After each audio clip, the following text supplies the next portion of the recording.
Hey guys, welcome back to the channel. This is part 3 of our story. If you like this what if story and want to see part 4, let me know in the comments below. Before we start, don't forget to like, subscribe, and share this video with your friends. Also, check the description for more great content and my playlist. Now, let's start. 𝐿𝐴 glared at the villains as he landed. He didn't know what they wanted, but he would make them regret targeting UA and his class. Who the hell is that? A tall man asked, his face hidden behind a white Oni no mask. Who cares, just kill him, another villain in the back of the group replied. Ranged attackers, fire. He felt his quirk activate as he fully opened his eyes, erasing the quirks of their firing squad. They stood around looking at their hands, unsure of what had happened. Amateurs, the lot of them, but still dangerous as a mob. He twirled his fingers around a loop in his scarf, and with a flick, it was soaring at the Oni masked villain. What the hell is this? He yelled in shock. 𝐿𝐴 tugged on the scarf, the mixed fibers recoiling as they pulled him and the villain closer to each other, until he kneed the man's face, shattering the mask and his nose. Another flick and the scarf was free and snaked its way between several villains until he snapped it, pulling them together, their arms pinned to their sides. He's just one hero, come the F on, yelled another unseen villain. Idiots, the cyan-haired man in the back uttered, drawing all the villains' attention. That's Eraserhead, erases your quirks just by looking at you. Thing vultures, someone leaked my information. Can he erase mutant quirks like me? A large four-armed man covered in rocks asked as he prepared a punch. No, I can't, 𝐿𝐴 answered, but I don't need to. With that, he grabbed a villain with his capture weapon and swung him into the rock-covered villain's head, knocking them both out. Swarm him, a woman in the back of them shrieked, her voice like claws on a chalkboard. Is this really all they sent? 𝐿𝐴 thought as he grabbed a villain's arm. He jumped over them, twisting it until he heard an audible pop and a cry of pain.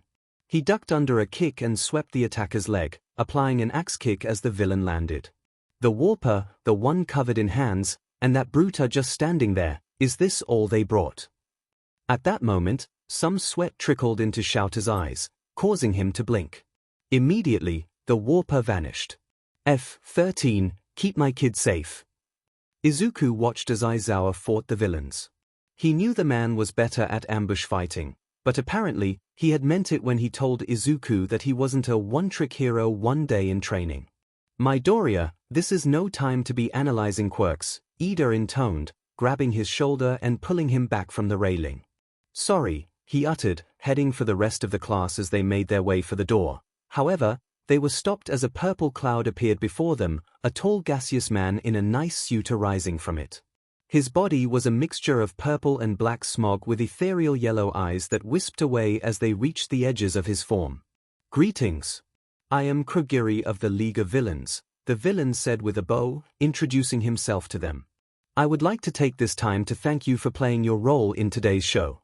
You, children, will be the witnesses to All Might's death. If you survive long enough, that is. Now, where is our man of the hour? We were told he would be here today, and yet the star of the play is absent. This will not do. He's really polite for a villain, Izuku thought as he looked at the ever-shifting man and took in his appearance. He dresses nicely, compared to the other villains I noticed, but why the giant metal neck brace? It's armor.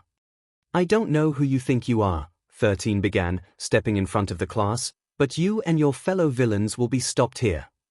Ah, Fern, how good it is to see you, Kurogiri spoke.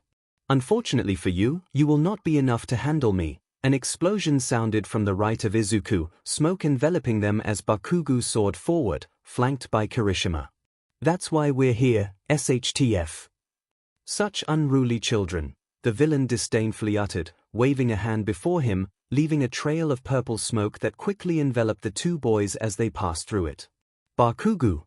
Kirishima! 13 yelled. Stepping forward she pointed a finger at the villain, where a faint hissing was heard. Where did you send them? To their doom, he replied, sending an obsidian wall of smoke at them.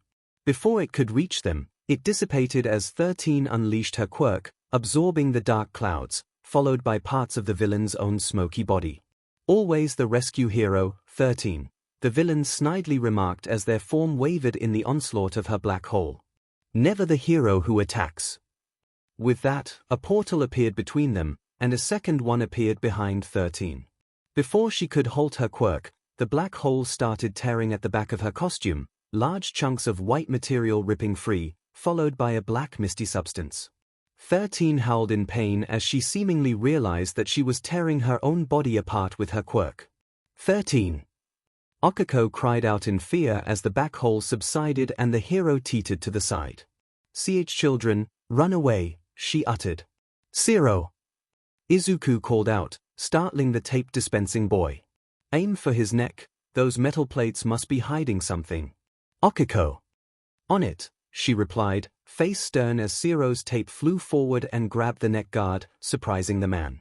With a yank, the villain stumbled forward, due in part to the missing body mass that 13 had managed to destroy. She ran forward and slapped the villain on the chest and neck brace, erasing gravity's hold on him.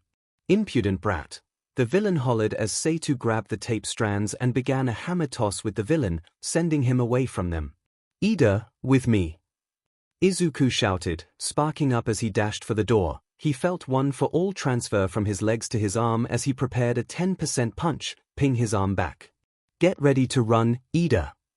"Foolish children, making your plans so obvious," the warper announced as he manifested between Izuku and the door. Before he could say another word, a swath of ice separated the two, enveloping the man.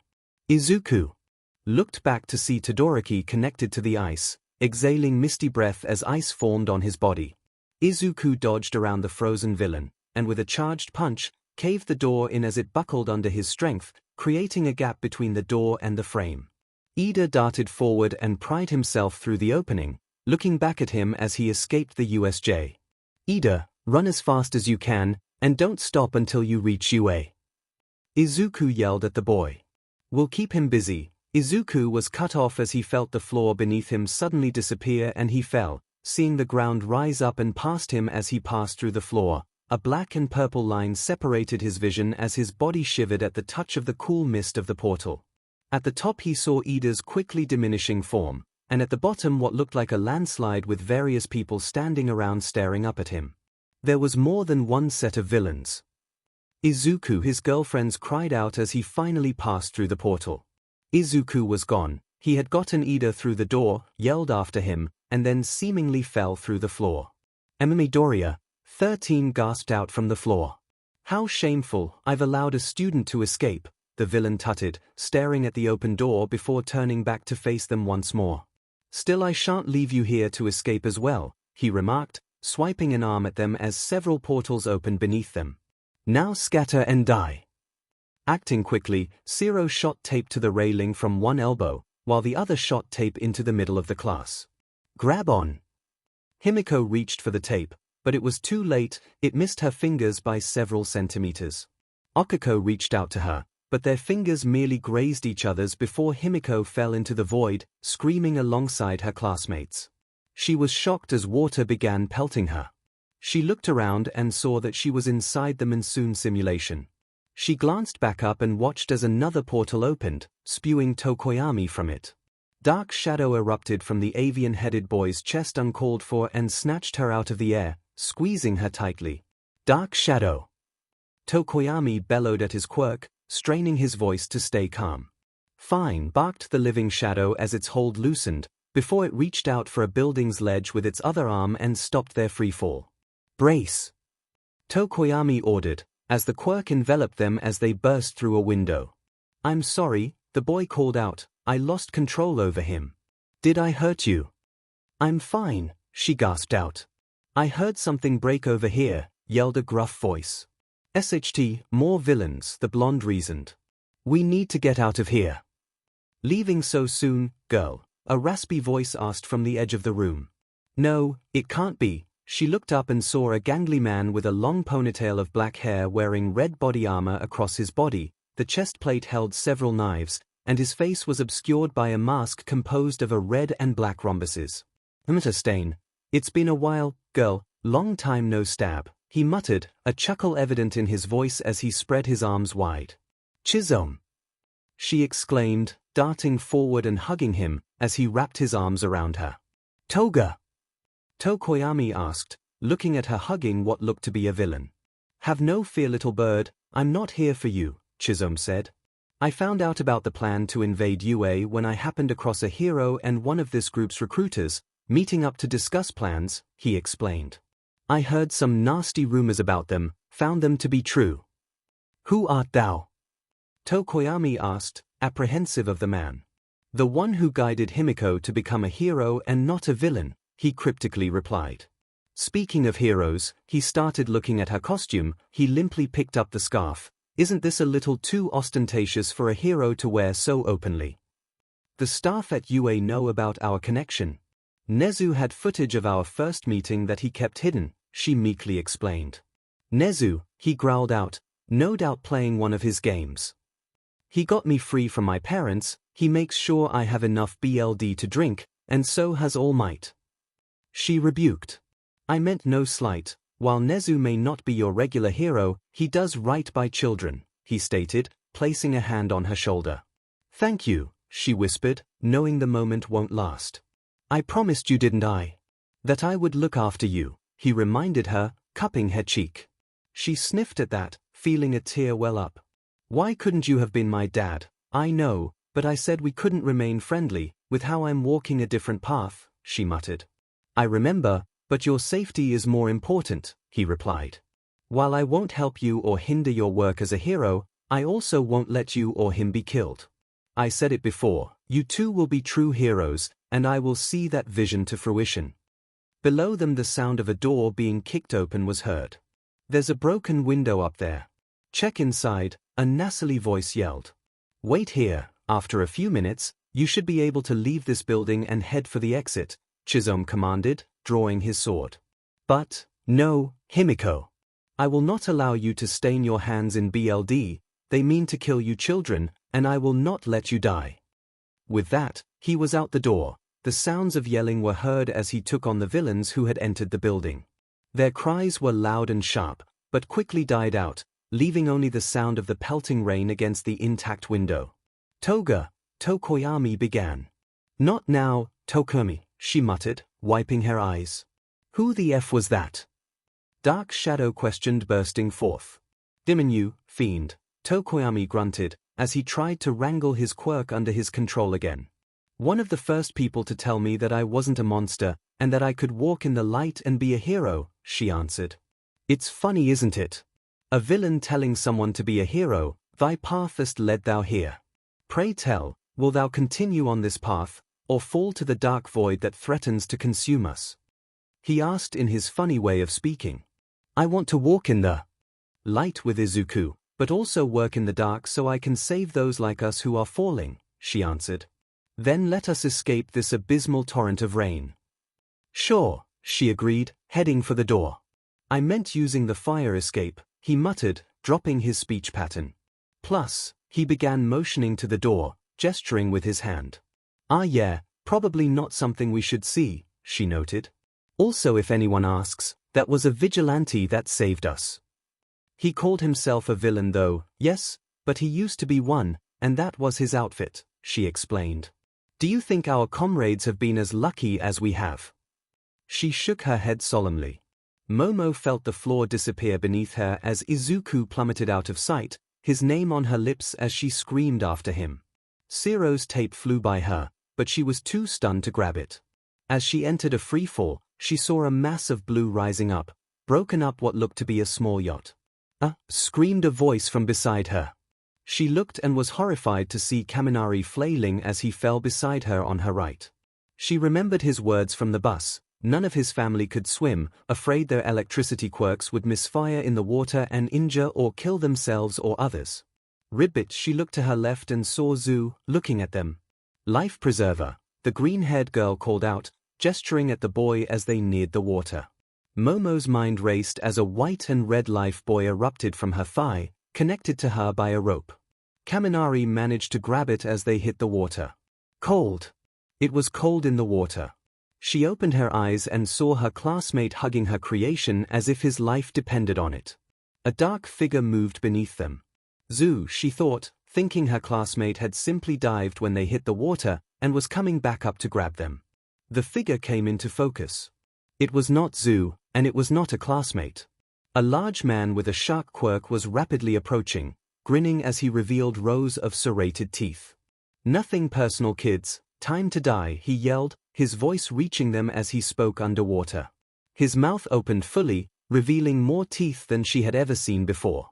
Then he spewed BLD as 𝐒 intercepted him, somersaulting in the water and stomping her feet into the side of his head. Momo watched as the man drifted deeper into the water, dyeing it red. She felt an arm wrap around her and was about to create a weapon when a mass of seaweed-like hair obstructed her vision. 𝐒 had grabbed her and Kaminari and was now furiously swimming for the boat above them. 𝐒 broke the water's surface first, followed by Kaminari and then Momo. The frog girl's tongue wrapped around their electrical classmate and threw him on board quickly. "Ow," he muttered. "Sorry, but I don't trust you in here," 𝐒 called out as she wrapped her tongue around Momo and tossed the girl up to the railing. "Fair," he coughed out. "𝐒." Momo called out as the water rippled, several villains appearing behind the frog girl. "Ribbit," 𝐒 croaked, shooting her tongue for the railing and pulling herself free of the water as the villains closed in. "I'm sorry," Kaminari muttered. "I'm no good here." Momo looked at the boy incredulously. "Kaminari, there is no one better to be here with." "Ribbit," 𝐒 croaked. "Yes, thank you for saving us, 𝐒, but I mean out of water and on the boat. We have the high ground and an advantage." She quickly pulled her boots off as she began making new boots before passing a pair to 𝐒. "Slip these on over your feet, I tried my best to make them easy for you to wear." With that, a new pair formed around her own feet. Next, she began pulling HNDCFFS out of her thighs. "Yo," Kaminari began, obviously confused with her plan. "One moment," she said, standing up before heading over and helping him, noting that he kept a grip on the flotation device. "Villains," she yelled out, while creating a RBB-coated rope and tying it around his waist. "Orozu," he squealed, fear evident in his voice. "Surrender now, or I will throw my classmate in with you," she yelled. "Oh," 𝐒 exclaimed. "Want me to throw him into them?"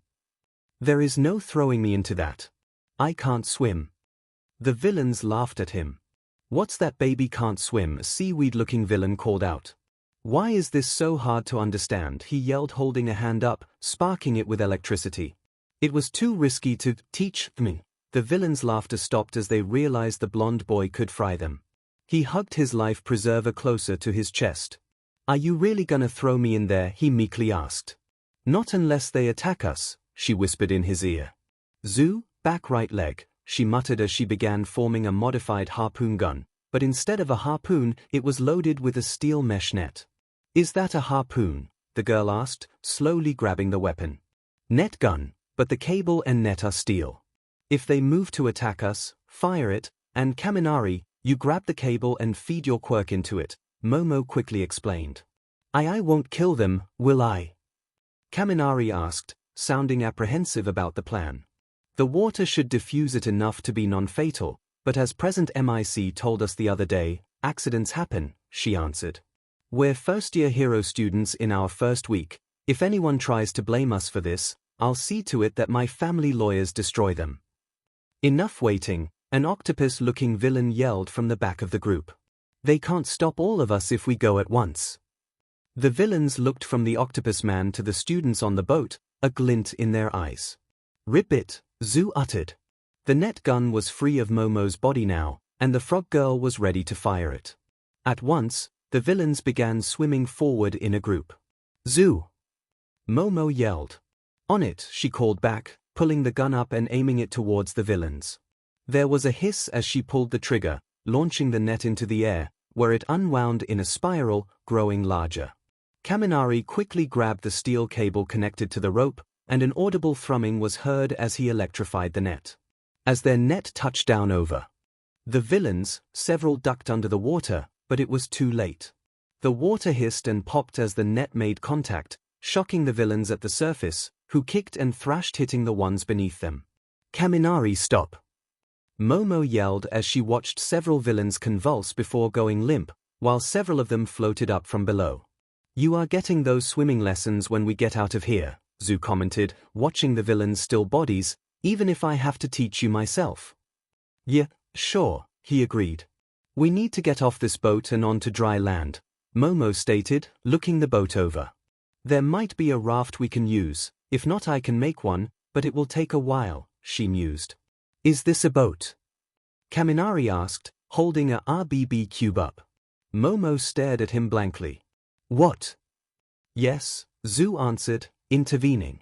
It quickly inflates into a full-sized inflatable raft. Be careful, the inflation only takes a few seconds. I've heard of people setting them off by accident and getting hurt by the sudden expansion. Kaminari quickly set it down on the deck and backed away. 𝐂, can you activate it? Momo asked, peering at the cube. I've never heard of these before, but I'm certain I've seen this cube before. Yeah, they look like the ones I've seen in movies where they use them when a boat is sinking or a plane crashes in the water, Kaminari explained, but I wasn't sure if they were real or just a movie prop. Let's find some oars and we can leave, Momo called out as she began looking once more. Izuku twisted midair as he neared the ground and the waiting villains. I have one shot at this, he realized as he primed one for all into his left index finger. One good flick should level me out so I can land. Better a broken finger than broken legs, hip, arms, and other bones.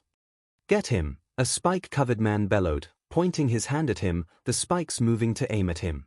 So cool. No, Izuku, now is not the time to analyze. He chided himself as he flicked his finger at the ground. The pain of his finger breaking brought tears to his eyes as the ground erupted from the pressure, sending dirt and villains flying away from him as two spikes whizzed by him, missing his abdomen. That was a kill shot. F this brat, another villain screeched as Izuku landed on his feet, wobbling as he got his balance. Kill him, the same villain shouted, revealing themselves to be a gangly man with large eyes that were constantly looking around in random directions.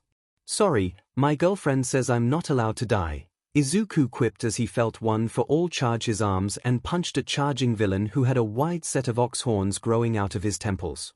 The ox-horned man went caroning backwards, and his horns knocked several villains down as he clotheslined them. I'm sorry, what? The cross-eyed man asked, obviously confused by Izuku's rebuttal. I said, Izuku began but was cut off as the remaining villains were suddenly frozen in a sheet of ice. Midoriya, came Todoroki's ever-bored tone. Todoroki! Izuku exclaimed, surprised to see his classmate here.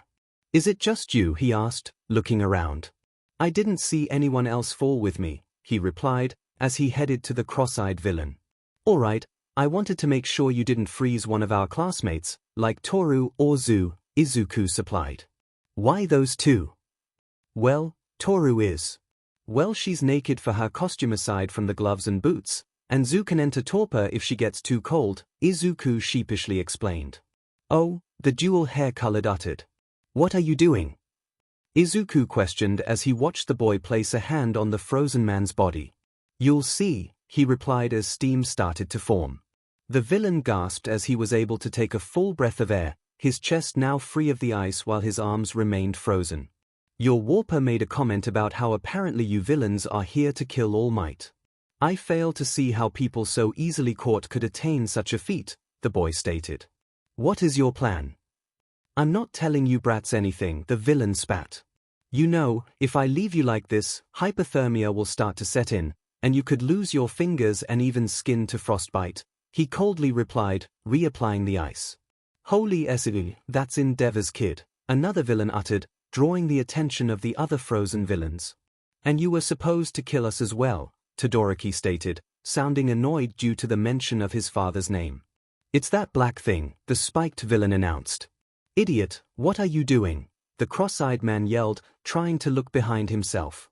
Not dying of hypothermia, that's what. The man in charge, the blue-haired one, showed that thing off as a pet, had the warper cut off its limbs to show how quickly it can regenerate. Regeneration, Izuku mumbled, that's a pretty rare quirk. Is its appearance due to overusing the quirk, or is there something else at play? I don't know, kid, why are you asking me? The spiked villain questioned. He analyzes quirks and tears them apart, Todoroki mused. No doubt he's formulating a plan to counter it. How the F can you counter someone who regrows all of their limbs in seconds? The cross-eyed man screeched. Seal the wounds, Izuku muttered. Hercules cut the heads off the Hydra, but 2 regrew in their place. So he burned the stump of each neck before it could grow the new heads. Izuku turned to face Todoroki, but was quickly stopped. No, the boy replied. No. I'm not using my fire. I refuse to use my father's quirk, he vehemently explained. Your father's? You know what, it's fine. I'll deal with you being a larger idiot than your father later. I'll find Mina and simply have her use her acid on it instead, Izuku stated. Before Todoroki could say anything to counter him, a sudden explosion was heard from the next area, followed by a building collapsing. Well, now we know where Bakugo went, Izuku muttered. I hope Kirishima and the villains survived that. Of all the luck, Kyuka had to be placed with the Fing noisemaker and his constant need to explode. Fing hell, Bakugo. Watch those stupid explosions, she yelled at him, rubbing her ear. What did you say, you dumb beach? He yelled back. She raised her jacks up, coiled as twin snakes, ready to strike. I said watch those stupid explosions. Otherwise I can't hear. A jack darted past the blonde, stabbing a camouflaged villain in the chest. The villain's in the building with us. I had him where I wanted him, the angry bomber screeched.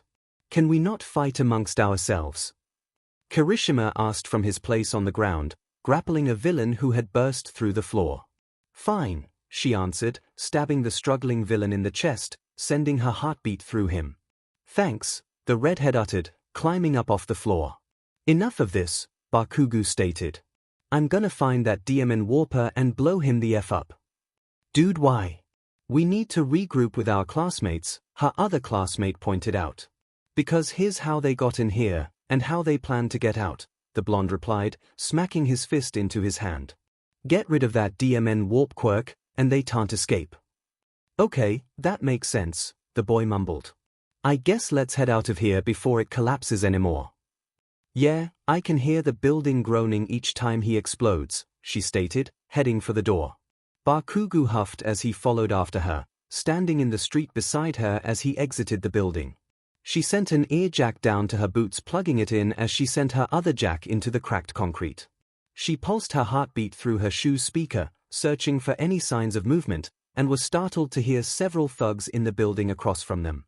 Straight ahead, there's several more villains in that building, she called out as she moved forward and planted her foot on the building. I can't wait to tell Green how this goes, she muttered. Green? Bakugo asked, annoyed by her lack of action. I think she means Midoriya, Kirishima explained. Fing Deku, the blonde hissed. She simply rolled her eyes at his antics as she began to pulse her heartbeat faster into her boot speakers before activating them. Satisfied that the rhythm was strong enough, she made the final connection click and a deafening boom erupted from the sole of her shoe, shattering the building's front wall. The building groaned as internal walls began to crumble, and several villains cried out in shock as it began to fall in on itself. Holy S.E., she gasped, I didn't expect it to work that well. And you were complaining about my explosions. Bakugo yelled, stomping towards her as a villain squirmed in the rubble. It was nowhere near as loud as yours, and most of the sound was the wall shattering, she rebuked. Guys, Kirishima said, tapping their shoulders. What? The two asked in unison. We have more villains incoming, the redhead explained, pointing to several men and women approaching them. I don't have all day for these useless ifs. I need to get that Demon Warper, the blonde screeched yet again.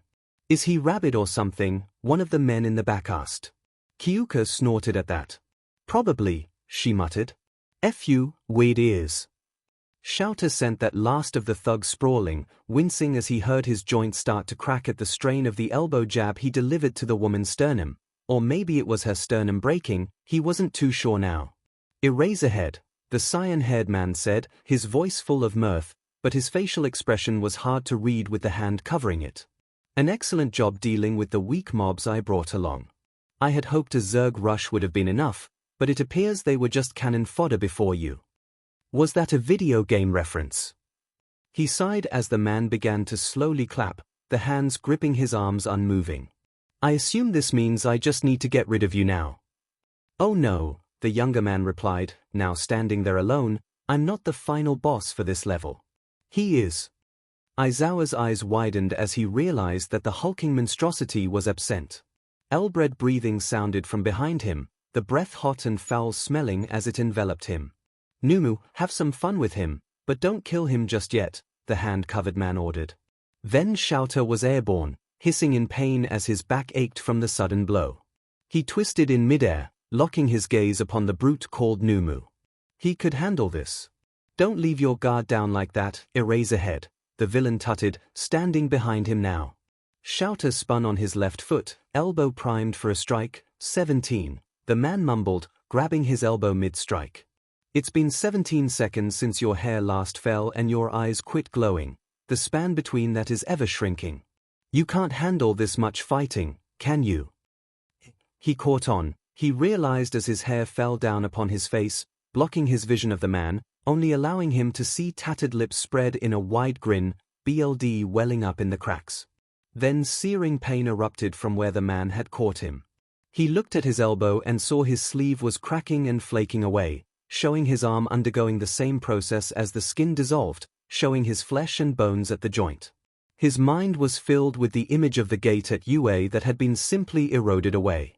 Acting on impulse, he punched the man in the hand covering his face, causing him to loosen his grip enough for 𝐿𝐴 to pull free.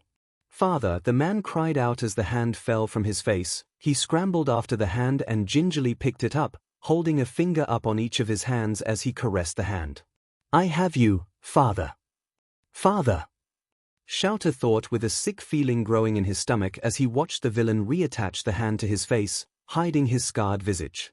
It was you who let the press into you, wasn't it? Numu, the man called out, his voice wobbly, crush him. He turned in time, activating his quirk as Numu approached, its wide mouth open, sharp teeth on display. It didn't slow down at all. What? 𝐿𝐴 got out before he was slammed into the ground, the brute's large hand pushing down on his chest. My quirk is useless against Numu. He's a bioengineered weapon, and he will kill All Might. He will be the anti-symbol of peace, spreading destruction in his wake.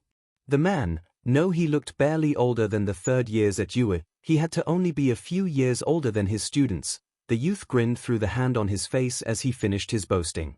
Before anything else could be said, the shadowy villain returned, forming from one of his portals. Mr. Shigaraki Tomura, I have returned, he said, bowing to the now-named Shigaraki. Kurogiri, the young man replied, scratching at his neck. Did you kill 13 like I asked? What about the brats? 13 is incapacitated. I turned her quirk against herself and she pulled herself apart. As for the children, I split most of them up, but unfortunately one of them has escaped the building. The scratching picked up in fervor at that. Kurogiri, you DMN failure. If you weren't our way out of here, I'd turn you to dust right away. If more heroes come, we won't win. Especially if All Might is there. While Numu can counter him, we won't be able to deal with the heroes with these useless mobs already beaten. To illustrate his point, he kicked one of the thugs in the head, earning a grunt of pain. Suddenly, a villain was sent flying towards them, powered by a large beam of dazzling light. 𝐿𝐴 thought to himself as he recognized the beam. What happened to you? Shigaraki asked the villain as he got up on shaky legs, his chest smoldering from the laser. Those kids are kicking our butts. I thought these were just a bunch of dumb kids, he shot at the leader. The hand-covered man ceased his scratching. You mean to tell me that you can't kill a few simple kids? Thing worthless trash. He dashed forward and grabbed the man by his face with his hands. The villain's screams were short-lived as his head quickly decayed. The villain pushed his hands further down his former thug's corpse, leaving nothing to remain. Tell me, Eraserhead, how many kids do you think I need to kill to make All Might show up? 𝐿𝐴's blood ran cold as the man threw his head back laughing, not only because of how callous the villain was, but due to the audience they now had. Even from where he was, he could easily see how terrified his students were at the sight. Hot. That was the first thing Mina felt as she came to, that and how the air smelled of ash. What happened? We got split up, came the answer from across the room. She looked across the room and saw Ojiro peeking out of a window. Ojiro! Yeah, it's me, 𝐔𝐸𝐽 is here too, he replied, walking towards her. How are you feeling? When we landed, you were sprawled out on the ground groaning. You must have hit your head. She winced as she gently patted the back of her head, feeling a slight dampness. Yeah, I think that's what happened. Oh, thank the gods you're awake, Mina, Toru said, hurrying over to her. The invisible girl's form was easier to make out due to various parts of her having a black substance on them. Mina looked to Ojiro to see the boy looking away from Toru. 1. Where are we? 2. Why are you avoiding Toru, Ojiro? We're in the fire zone, and this is apparently a safe house for the teachers and students to use, he answered. As for 𝐔𝐸𝐽, well, I don't want to see anything I'm not supposed to, he muttered, scratching his cheek. Right, the ash would outline her body, Mina realized. Bad day to go here. I don't streak. Toru exclaimed, stomping her foot. Excuse me, Ojiro interjected. I think I found a way out of here. He was standing in front of a map. It says there is a way out through here, in the back that leads to a tunnel to the side of the fire zone. I guess it's for students and staff to use to get here without having to go through the fires. So no having to fight in the fire? Mina questioned. Oh, we already did that when we landed, Ojiro stated. Yeah, Ojiro was really good, swinging from the light poles with his tail and knocking people out. Toru cheered, punching the air before her. It's too bad you missed it. It's nothing, really, he said, raising his hands up before him, trying to placate the girl while looking away from her. I was more worried about keeping Ashido safe while she was unconscious. I wasn't trying to show off. Well, thanks for looking out for me. Mina cheerily said, grinning at the tailed boy. Of course, he replied, heading for the back of the safe house. Now should we head out, he asked, opening the door, revealing an empty hallway. What about the villains? We can't just leave them to die, Mina asked. They're fine, there was a second fireproofed area, I moved them there, Ojiro explained. Himiko was getting annoyed. They had slipped past another group of villains looking for them, only to find a third group guarding the way out. Well, Tokoyami, looks like we're gonna have to fight our way out of here. So it would seem, the avian-headed boy agreed. Without warning, Himiko threw a knife at a villain on the left, the solid thunk that emanated from his chest telling her she had gotten him near the shoulder. The villains looked to the injured man or to their right where they thought the knife came from. She breathed in and breathed out, clearing her mind.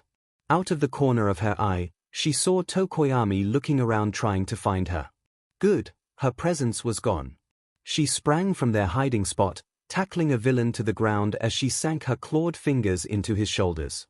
The villains turned and bore surprised looks as her presence was once more noticed. What the F? Screamed a villain with a bright green mohawk, with a gas mask hanging limply around his neck, water running off it from the downpour. Himiko jumped from the villain she had tackled to the one who had spoken, jaws opening wide as she prepared to bite him.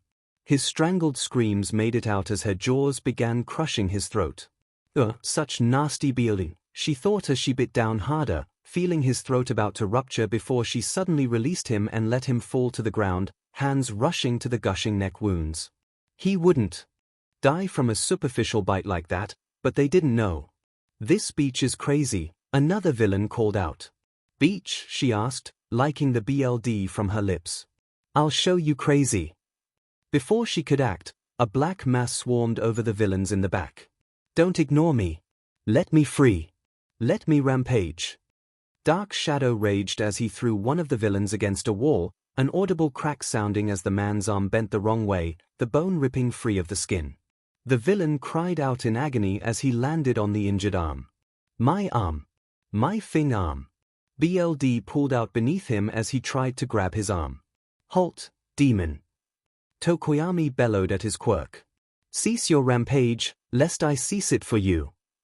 Try and stop me, Fumi, the sentient quirk chided as it grabbed another villain, this time by his leg, before lifting the man and slamming him into the ground. Water splashed from his impact, while the puddle around him slowly gained a red tint.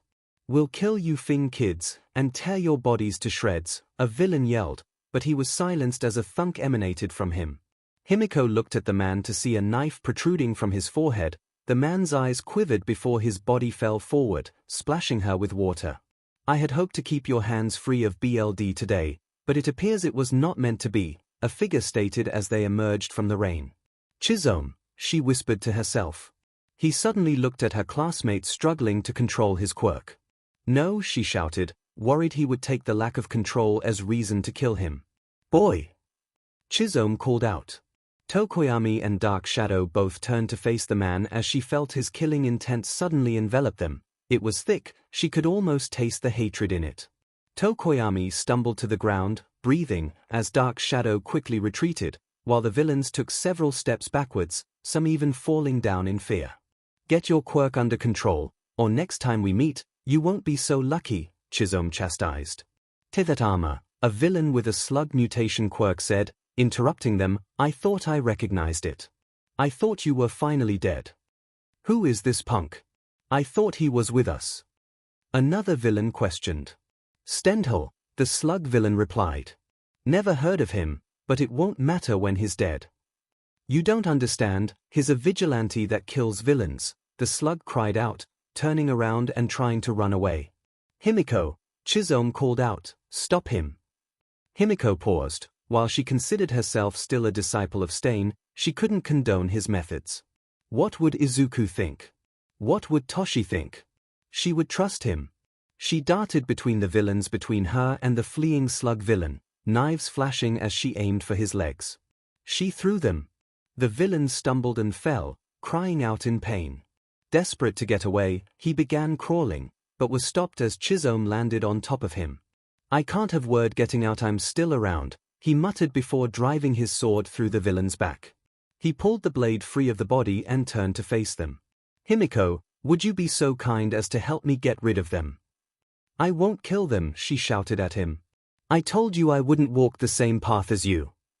I know, he replied, and I'm proud of you. What the F is going on here? One of the villains who had fallen over asked, obviously confused. Himiko, take your classmate and leave, he ordered, sword held at the ready. She quickly scrambled back to Tokoyami, giving the villains she had ducked through a wide berth. Toki, let's go, she hissed at him, offering him a hand. The boy looked at her, then at 𝐒𝐻𝐽, who simply nodded at them. He took her offered hand and let her pull him up to his feet. Thank you, he mumbled out, keeping her between himself and their savior. Go, 𝐒𝐻𝐽 called out one last time. Himiko grabbed her classmate's hand and ran for the door, looking back to see her MSTR charge the villains, sword raised. She whispered a soft, thank you, 𝐿𝐿, and they burst through the door, escaping the downpour, and were greeted by blinding sunlight peering down at them through the glass ceiling. Izuku jumped as a creak was heard to his left. He prepared for an ambush, Todoroki by his side, foot raised, ready to stomp the ground and summon a wave of ice. Pink hair sprouted from behind the door that had opened. Pink hair with two distinct yellow horns. Ashido, he called out, startling the girl, who peeked around the door, her eyes lighting up when she saw him, hurrying over to her. Midori! Oh, I'm so happy to see you. She called out. Oh, and you have Todoroki too. Hello, the boy in question dully greeted. Right. Anyways, where were you?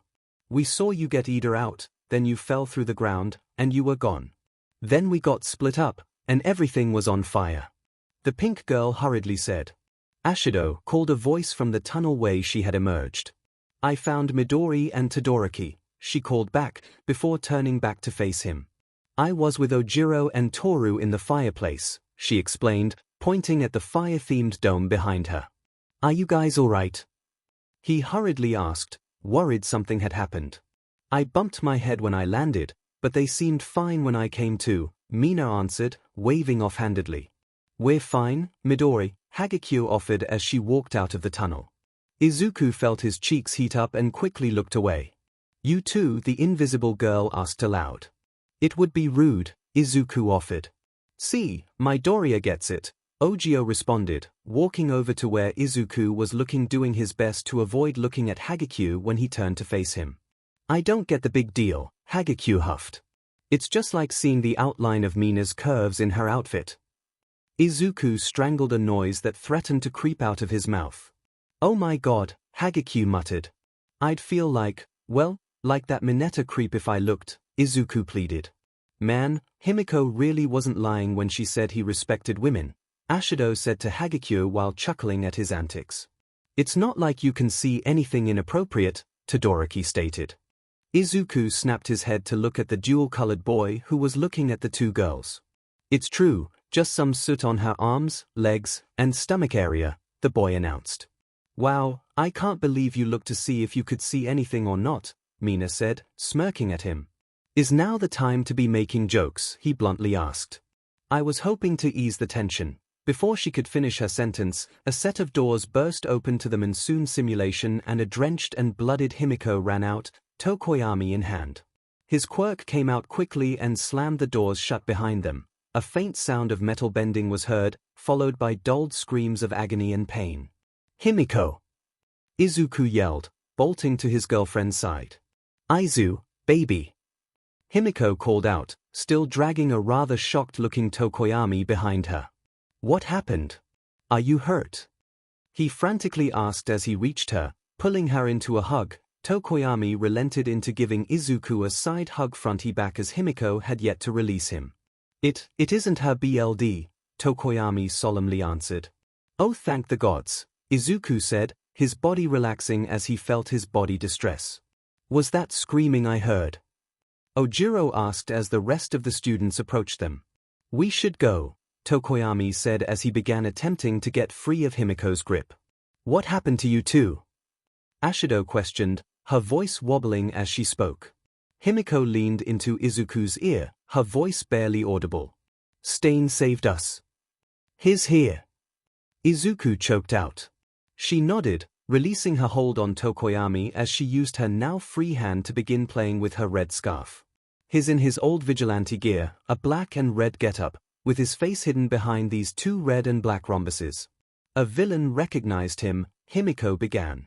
He had me stop the villain as he tried to run, which I did, then he killed him. Izuku pulled her into a tighter hug. Tokomi, the man you met, even though he ended the lives of those villains, he saved us from that same fate at their hands. They had sworn to kill us. The boy stopped as he took a breath. During my emotional distress and the darkness of the environment, Dark Shadow broke free of the shackles I keep him imprisoned by. He injured two of the villains, and I think even. The boy stopped once more as he placed a hand over his beak. I think Dark Shadow killed someone while I was too weak to control him. They were going to kill us, Dark Shadow murmured from his own shadow, the quirk moving throughout it. I don't want to die, Fumi. You're the one who wanted to be a hero, I won't let your decisions get me killed. You didn't have to do that. Tokoyami bellowed at his shadow, shaking as he did so. I only slammed him into the ground. I just wanted to hurt them so they wouldn't hurt us. Tokoyami sighed.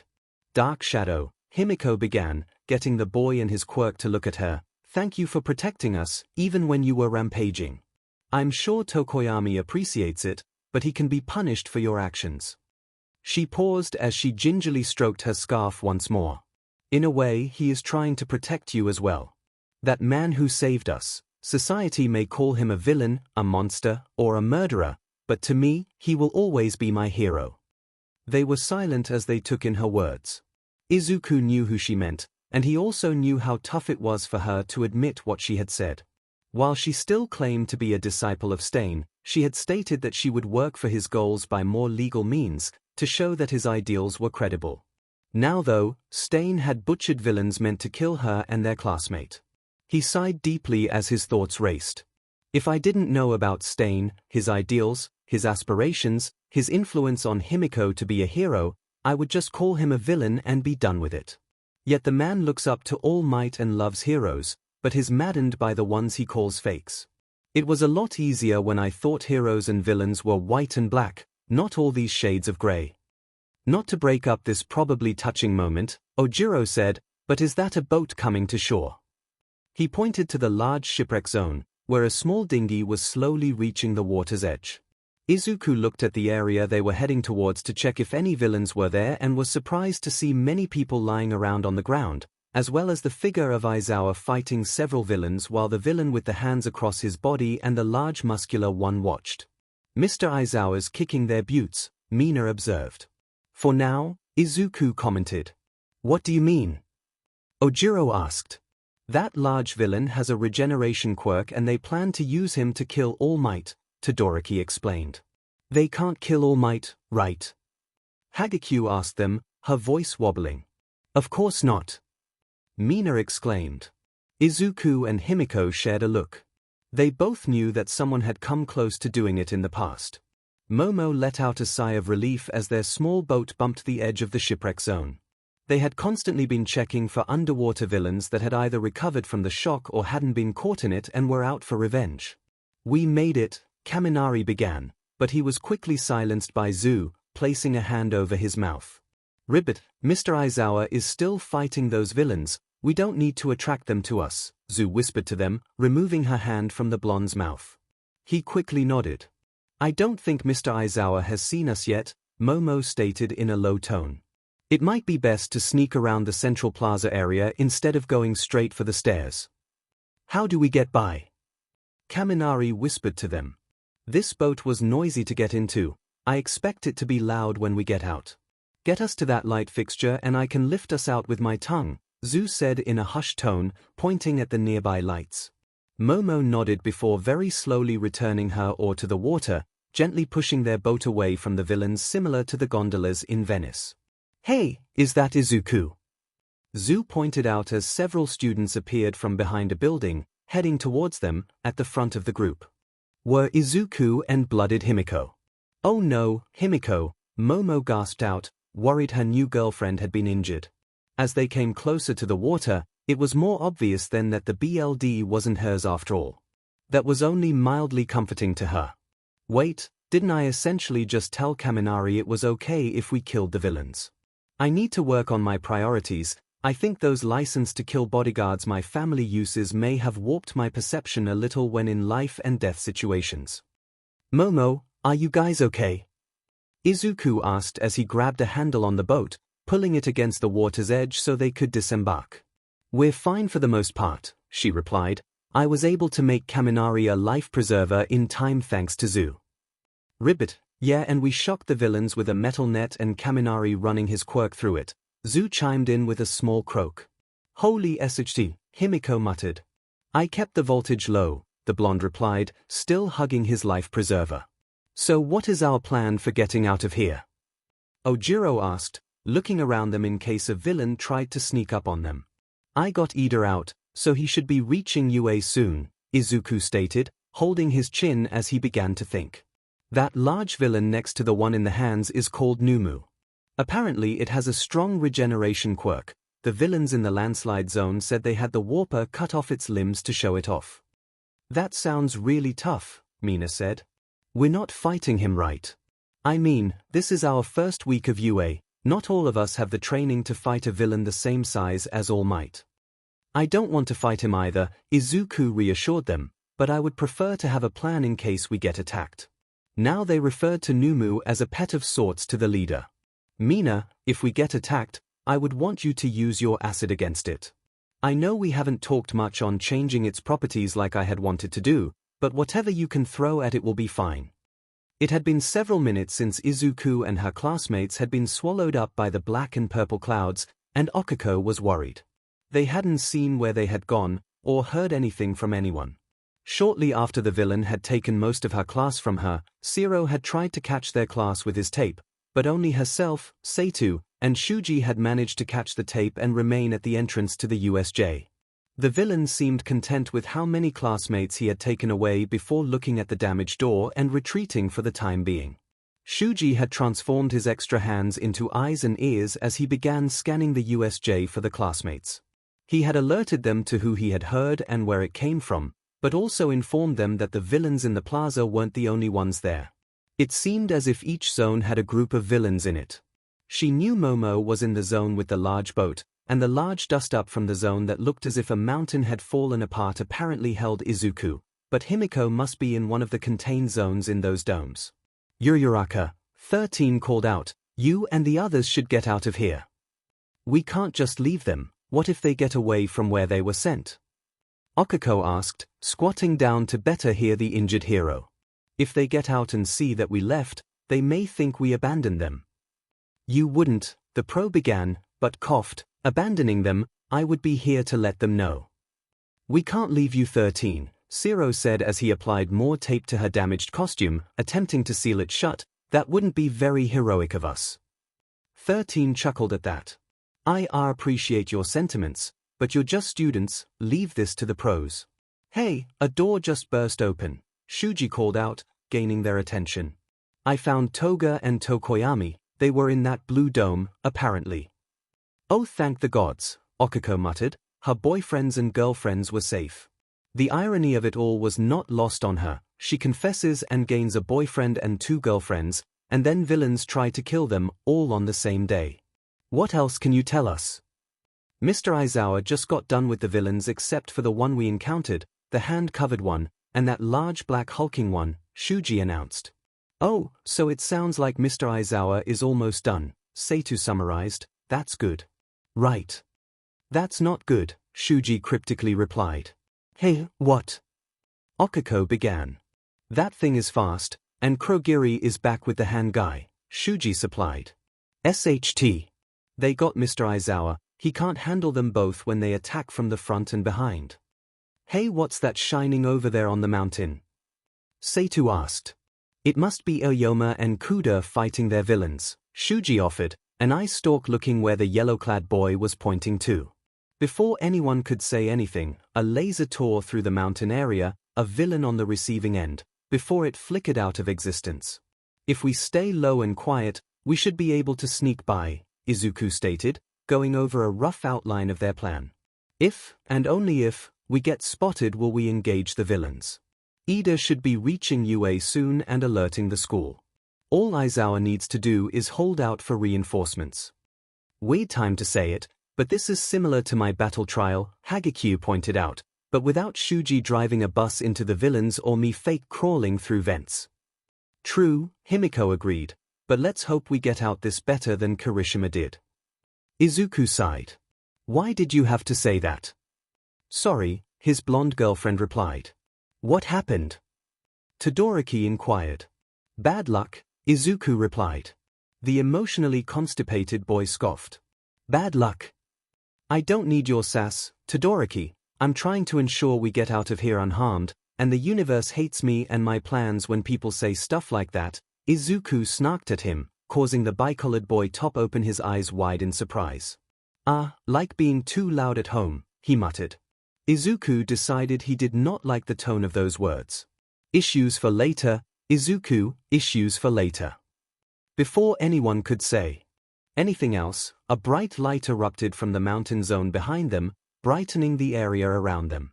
"Ema's location has been determined," Tokoyami muttered as he grabbed Dark Shadow. "Behave thyself, foul demon." "Was that a villain that got launched by the laser?" Ojiro questioned. "It looks like it," 𝐔𝐬𝐽 answered as the villain in question shakily stood up, their chests smoldering. The man approached the hand-covered villain and words were briefly exchanged rather dramatically, before the one in charge surged forward and grabbed the injured one by the head, their body quickly falling apart. "I'm gonna be sick," Mina whimpered. "Me too," 𝐔𝐬𝐽 mumbled, a gloved hand moving to where her mouth most likely was. As the villain laughed after saying something about killing students and All Might, Izuku locked eyes with Aizawa, who looked terrified that they were there. "And wouldn't you know it," the hand-covered man said much louder this time, "that Providence has delivered." "Mr. Shigaraki?" Kurogiri asked the now-named man. "Numu, we don't need Eraserhead anymore," Shigaraki began, his tone flat. "Get rid of him, slowly." Numu moved faster than Izuku could see and grabbed Aizawa before slamming him into the ground repeatedly. Blood dripped from Aizawa's body as Numu dropped him and grabbed an arm, twisting the appendage in its large hands until Aizawa screamed as an audible cracking was heard. "Shouter," Himiko gasped. "Enjoying the show, kiddies?" Shigaraki asked, looking over his shoulders at them, a piercing red eye meeting Izuku's gaze. "Oh, that green hair, I remember you from the gate yesterday. Tell me, which of your classmates do you want to watch die first?" Before Izuku could say anything, Shigaraki was closing in on them, hand outstretched. Tenya breathed as UA came into sight, his engines were grinding in his legs as he kept up his pace. After Midoriya had yelled at him to run once he had gotten through, he took off. He had heard the green-haired boy's name screamed in fear, but he hadn't looked back, he couldn't. He knew if he looked back and saw him injured or going through a portal, he would have turned around to save him. So, he ran. He ran until his engines whined in anguish as he felt the skin burn from the heat they were pumping out. He didn't care. He would take the pain if it meant his classmates lived. The doors were now in sight, he just needed to get inside and find the nearest teacher or student to alert. No one was out on the ground as he headed for the doors. The one time he needed students to be out loitering around the grounds, and they were being diligent instead. Ida had no time for opening doors, not when lives were at stake. As he reached them, he raised his other leg, kicked the doors open, and ran inside, never stopping his stride, where he saw them, Nezu and All Might talking in the hallways. Villains. Villains are attacking the USJ. Tenya screamed, taking in the shocked visages of the principal and the number 1 hero. Then his world went black. He had completed his mission. He could rest now. Izuku froze as Shigaraki closed in on them, his outstretched hand growing ever closer as he reached for Zu. Move! Move! Move! He screamed at himself as he envisioned his classmate dissolving before him. Gotcha! Shigaraki sang out as he grabbed Zu by her face, his hold firm. Rip it! Zu meekly croaked out as nothing happened to her. Shigaraki sighed, a fond smile growing on his face as he spoke. You really are cool, Eraserhead. As he spoke, Izuku looked past the villain to see Aizawa holding his head, a glowing red eye aimed at them. All of them except for him. Izuku felt rage burst forth as one for all surged forth in him, unbridled in his fury. Don't you touch her, he yelled out as he swung a fully charged fist at the villain's face. Smash! Izuku felt his fist hit something solid as a cloud of dust was sent up from the wind pressure, while his classmates were pushed away from him and his target. He prepared for the pain, squeezing his eyes shut, as the attack ended. Nothing, there was no pain. No broken bones, skin, or blood vessels. What? Smasher? Shigaraki asked from before him.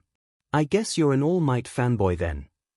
Izuku felt his body run cold as the dust cleared to show Numu standing before him, his fist pushing against the brute's broad chest.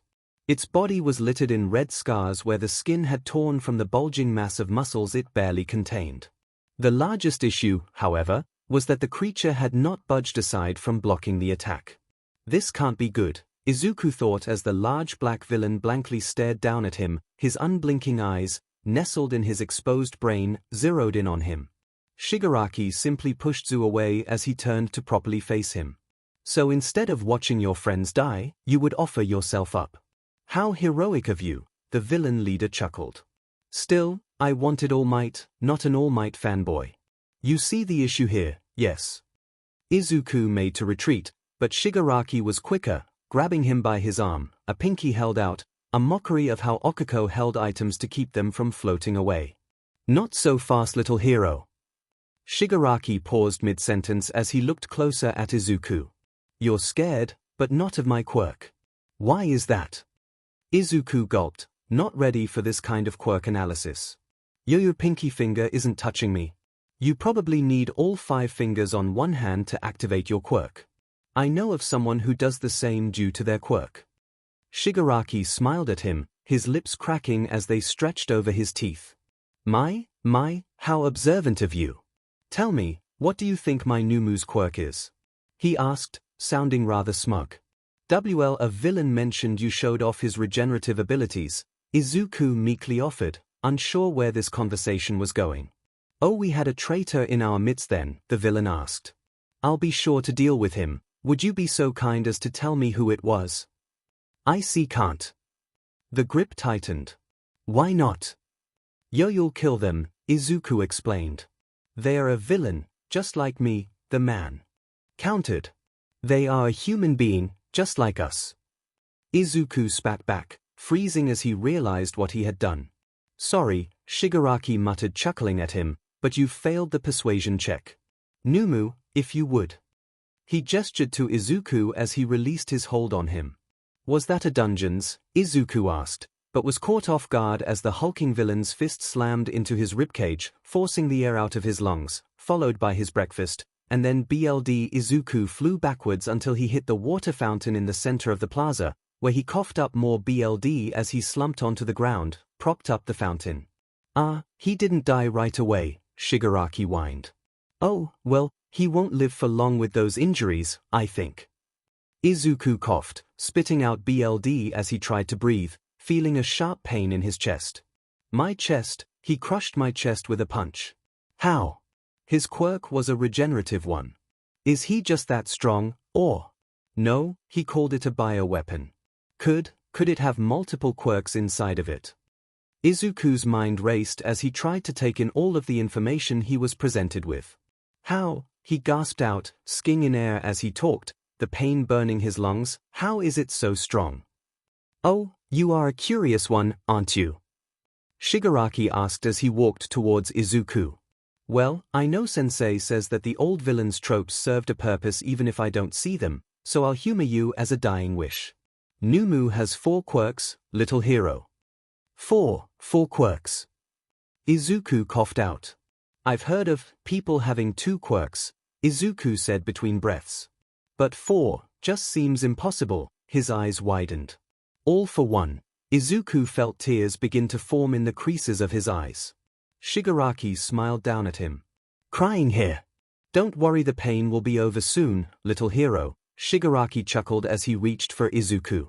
Izuku watched as the hand came closer, as it did. Shigaraki's face wavered as he remembered that same look, but on the face of a smiling blonde with hands that crackled and burned. His leg jolted, sparking emerald, as he kicked Shigaraki in the stomach, screaming, "Get away from me!"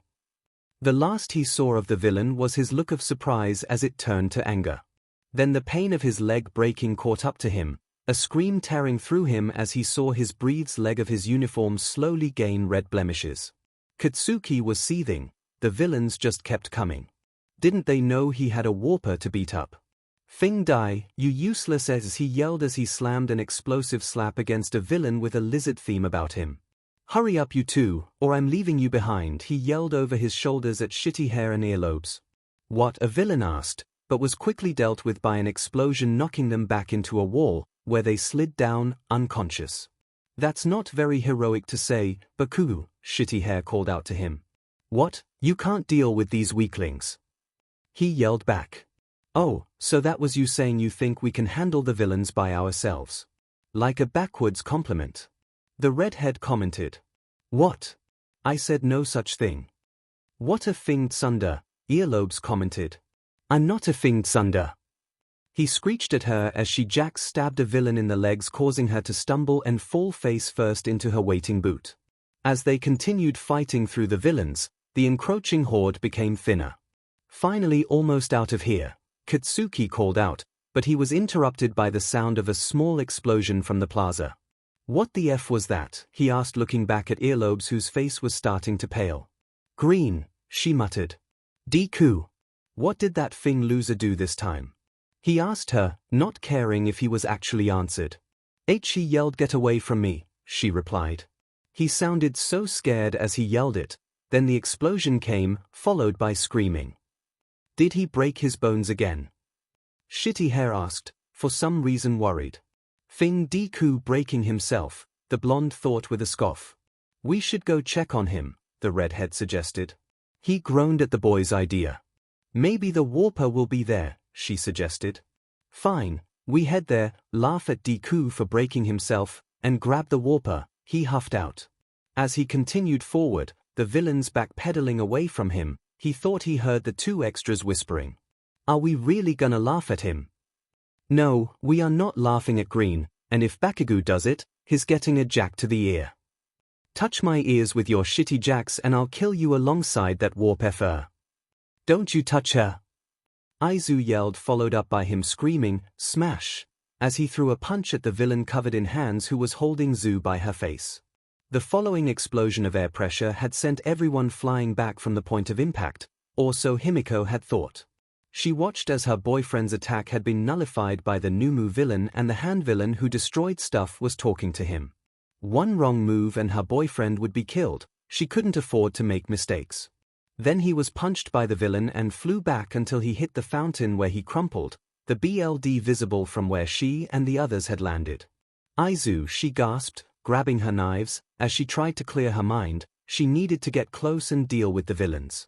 The hand villain went flying backwards to the sound of her boyfriend yelling, "Get away from me. We need to check on Midoriya and Mr. Aizawa," Momo called out to them, clearly panicking. "How?" Mina asked, her fear almost palpable. "I don't know. Grab them and run." A wall of ice sprang forth between the villains and them. "Grab them, hurry," Todoroki called out as he began creating more ice. I don't know how long, he was cut off as cracks appeared in the ice before the wall blew apart, the Numu's fist outstretched. Now, the hand villain tutted at them as he shakily stood up, clutching his stomach, vomit dripping from his lips. "You can't run from this battle." Suddenly more ice sprang up, this time encapsulating the two villains. "Go, I'll try to slow them down." As Himiko prepared to head to Izuku, she was cut off by Kurogiri appearing before them. "I see you children wish for a larger role in today's show," he chided them.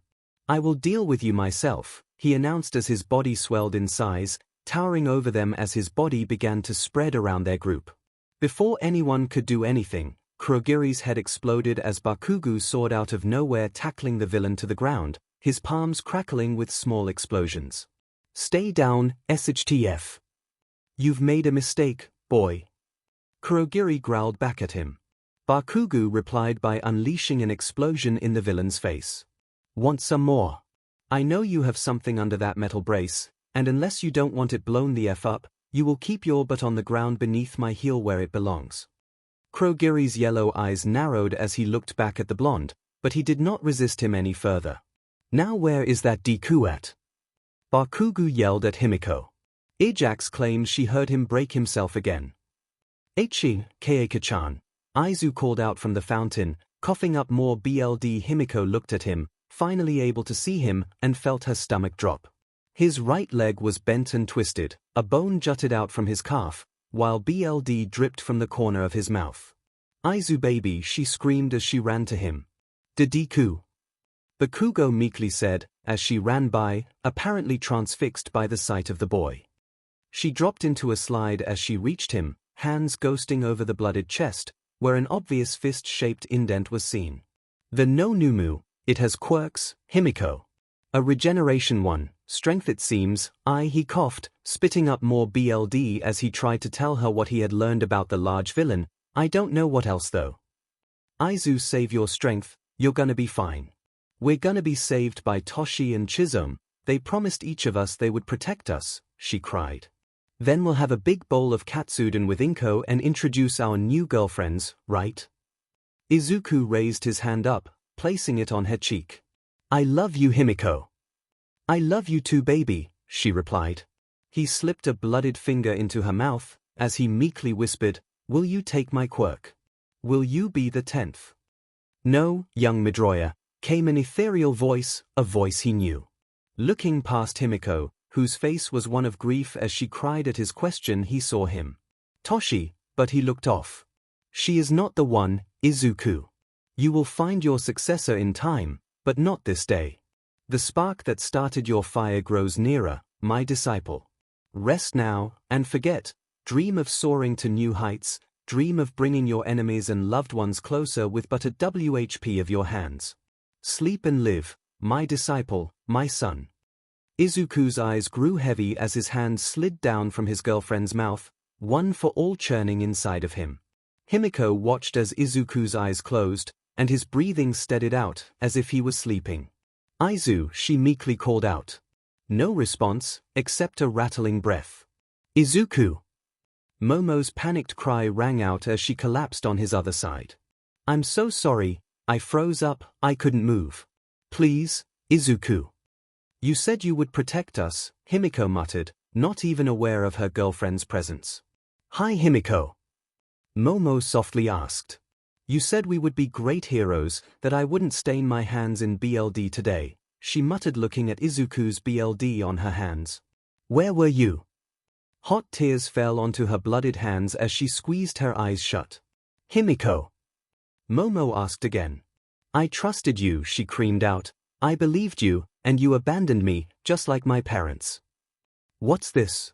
A little hero with two girls crying over him. A villain asked as he slowly approached, claws growing from his hands. Don't worry, you'll be with him soon. Where are you? Himiko called out, before throwing her head back in anguish. Stay. Himiko's body exploded in a surge of grey material as her quirk activated the BLD she had drunk all those months ago, but never used. BLD that lay dormant inside of her. Momo shrunk back as Himiko's body exploded in a mass of grey, a body forming out it, taller than she had ever seen the girl take on before. A tall muscular man stooped over her, dressed in black combat gear, with metallic armor across his body, spiked boots with chains that clanged as the doppelganger stepped forth. Multiple knives were spread across his body, more than she ever saw Himiko carry. Momo's eyes trailed further upwards as she saw two ragged scarves, white and red, hanging from his neck. She wasn't sure why, but she thought of Himiko's red scarf and white outfit at that moment. His triangular face, however, was shrouded in various bandages, as she saw two small red irises boring into her, and between them she could see where his nose once was. The man drew the katana from his back, the blade fell forward and hung between them, chipped and cracked. Momo gulped, knowing any cut from the blade would rend the flesh it cut asunder, not merely slice through it. Stain?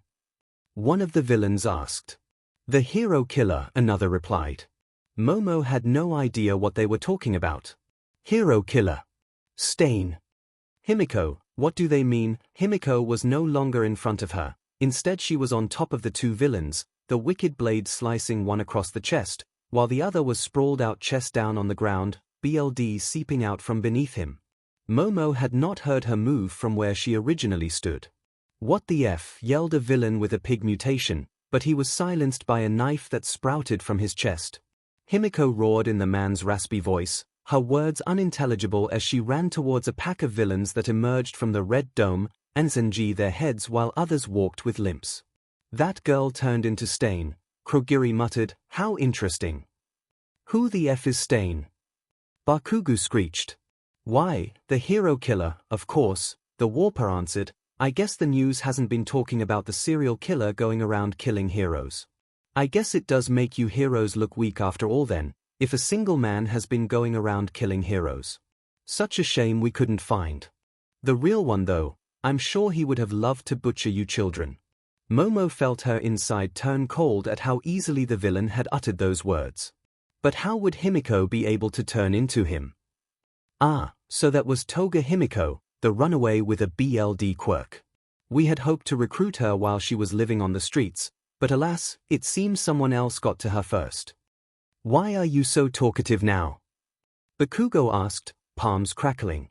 No risk telling those about to die our plans, the villain chuckled. What's that supposed to mean? It's you that's gonna. Bakugo was cut off as the ice wall that had kept them separated from the other two main villains came crumbling down in a shower of ice shards and dust as Shigaraki and the 𝐵𝐵 approached them, flanked by several thugs. Kurogiri, you idiot. You got caught. 𝐵𝐵, go get him back for me, the leader called out. Boom. An explosion ripped forth from Bakugo, enveloping him and the warper in a smoke screen before the 𝐵𝐵 could even move. Smoke screen. How cheap. The leader whined. I'm not cheap, Bakugo huffed as he backed out of the smoke, empty-handed. You let the villain go? Momo asked him. What? No. That was right against his smoky head, that should have him knocked out, or at least not able to properly use his portals for a while. A loud clap emanated from the other side of the smoke, followed by a gust of wind to see 𝐵𝐵 standing over Kurogiri's body, his large hands together. Bakugo looked down at her, then at Izuku, his face paled. Is Deku dead? He asked, his voice starting to crack. No, he passed out, but his breathing is ragged, his chest was crushed, probably has a pierced lung, Momo answered. But we probably can't afford to move him. Damn it, Deku.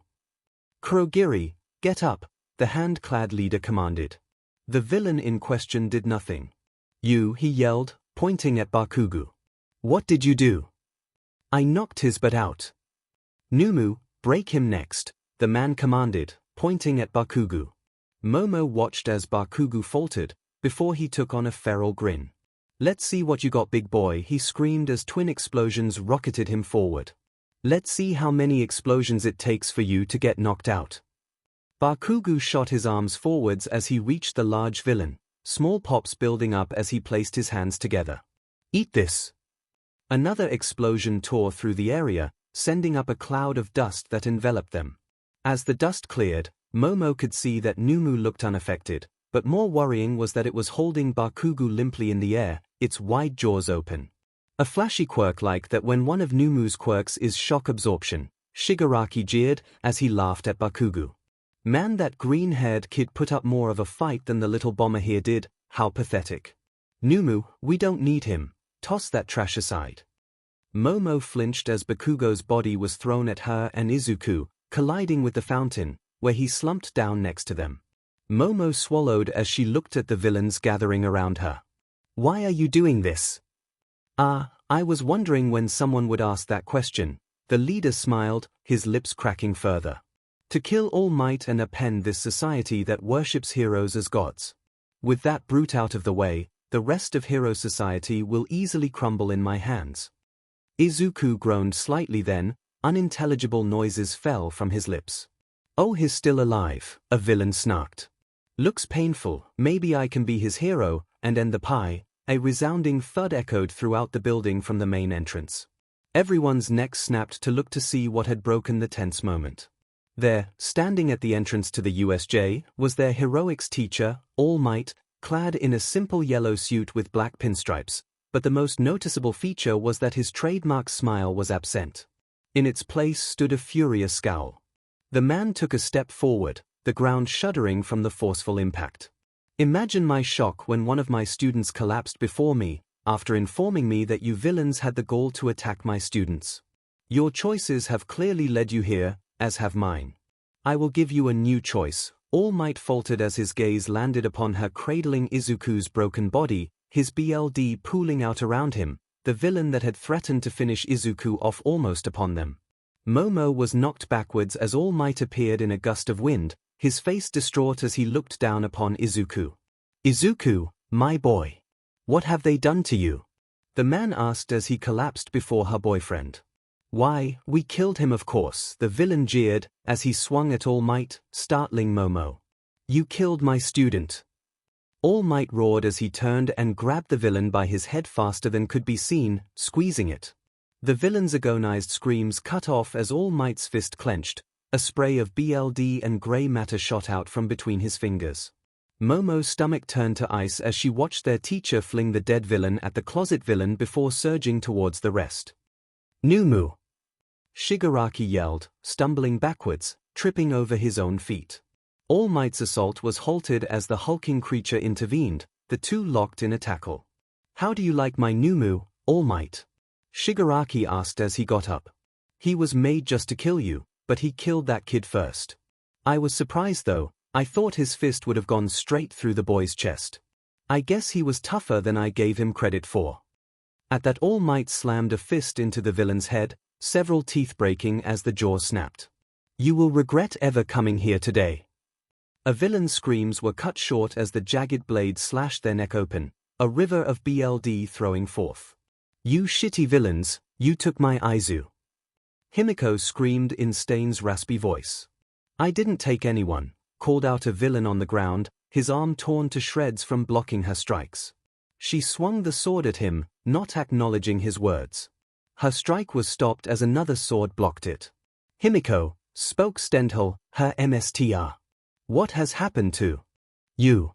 Where were you?" she yelled. "Aizu is dying, because you weren't there." He faltered at her words. "Himiko, are you sure?" I think so, oh God." The voice wavered as her transformation broke, Stain's body breaking down to reveal a teary-eyed girl in a white dress. "I didn't check, I saw him cough up BLD, he wanted to make me his successor," she cried out as 𝐶𝐻𝐿 grabbed her and pulled her into a hug. "I panicked, and I ran when he closed his eyes. I abandoned him and Momo." "Villain," he said to the man he had saved. "Yes, sir," he squeaked out from the floor. "Today is your lucky day, your life is spared, as this girl's comfort is of more importance than your life," her MSTR uttered. Thank you, the thug cried out. 𝐵𝐻𝐿, no 𝐒𝐻𝐿, picked her up at that, as he whispered in her ear, let's go find your Aizu, Himiko. There may be hope for him, yet Himiko nodded as she wrapped her arms around his neck as they began their trek to the plaza where a loud explosion was heard. Damn it, Bakugo, she muttered. A classmate, he asked her, obviously trying to distract her. Sadly, he's the person you would hate. He abused Aizu for years with his quirk, she explained.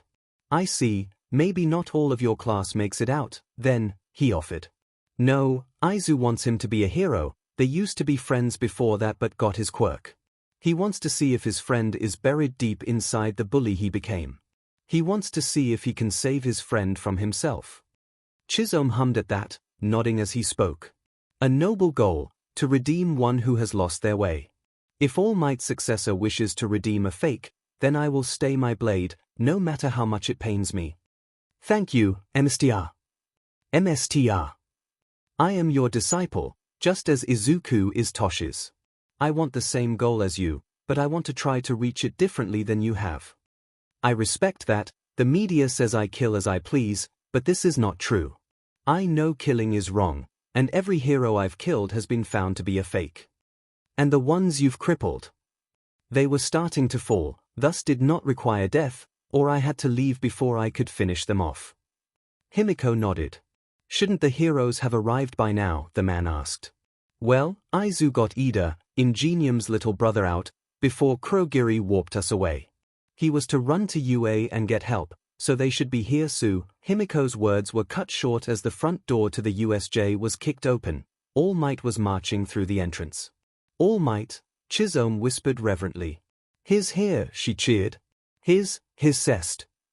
I would expect so. Your class has been attacked, and your boyfriend injured, 𝐒𝐿 stated. His also Fing Aizu's mom, Himiko chimed in. Oh, this makes things worse, he muttered, before picking up his pace. There, Himiko said, pointing to several of her classmates hiding behind a building, watching as All Might appeared in the plaza. Zoo, she called out, gaining her classmates' attention. Himiko, Mina called out, as she turned in place before freezing seeing her being carried by 𝐒𝐿, who still wore his mask. Drop my classmate or I'll make you, she shouted, acid dripping from her fingers as she got in a fighting stance, the others falling in beside her. Hello again, Tokoyami uttered. Little bird, 𝐒𝐿 greeted, where is my Doria? Ojiro pointed across the way where All Might was seen crouching over Izuku and Momo. You killed my student. All Might roared as he grabbed the closest villain and then promptly killed him in his grief and rage. Aizu, Himiko wailed at her teacher's words. He's not dead, called a voice from behind them. I can hear his heartbeat. Kyuka. Kiri. Mina called out as the two jogged forward to the group. Who are you? Kirishima asked 𝐒𝐿 as he approached. This is 𝐵𝐻𝐿, Himiko answered. He's a vigilante that infiltrated the villain group. A vigilante, several said in shock. Yes, he was the one who saved Toga and I when we were trapped within the monsoon, Tokoyami explained. Himiko watched as they nodded in understanding, accepting the man's presence. A loud thud came from the plaza. All Might had worked an arm free from the Numu's grapple and was now beating the large villain while pinning it to the ground. Numu, kill him already! Shigaraki yelled out. The creature roared as its jaw mended itself, the missing teeth from earlier regrowing. All Might! Himiko shouted, gaining his and the villain's attention. That thing has 4 quirks, including regeneration and shock absorption. All Might's blue eyes blazed in rage at those words, at what they implied. And Izuku's not dead. Kyuka yelled out. Thank you, he yelled back as he slammed a fist into Numu's head, sending it back to the ground. Now let's see how much you can absorb. With that, he delivered an axe kick, cratering the ground and the Numu's back. All Might, you dumb idiot, he'll just absorb it all, Shigaraki chided as Kurogiri wriggled on the ground, rising to a sitting position. And you, he yelled pointing at 𝐒𝐿, why aren't you killing those brats? Oh my, I nearly missed the show, the warper announced, distracting Shigaraki as he slowly got off the ground, dusting himself off. He quickly created a portal beneath the Numu, while another appeared overhead. Above you! Momo called out. Meddlesome brats, 𝐭𝐻𝐲 huffed. Why did you take so long to res, 𝐭𝐻𝐲, the leader asked as he scratched at his neck. Forgive me, it won't happen again, 𝐵𝐻𝐻 Shigaraki.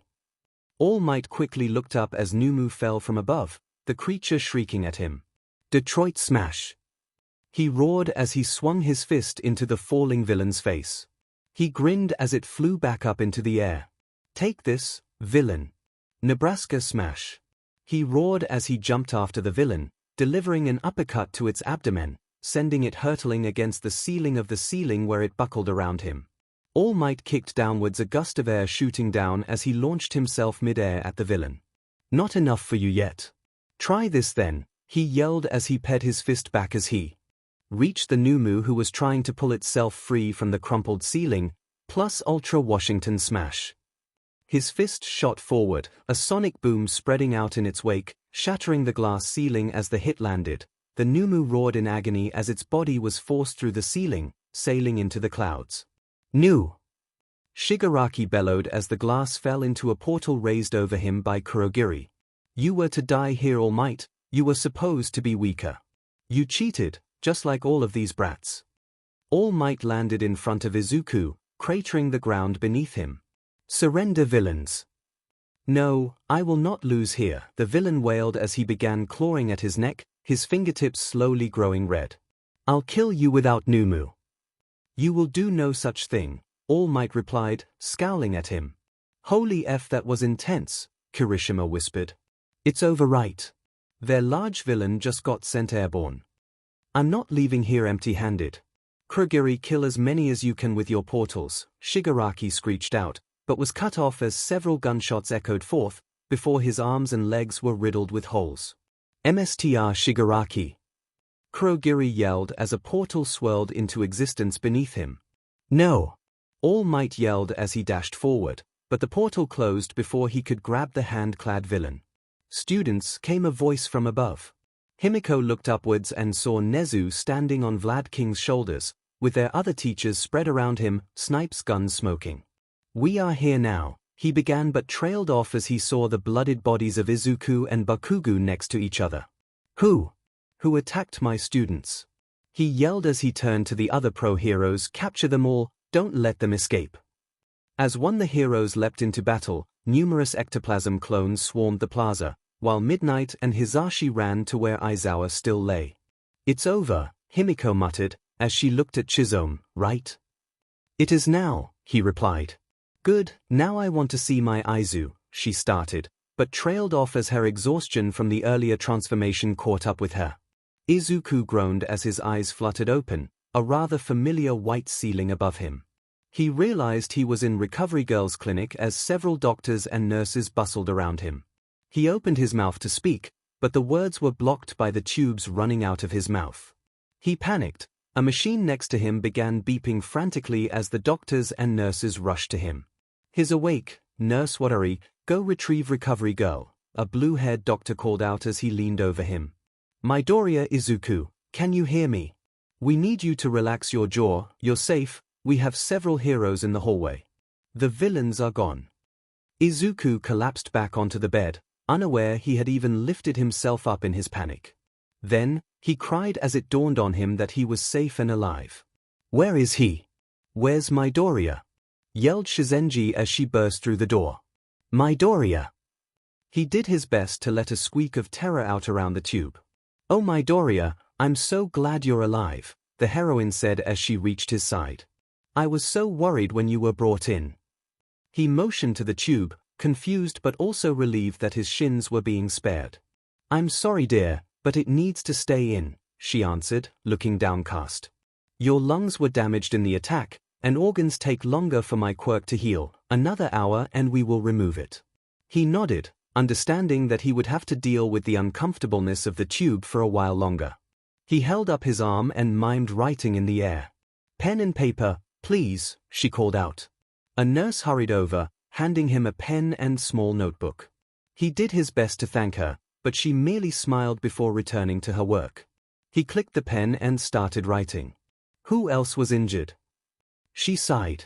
Midoriya, I tell you that your lungs were damaged and you need a tube to breathe, and the first thing you ask is about others. He scribbled another line. Technically, my first question was about the tube. Don't think you suffering a villain attack will let me spare your shins. Sorry was his hastily scribbled response to that. If you have the energy to joke, then you should be fine. Where's my baby? His mom yelled in the hallway. We can't let anyone inside currently, a man replied. Oh no, he realized. If you don't let me see my son, you will wish you had angered Nezu and not me, she curtly replied. Let the woman inside, you dolt, Shizenji yelled, startling him and the doctors. The door was promptly thrown open as Midoriya flew into the room, her eyes locked onto her son. Izuku. Inko, stop, he's still healing. Shizenji said, stepping between him and his mother. Explain. His lungs were damaged, so he is currently on assisted breathing while my quirk repairs them. Jostling him or hugging him too tightly could upset the process, the older woman quickly explained. Can I at least hold his hand, she asked, her eyes tearing up. Shizenji stepped to the side. Izuku grabbed his notepad, and quickly wrote on it, Hi Mom. Oh, Aizu, she cried out as she took his free hand in hers, kissing it. I'm so glad you're safe. I am too, he wrote out, before looking around the room and writing again. Can we have some privacy, just us three? Shizenji nodded. All of you out, go check on the others, get something to eat or drink. The doctors and nurses nodded to her before they walked out. What do you need to tell us, sweetie? Inko asked. Where's Toshi? I have bad news. He is with the police and Nezu currently. He was here earlier when you were still asleep, Shizenji answered. Why, what's wrong? He took a deep breath as he wrote the words he knew no one wanted to hear. One of the villains had 4 quirks. That's too many to be born with even with a quirk marriage. Regeneration, shock absorption, and 2 unknown ones. Shizenji's eyes opened wide at that. That's the first I've heard of that. Let's discuss this further when you can talk on your own. He nodded as he laid his head back on the pillow, still holding onto his mom's hands. The peace lasted only a minute before a new scuffle was heard. I can't let you girls in here, said the same hero as before. If you don't move, I will throw you into the sun. Okiko stated. One of your friends. I like her spunk, sweetie, Inko chuckled. He wobbled his hand in the air, trying to convey sort of. What do you mean? As he went to grab the notepad and pen, the door was quickly kicked open, revealing an irate Okiko who was flanked by an equally annoyed Himiko and Momo. Izuku, his girlfriends, shouted in unison. Why did that sound so nice? Inko. Himiko shouted, rushing to the woman, pulling her into a hug. Then she looked at Izuku. Her eyes widened at finally seeing him. Izuku, she was cut off as Shizenji smacked her shin. No hurting my patience. You 3 may sit down and talk, but no hugging. Oh, are you 2 girls friends of Himiko and my son? His mom asked Momo and Okiko. Actually, they are our girlfriends, Himiko replied for them, nsng her shin. Girlfriends, she shouted, looking at the 2 girls then at him. When did this happen? He looked to Himiko, pleading with his eyes. Oh, this morning when the 4 of us were cuddling in bed, she happily replied. He groaned. That was not the answer he wanted her to give. Izuku, are you having sex with your classmates? His mother asked him, gripping his hand tightly. A muffled no came from around the tube. We aren't. Momo began blushing up a storm. We haven't done that, Okiko squeaked out. Oh, I'm sorry. I'm just so frazzled, my mind is jumping to conclusions. My son was attacked by villains, and now I learn he is dating 2 more attractive girls with his girlfriend. We understand, Momo blurted out, her face still red as she tried to calm down. Okiko was now on the ceiling. You 2 wouldn't be the girls Izuku and Himiko met at the entrance exams, would you? Inko asked, obviously trying to cool down. Yes, Momo began. I met Izuku at the recommended exams, and I met Himiko at the general exams after he was injured there. Okiko slowly fell back to the floor as Momo gently pulled her down. I met your son and Himiko at the general exams before they started. I met Momo and Himiko again while we waited on Izuku to heal, as he had gotten injured while saving me from one of the robots. I heard them mention you two before in passing, but it is nice to finally meet you two. I just wish it was under better circumstances, his mom said, as she bowed to the two girls. Well, we were hoping to introduce you to them this weekend, Himiko explained, then we were gonna go to the planetarium. Oh, that sounds lovely, she admitted, but I doubt you can leave UA for the weekend now. That's correct, 𝐂𝐸𝐽 answered. Nezu is letting parents pick up their children, but they have to come in person. UA is swarming with heroes in case any villains manage to hide themselves. The door quickly opened. Oh, did that fool learn his lesson? 𝐂𝐸𝐽 asked as they looked. In through the door stepped the one person who was missing, All Might. Midoriya, my boy, you're awake, he gasped out as he quickly walked over and knelt down beside him. I am so sorry you and your class had to face those villains like that. I should have been there. He got down on his knees and bowed before him. Please accept my apologies for not being there when you needed me. Izuku was fretting. This wasn't his fault, no one could have predicted this.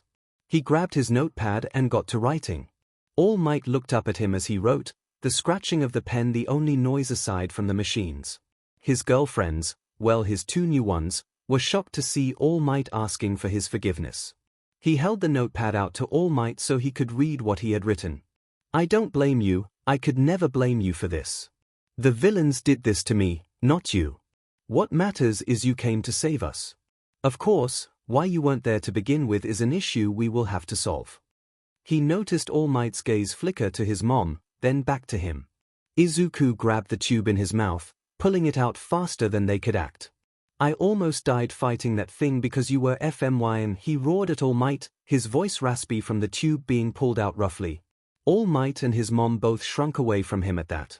What the F? Okiko softly asked. Momo nodded along, her eyes wide at that statement. Sweetie, his mom began, don't be mad at him, be mad at me, I made him late. I wanted to spend the morning with him, and we lost track of time, she said as she started to cry. Mom, he said as he reached out for her, pulling her into a hug. Himiko, Momo, Okiko, can you three step out for a little bit? Himiko nodded, grabbing the two girls' hands. Come on, I'll explain what I can. Before you go, he called out to them, blushing. Of course, Himiko replied as she hurried over, dragging the girl to Izuku. She gave him a kiss, before she ushered the girls forward who each gave him a kiss. I'm so glad you're safe, Okiko mumbled as she leaned her head against his. I didn't see you until All Might carried you up the stairs, and you looked so, she broke down crying at that. I'm here now though, go with Himiko. We'll talk tonight, okay?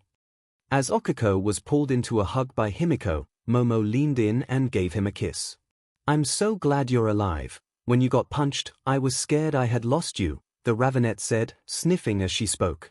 I'm relieved, and scared, and happy, and now confused because your mom and All Might are a thing it seems. I know, I was scared too, but we survived, he replied. Go with them. I'll see you later tonight with them. He watched as his girlfriends walked out of the room. He was proud of Himiko, she looked like she was gonna break down the entire time, but managed to hold it together, but he knew it wouldn't last long. With the room empty of his girlfriends, All Might released his quirk, coughing BLD into his hand. Izuku, please, I had no idea this would happen. I would never intentionally put you in harm's way like that, Toshi said as he grabbed Izuku's hand.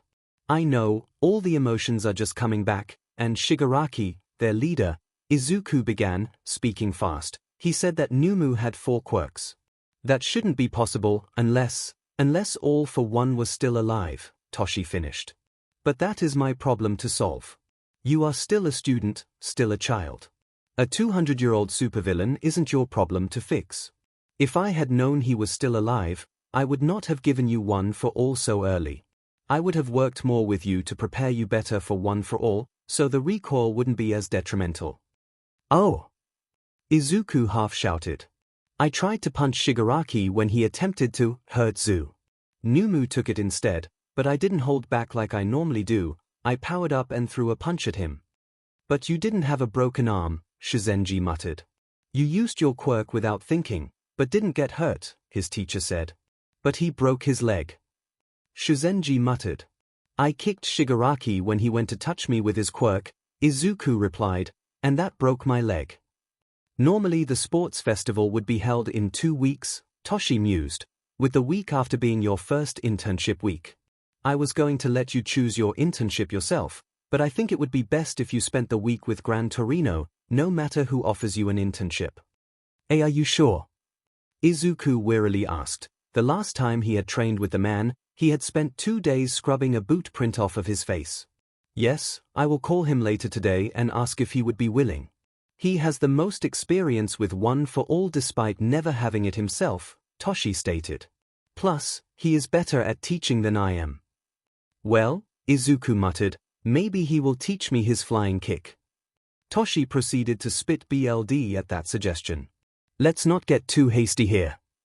Seeing the BLD on his MSTR's hands jogged a memory. Stain. Izuku shouted. Stain. What do you mean, dear?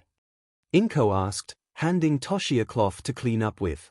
Himiko's, he wobbled his hand side to side, MSTR. Oh, Inko gasped, the villain. Yeah, Izuku answered, he was at the USJ, he snuck in among the villains. Himiko told me he saved her and Tokoyami. He did, he also killed every villain in the Monsoon Simulation Dome, Toshi answered in a grave voice. Izuku paled at that. Did you catch him? No, I let him go, Toshi admitted, looking down at Izuku's bed. You were in need of medical care, and there were other villains to be caught, and not all of your classmates had been located. Nezu and him traded words while I carried you here. Later, Nezu informed me that Stain learned of the attack when he killed a corrupt hero and one of the villains recruiting for the attack. Stain figured that we wouldn't believe him, or even let him speak if he approached UA with this news, so he decided that going along as an unknown villain would be best. Izuku nodded along. He wasn't sure if he would trust a known serial killer himself, even if his girlfriend thought the world of him. Toshi sighed.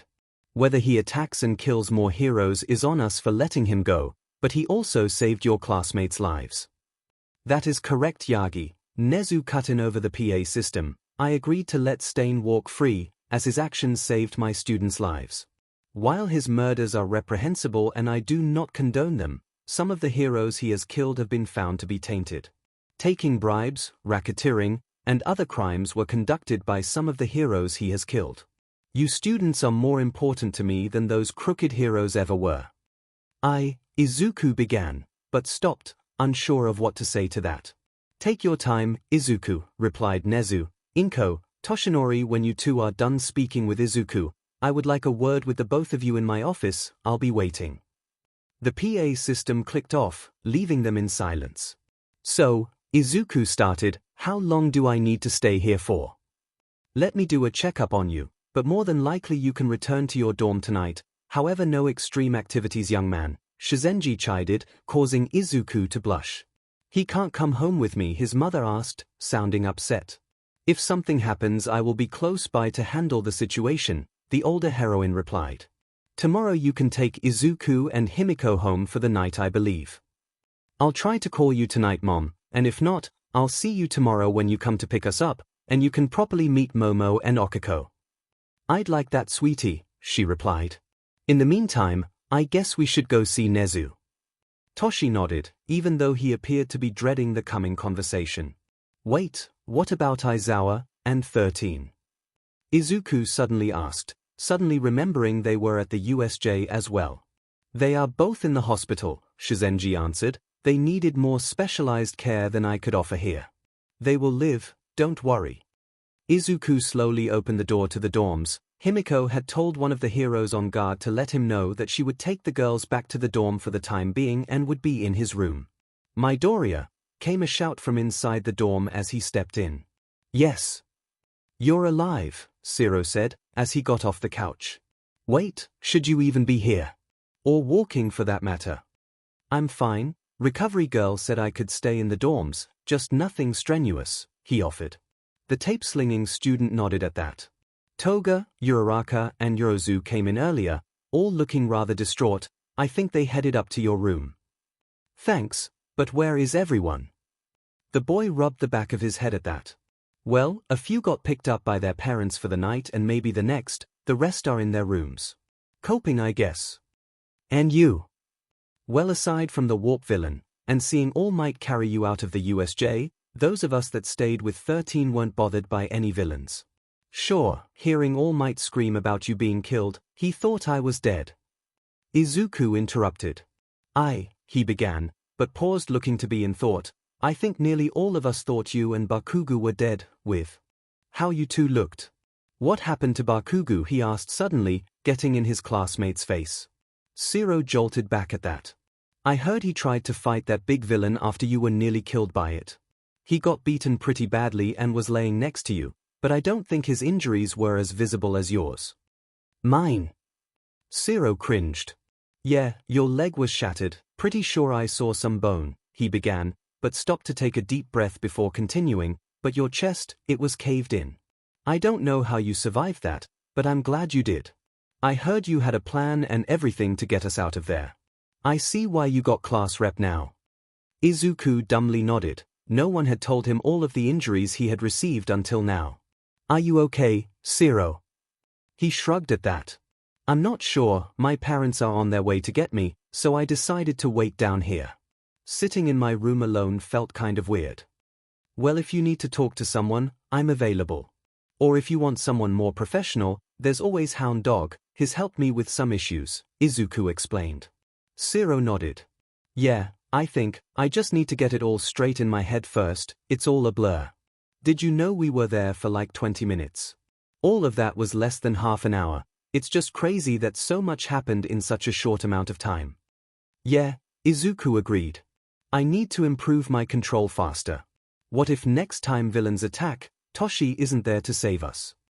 Go check on the girls, I'll be fine, Zero suggested, as he sat back down on the couch. Izuku nodded, he had some explaining to do after all. Thank you for joining me, Nezu said as Inko and Toshi sat in the chairs before his desk, cups of tea waiting for them. Principal Nezu, any blame that Toshi would face for being late is on me, Inko began, he was late because of me. Nezu held up a paw.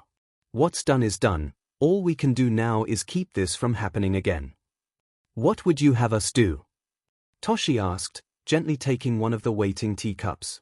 While I was content with you living off campus due to your condition to better hide your secret, I think it would be prudent if you moved into the provided teacher housing.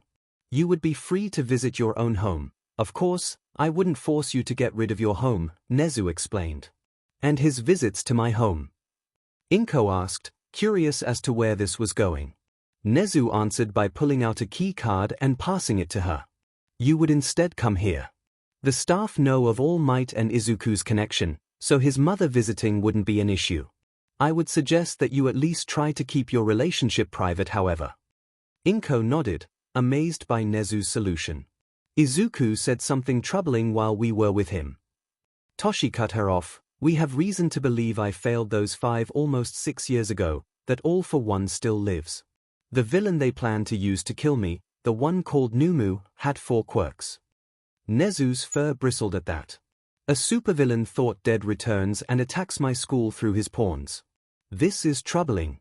I have a meeting tomorrow about the sports festival. I am of the mind to cancel the whole thing, but a few board members have called, even some Hero Safety Commission members as well, stating that it would make us look weak if we cancelled. Nezu sighed as he rubbed his forehead. If they want it to continue, I have several demands I will make.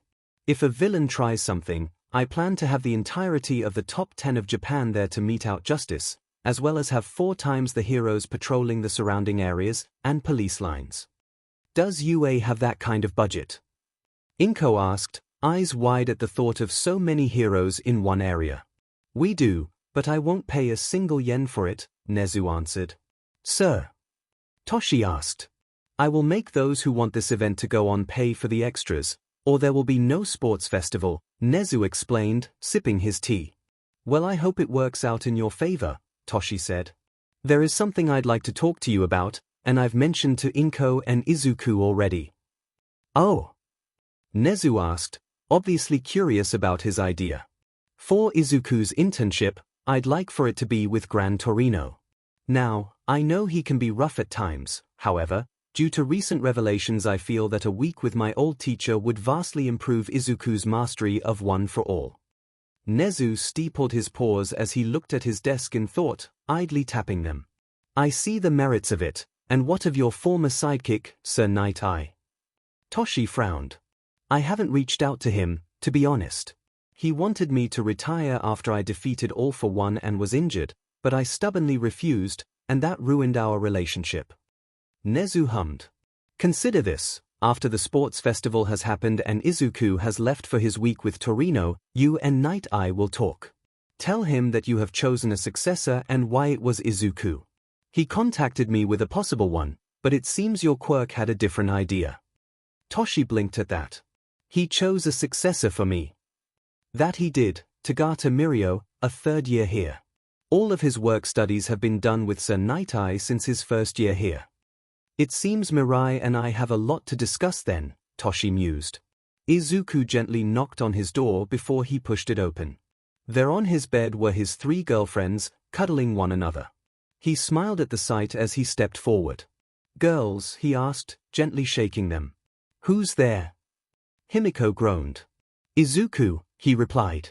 The result was instantaneous. 3 pairs of eyes shot open as he spoke, and then, to his surprise and mild horror, 6 arms shot out from the cuddle pile, grabbed him, and pulled him onto the bed, where they swarmed him.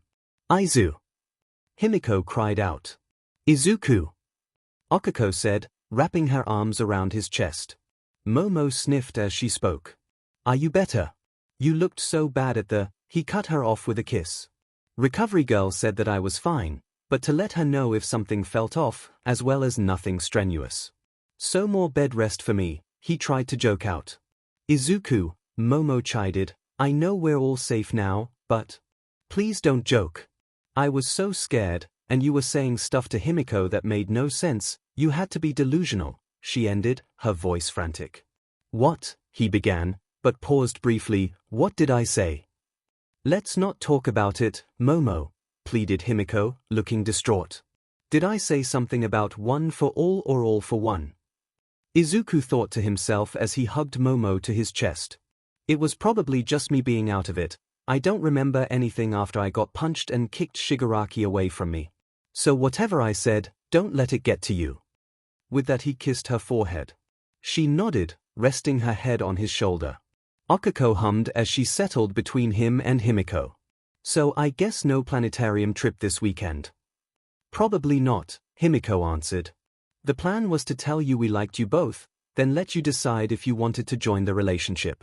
But that changed after this morning's activities. Plus, I doubt Nezu would let anyone leave campus except with a parent, he added on. Let's just enjoy what we have currently. Later we can plan a new trip. Okiko kissed his cheek at that. Of course. Plus, he mumbled, I want to take both of you on a date as well. Momo picked her head up at that. All of us or one at a time? One at a time, he confirmed. I was thinking I'll take one of you, and the other could have a date with Himiko, then we SWCH. We don't have to do everything as the 4 of us. I'm sure Nem. He cut himself off as he almost outed his teachers. Nem? Okiko questioned, tilting her head to the side. Someone we know, who also is in this type of relationship, Himiko offered. Both girls responded with an, oh at that. Speaking of relationships, Momo began, your mom is with All Might. SHT. He nodded. I met All Might in April of last year when I was attacked by a villain. He saved me, and I asked if someone without a quirk could be a hero. Before he could answer there was an explosion. The villain who had attacked me had escaped from the hero All Might handed him to while he stayed to check on me. The villain had captured Bakugo, and all of the heroes present were standing around, doing nothing. Well, except for Backdraft, who was putting out the fires that Bakugo had created with his explosions in his panic. Wait, the slime villain incident from back then was you? Okiko asked. It was, he answered. Well, I didn't save Bakugo exactly, but All Might says I bought the time for him to act by running out as I had gotten ahead of him somehow. Once he had defeated the villain a second time, he answered my question, saying that I could be a hero and that he would train me. So you really were recommended by All Might then, Momo muttered. Wow, Okiko gasped, wide-eyed at that. Izuku yawned suddenly. I guess Recovery Girl's quirk is finally starting to take a toll on me, here. I'll answer more tomorrow, okay? Sleep does sound rather nice, right about now, Okiko mused, nodding. If you want, Izuku began, you and Momo are welcome to join us if you want. I'm gonna take a shower first though. That sounds lovely, Momo chimed in. I think I will as well, and I very much would like to join you and Himiko tonight. With that she gave the three of them a kiss before wiggling her way out of the cuddle pile. Yeah, I will too, Okiko said, giving him and Himiko a kiss as well. Be back soon, she called out as she followed Momo out the door, bumping her hand against Momo's, who grabbed it as the two walked out hand in hand. As the door closed, Izuku turned to Himiko. What did I say? She looked down. Himiko, it must have been about my quirk or one of our secrets, he pried. She looked up at him, tears running down her face. You offered me your quirk, you wanted me to be the 10th. You tried to give me your BLD, and then you collapsed. I thought you had died. She cried out, grabbing onto him. He wrapped his arms around her. I'm so sorry, Himiko.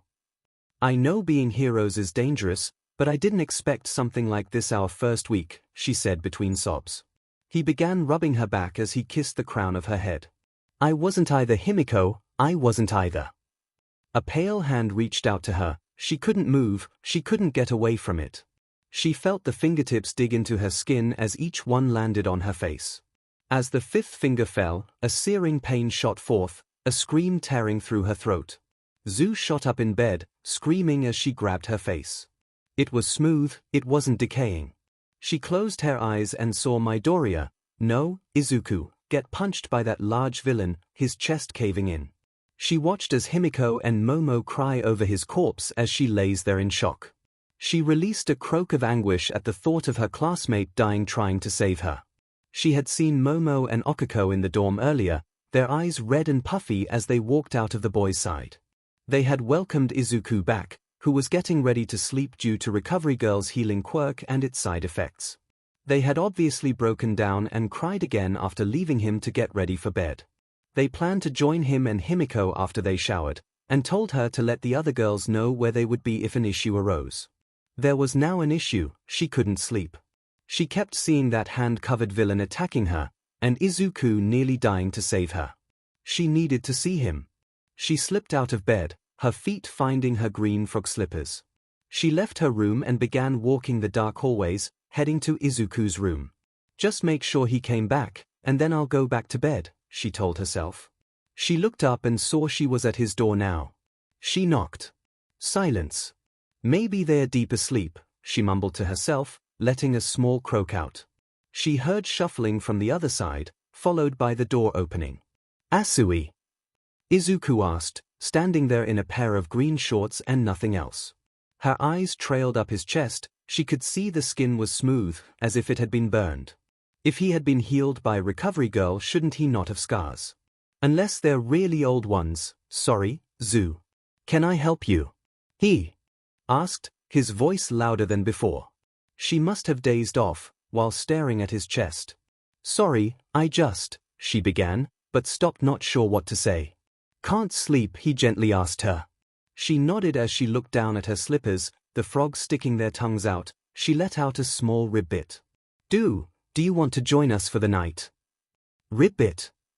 Nothing bad, I mean, just the girls have been having nightmares as well, and it helps that I'm there when they wake up, he explained, rubbing the back of his head, as he looked away from her, his cheeks turning pink.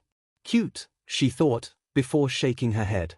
No, I mean yes, I'd like that, ribbit. Thank you, Izuku, she said as she stepped inside his room. Zu let out a soft croak of fulfillment as she burrowed deeper into the warmth enveloping her. She stilled, her room was usually warm, but never quite this warm in the mornings. She cracked an eye open and was met by an expanse of abs. Ribbit, she softly croaked, eyeing them. They looked familiar. Then it hit her, they were the ones she had seen last night when she was talking to Izuku before she walked into his room. She had spent the night after all. She shot upwards in the bed, moving a weight off of her. It was Okiko, who was now doing her best to rub her eyes while her hands were covered by a pair of mittens. Mittens that 𝐒 thought looked adorable on the girl. She blushed at that. 𝐒, 𝐒𝐿𝐼 mumbled out, followed by a yawn. Why are you in my room?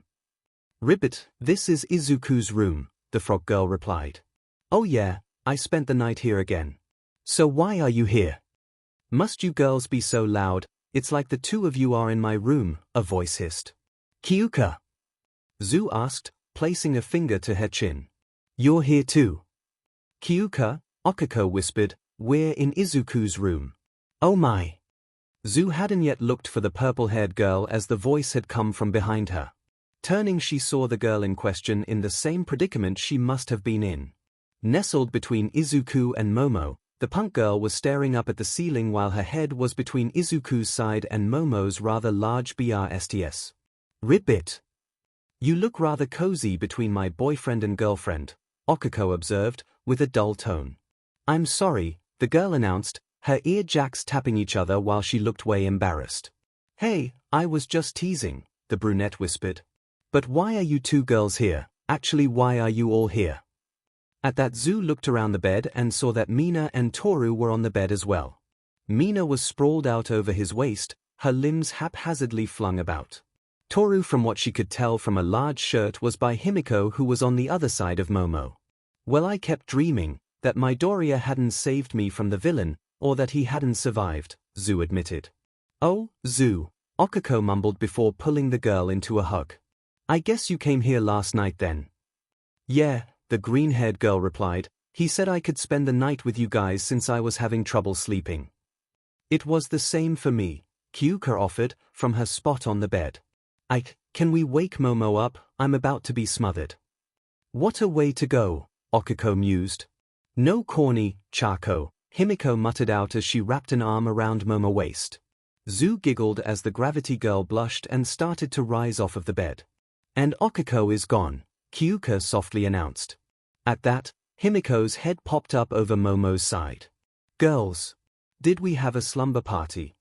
Sort of, 𝐒𝐿𝐼 answered, as she lowered herself back onto the bed. 𝐒 was having trouble sleeping, so she came here and Izuku invited her in for the night.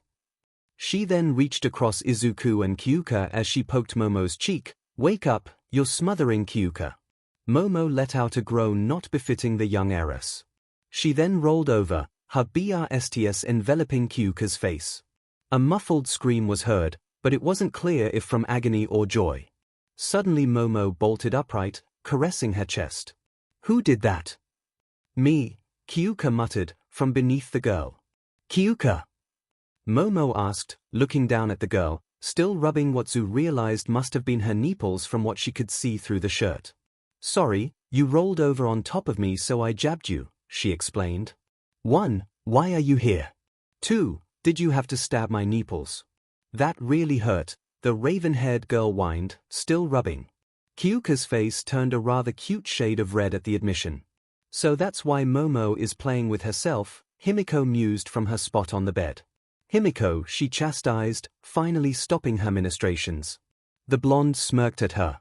Should we wake the others? Probably, but let's try not to wake Izuku up, 𝐒𝐿𝐼 replied.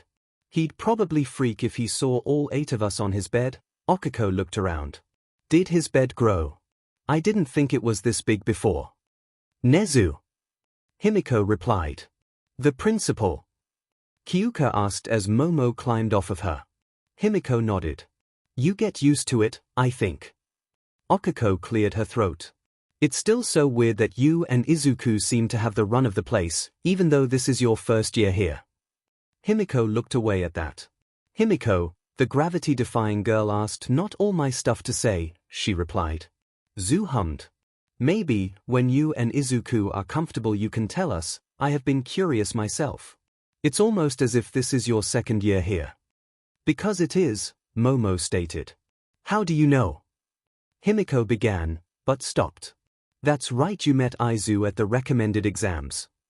I did, and he told me that he was Nezu's personal student due to his last school being subpar, Momo explained. A thing shithole, Himiko stated, growling it out. What's all the noise? Came from behind the blonde at her growl. Toru. Zhu asked, ping her head to the side. That's me, exclaimed a plain t-shirt that was sticking up behind Himiko. Oh, I see Kyuka and Mina came too. Bad dreams? Asked Okiko. Yeah, the invisible girl replied, the back of her shirt ruffling as she must have been nodding her head. So who gets to wake Mina? The girl in question snorted in her sleep. Okiko let out a giggle at that. I'll do it, she offered, reaching down to poke the pink girl's cheek. Mina, time to get up. The girl batted her hand away, but continued to sleep. Okiko huffed, if you weren't on top of Izuku I'd float you and drop you on the bed. Please don't wake me up like that, Momo asked her, with Himiko nodding along. Wake up. Kyuka hissed, smacking her back with her earjacks. Yow! Mina yelled, jolting on top of Izuku, causing the boy to let out a groan, but didn't wake. What's that? Mina asked, still half asleep. Who hit me? I did, Kyuka huffed out, still beside Izuku. Ken why? The pinkette grumbled out, causing the purple-haired girl to blush. Mina, Momo began, can you get off our boyfriend? Da comrade, Mina replied, pushing herself up off his waist. Was that a thing meme? Toru asked. As Mina got up, Zhu noticed that Izuku's shorts seemed to be rising as well. Had she stuck to his clothes? Zhu's eyes opened wide in shock as Mina finally moved off of him. She saw that Izuku's shorts were standing up in the center, as if something was sticking straight up under the fabric. Is that his? Hey, what's this? Mina asked, poking what Zhu realized was Izuku's 𝐒𝐽. Holy SHT, Okiko gasped. Did she just touch it? Momo asked, her face turning a bright shade of red. Mina, Himiko muttered, her voice not as laden as it was in the past when the pinkette went too far. Oh, do you know what this is?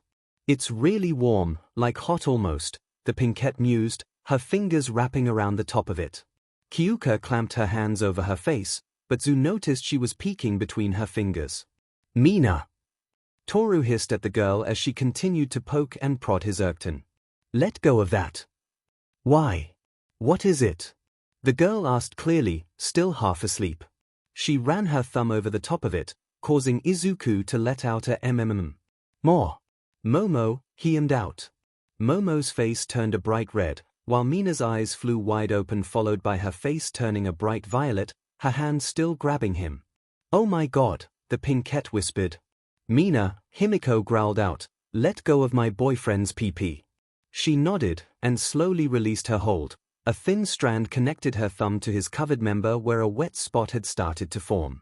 I'm so sorry, she squeaked out, tears tearing up as she wiped her hand on her shorts. Hey, Himiko said, crawling over to the pinkette who was looking distressed. I thought coming here was a dream, she muttered. It's fine, we all had an extremely taxing day yesterday, and our nerves are probably more tense, the blonde said in an attempt to soothe the girl. Still, the acidic girl muttered, I was feeling up your boyfriends. She blushed, unable to finish. You apologized, Himiko pointed out, it happened with Momo and Okiko too. Guys are just like this in the morning and awkward situations arise. Mina nodded, then looked back at the 𝐒𝐽, her face scrunched up in thought. You two have had sex, right? Like it seems like you have. Himiko nodded.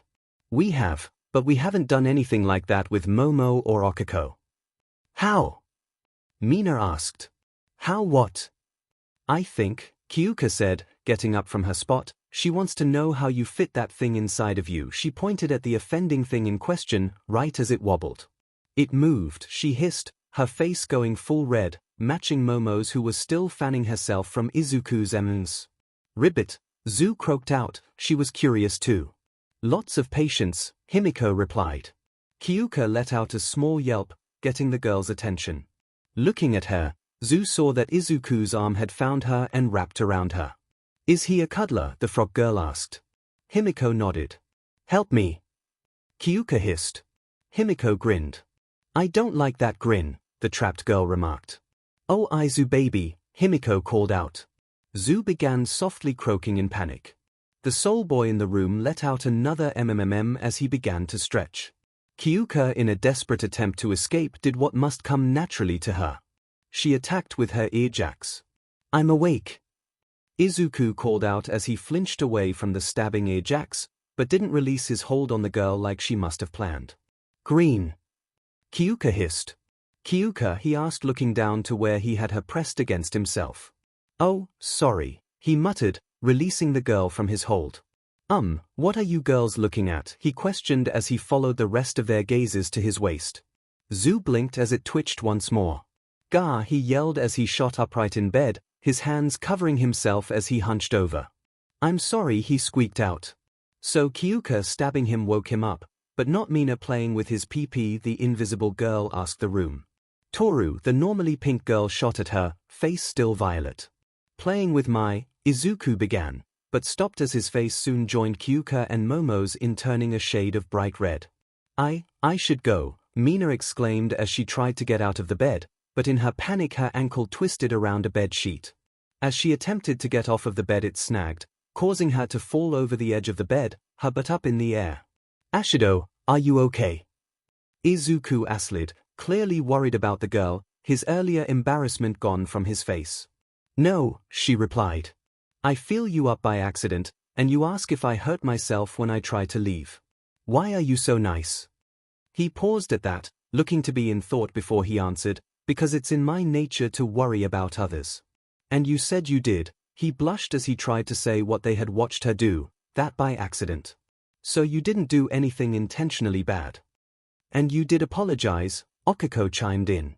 I still feel bad about it, Mina muttered from her spot on the floor. Also, can someone free me? Izuku leaned forward and picked her foot up as he began pulling the tangled sheet from her ankle. Thank you, she said as she managed to stand up this time. You're welcome. Sorry again, I'll be going, the acidic girl uttered, hurrying out the door. That was awkward, Toru stated. Rip it, I agree. Also, I think we've overstayed our welcome, Zu tacked on. Yeah, thanks for last night, Kyuka said as she scurried off the bed, sorry for intruding. With that the punk girl quickly left the room. 𝐔𝐸𝐽 moved closer to Izuku and proceeded to give a quick hug. Thank you, Midoriya, she said as she released him, I'm glad you made it out of there okay, and I'll talk to Mina later.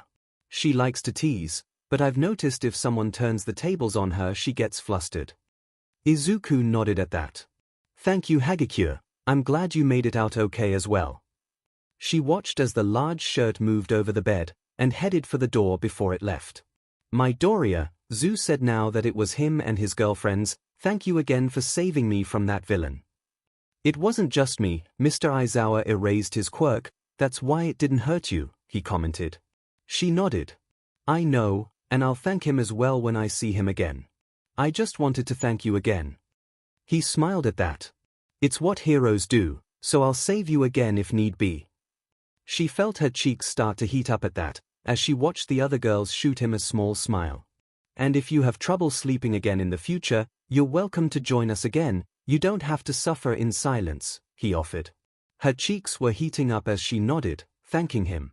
Have a good day, Midoriya, she said as she left his room. As Zu left the room, Izuku collapsed back on the bed, covering his face. I can't believe I said that, he groaned. Wow, Himiko chimed, you were really smooth there with Zu. Something you want to tell us? She smiled at him, her fangs sticking out from her lips. Zu is a valued classmate and I would save her and anyone else in our class if the situation arose, he replied, doing his best to keep a straight face. What about Bakugo? The blonde asked, her teasing smile falling slightly. Him too, how could I call myself a hero if I let my personal issues dictate who I do or don't save, he rebuked. She nodded at his answer. True, I guess even a true hero would save everyone, even those villainous. I did. I saved a villain yesterday. Shigaraki learned one of the thugs told me about the Numu's quirks. He wanted to kill the villain, but I wouldn't say who it was, and that upset him, Izuku explained, as he sighed. Then he had Numu punch me for upsetting him. He looked around as the girls frowned at his words. Sorry, bad time to talk about it. Sort of, but I have a question for Momo and Okiko, Himiko stated. What is it? Okiko questioned. Would one of you be willing to let me drink some BLD, or should I go get some from Recovery Girl? His girlfriend asked. What about mine? He inquired. No, she quickly answered, you need your rest. He nodded his head, plus he liked watching her drink from Momo and 𝐻𝐿𝐼. I'm fine with it, Momo answered. Same, 𝐻𝐿𝐼 said, nodding to her.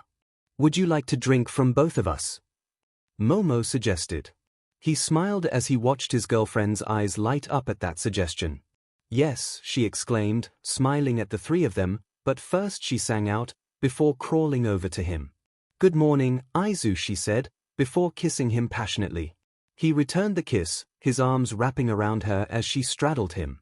He felt the bed jostle as Momo and 𝐻𝐿𝐼 collapsed beside him. Opening an eye, he saw the two of them engrossed in their own makeout session. Toshi stood solemnly as he watched his co-workers and fellow heroes Yamada and Kiyama sit by Aizawa's bed as they talked to the sleeping hero. He had been late to the USJ, something that repercussions he did not expect. His colleague before him and his disciple, student, and dare he think son had almost died because he was with 𝐿𝐼𝐼. 𝐿𝐼𝐼, he loved the woman dearly, and he knew ending the relationship wouldn't work. She was the mother of the next wielder of One for All, and he knew it would damage his relationship with Izuku. Yamada looked over his shoulder at him, a slight scowl on his face. Both him and Kiyama had been furious that he wasn't at the USJ when the villains invaded. He had never rebuked them or let 𝐿𝐼𝐼 try to take the blame for it as she had with Izuku. His face still stung from where Kiyama had slapped him when he first arrived at the hospital earlier in the morning. Suddenly there was a ruckus inside the room. Aizawa had woken up. The man was flailing from what Toshi could see through the window. Two doctors and several nurses rushed by as they entered the room, pulling Kiyama and Yamada away from the bed, allowing him to finally see Aizawa's face. His eyes were covered under several layers of bandages that the man was grasping at. A nurse ushered the two heroes out of the room as another closed the curtains, blocking the room off from viewers. Toshinori, Kiyama said, her tone flat, her eyes puffy and red. He bowed to the two of them. Once again, I am terribly sorry that my foolishness resulted in this happening. What's done is done. Yamada countered, running his hands through his hair as he got it out of his face. Just don't F up next time. He nodded. I do have some good news. Izuku woke up yesterday. Kiyama let out a sigh of relief. Oh, thank goodness. I almost broke down again when I saw you carry him out yesterday. Also, who was carrying Himiko yesterday? It seemed like they were already there. He froze. The knowledge that hero killer Stain was present was known only by him, Nezu, Chiyo, 𝐿𝐼𝐼, Himiko, and Izuku so far. Nezu was probably going to tell them as well. That was Stain. The two jolted at the name. He had learned of the attack when he came across one of their recruiters and a hero, he said, spitting the last word out. What happened there? Yamada asked, his mouth hanging open in shock. He was in the monsoon simulation where Himiko and Tokoyami were sent. He was there under the guise of 𝐿𝐼𝐼, his vigilante persona from several years ago. He saved them and killed the villains there. At some point Himiko transformed into Stain and went on a rampage of her own in her grief, thinking Izuku had died. Stain snapped her out of it, he explained. Holy 𝐿𝐼𝐼, Kiyama gasped out. There's more, but Aizawa won't like it, Toshi added. What do you mean? Yamada asked. That villain I fought several years ago, who wounded me. I didn't kill him, he orchestrated this attack. Izuku smiled as he watched Himiko sleep between their girlfriends. Both of them had their necks bandaged from where she had drunk from. Momo, 𝐻𝐿𝐼𝐼, he whispered, trying to avoid waking Himiko. Yeah. 𝐻𝐿𝐼𝐼 replied, sounding tired once more. Thank you both for sticking through with us yesterday and today, he stated as he stared at the ceiling. It means a lot to us, I mean it. Oh, Izuku, Momo murmured, smiling at him as she caressed his face. We've had these feelings for a while, we aren't going to let some villain get in the way of this. Yeah, 𝐻𝐿𝐼𝐼 said, her head popping up over Momo's to better see him. We've only been a couple for a day now, but we care about you too much to just stop now. She reached across both girls and placed a hand over his as she gently squeezed it, smiling at him. He basked in the sensation of both girls touching him. It felt wonderful. Izuku, Momo whispered out, you're crying. He rubbed his eyes with his free hand, wiping the tears away. Sorry, I just got overwhelmed, thank you, Both of you, he said, before leaning over and kissing both of them briefly. The two bore lightly flushed faces at that. As much as I would like to lay in bed and do that again, Momo murmured, we probably should eat breakfast. Do we have to get out of bed? 𝐒𝐿𝐴 pouted as Himiko snuggled closer to her, releasing a small purr. How is she so cute? Adorable, Momo whispered, smiling at the blonde before her stomach suddenly growled. Her eyes widened as she blushed and quickly turned away from him. How unbecoming of me. Well, I am hungry as well, 𝐒𝐿𝐴 admitted, as she patted the ravenette's shoulder. What about Himiko? He scooted closer to them as he cuddled up to Momo, who relaxed into him. He kissed her cheek as he reached for the blonde's shoulder and gently shook it. Wake up, my little vampiress, he called, as he watched her squirm, squeezing her eyes tighter.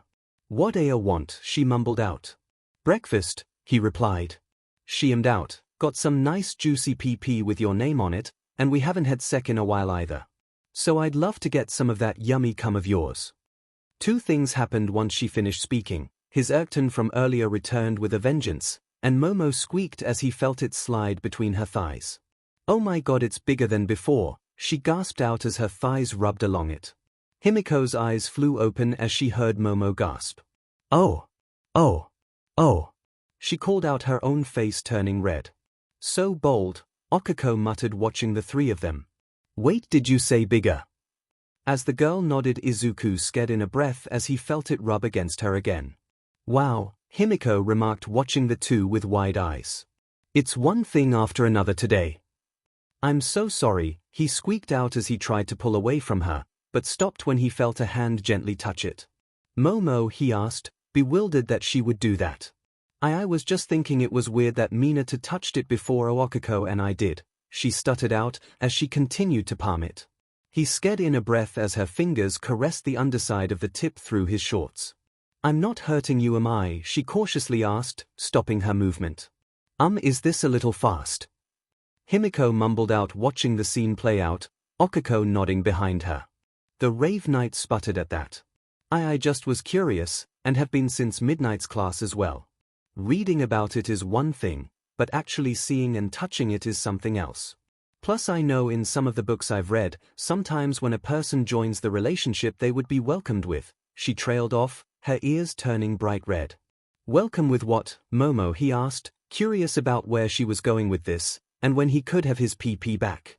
Secretary, 𝐒𝐴 squeaked out, her blush marks growing a darker red as they grew in size. Izuku opened his mouth to speak, but no words came out. Well, Izu did Momo's name when Mina was touching it, Himiko mused, smirking at them. Said girl let out an embarrassed squeak.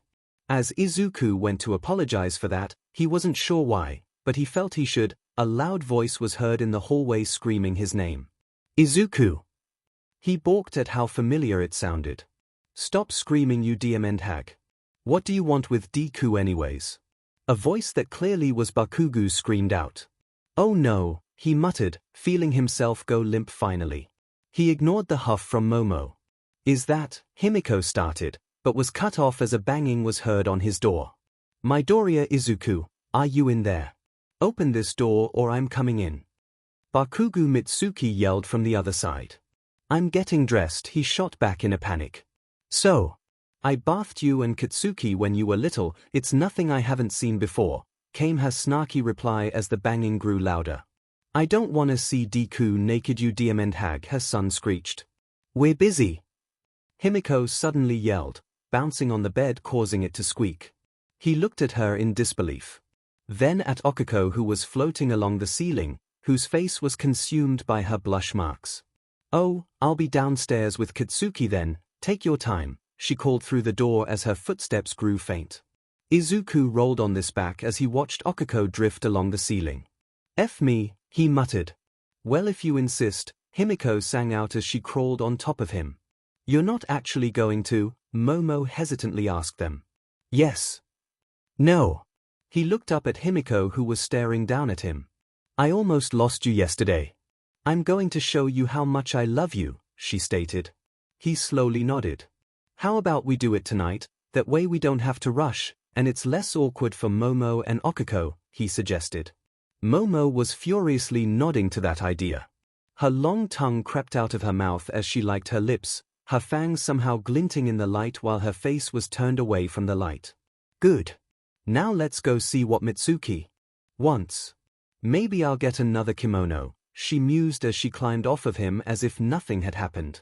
He looked at Momo to see if this was actually happening. She blinked. That was kind of hot. Also, we should get Okiko down. As Izuku entered the dorm's common area, he caught sight of two spiky-haired blondes sitting on one of the couches while a few of his classmates were looking between the two. What are you fing extras gawking at? Bakugo screeched. Dude, you look like your mom, Kirishima bluntly stated. Izuku stared in shock as he watched his former bully stare disbelievingly at the redhead. You saying I look like this fing hag? He screeched, jumping up from his seat, but before he could throw a punch, his mother grabbed him and pulled him back onto the couch. Katsuki, she coldly stated. Izuku turned around, he didn't want any part of this. Oh, Izuku, you're done already, she called out to him, her voice teasing. Don't remind me of that, I don't need that in my head, the blonde yelled at his mother. He screamed in his head while debating the merits and repercussions of using his quirk to escape. Ultimately he sighed, while turning to face his fate. Hi auntie, he called out. Midoriya. Kirishima called out as he ran over to him. Dude, you're alive. Yes, he asked, unsure where this was going. How? Kaminari asked Recovery Girl and a team of doctors. I really don't know, the last thing I remember is kicking Shigaraki away from me, he offered. Shigaraki? Kaminari questioned. Who's that? The creep covered in hands, you fing defective spark plug, Bakugo snapped at the blonde. That's enough, Katsuki, his mother snapped.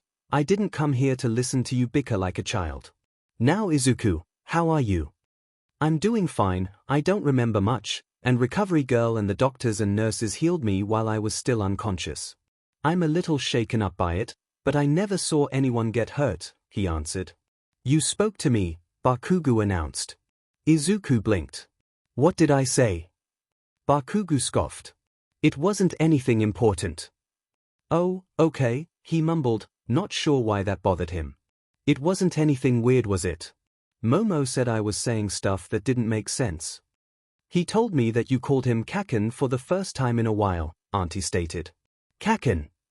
Kaminari asked aloud, while starting to giggle. That's such a cutesy nickname for you, Baku, Kirishima chuckled. Izuku watched as the two boys laughed at his old nickname for Bakugo. It was rather surreal. Bakugo's getting mocked, shut the hell up. Bakugo yelled at the two, palms crackling. Izuku flinched at the sight of Bakugo leering while setting his hands off.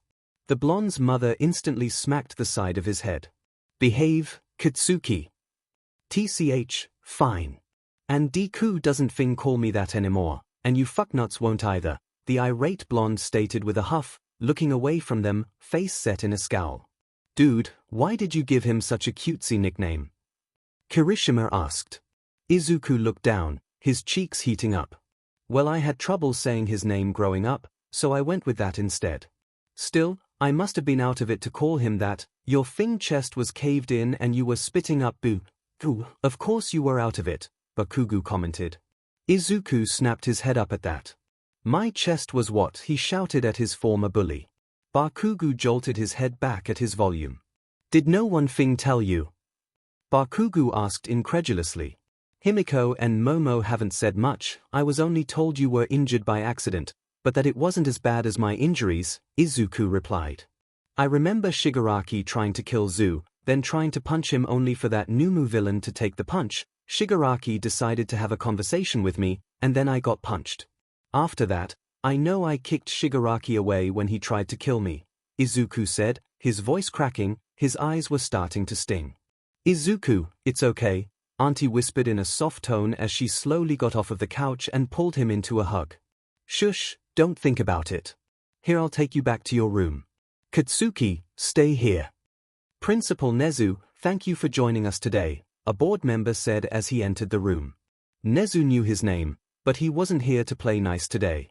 Today he was going to ensure the safety of his students. Stupid human politics be DMN'd. As he took his seat at the table, he cleared his throat before he made his opening statement. I want to cancel this year's sports festival. What? You can't do that. Why? He listened as the humans babbled on about how it would look, how UA counts on the festival to turn a profit early in the year. All stupid nonsense. He smiled at them and watched with glee as each human in the room slowly stopped speaking as they watched in fear.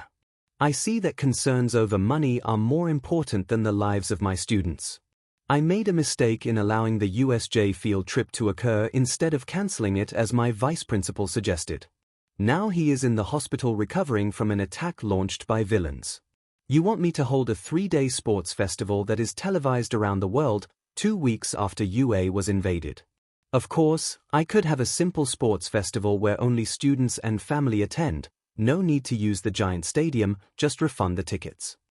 Refund the tickets, a member of the finance department asked in shock. Or, Nezu began watching as the humans leaned in, we hold the sports festival as normal. There was much nodding of heads. And increased security fourfold, with police blockades in the surrounding perimeter, alongside the top 10 heroes of Japan there. Half of them in the stadium, the other half outside the stadium. I want every villain watching to see the danger of harming MY students. Nezu bellowed, slamming his fists on the table. The humans jolted back from Nezu as he raged. Take the costs alone for UA, stuttered a woman with small bony plates on her forehead. Oh, UA won't be paying a single yen of the extra costs, Nezu stated, staring directly into the eyes of the woman. If the Hero Safety Commission and UA's board of directors are more concerned about the money UA would make and the ratings than the safety of my students, they will pay for the added security, or there will be nothing.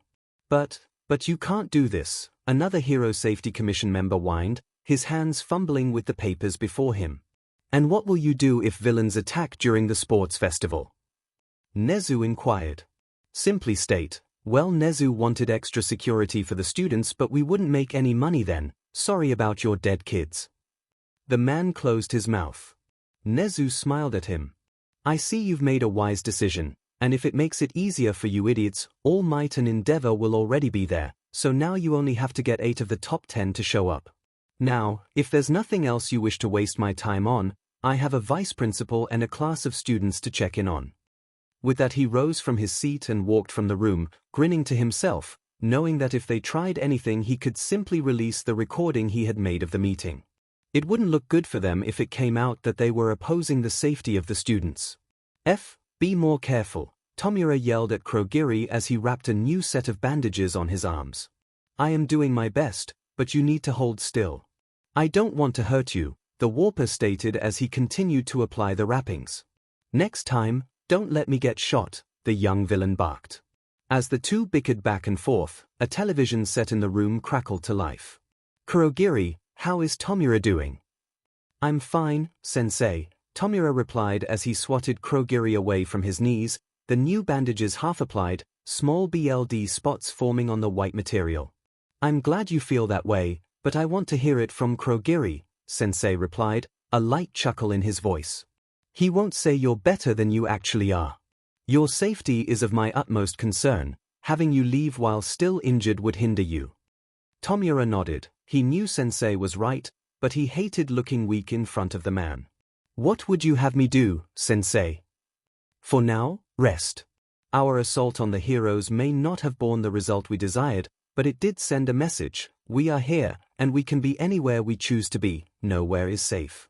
Take your time and rebuild your League of Villains, find members of quality to recruit, he instructed. Should I aim to attack during UA's sports festival, he asked, his fingers twitching. No. The man barked through the screen, causing him to flinch from it. Forgive me, I didn't mean to startle you like that.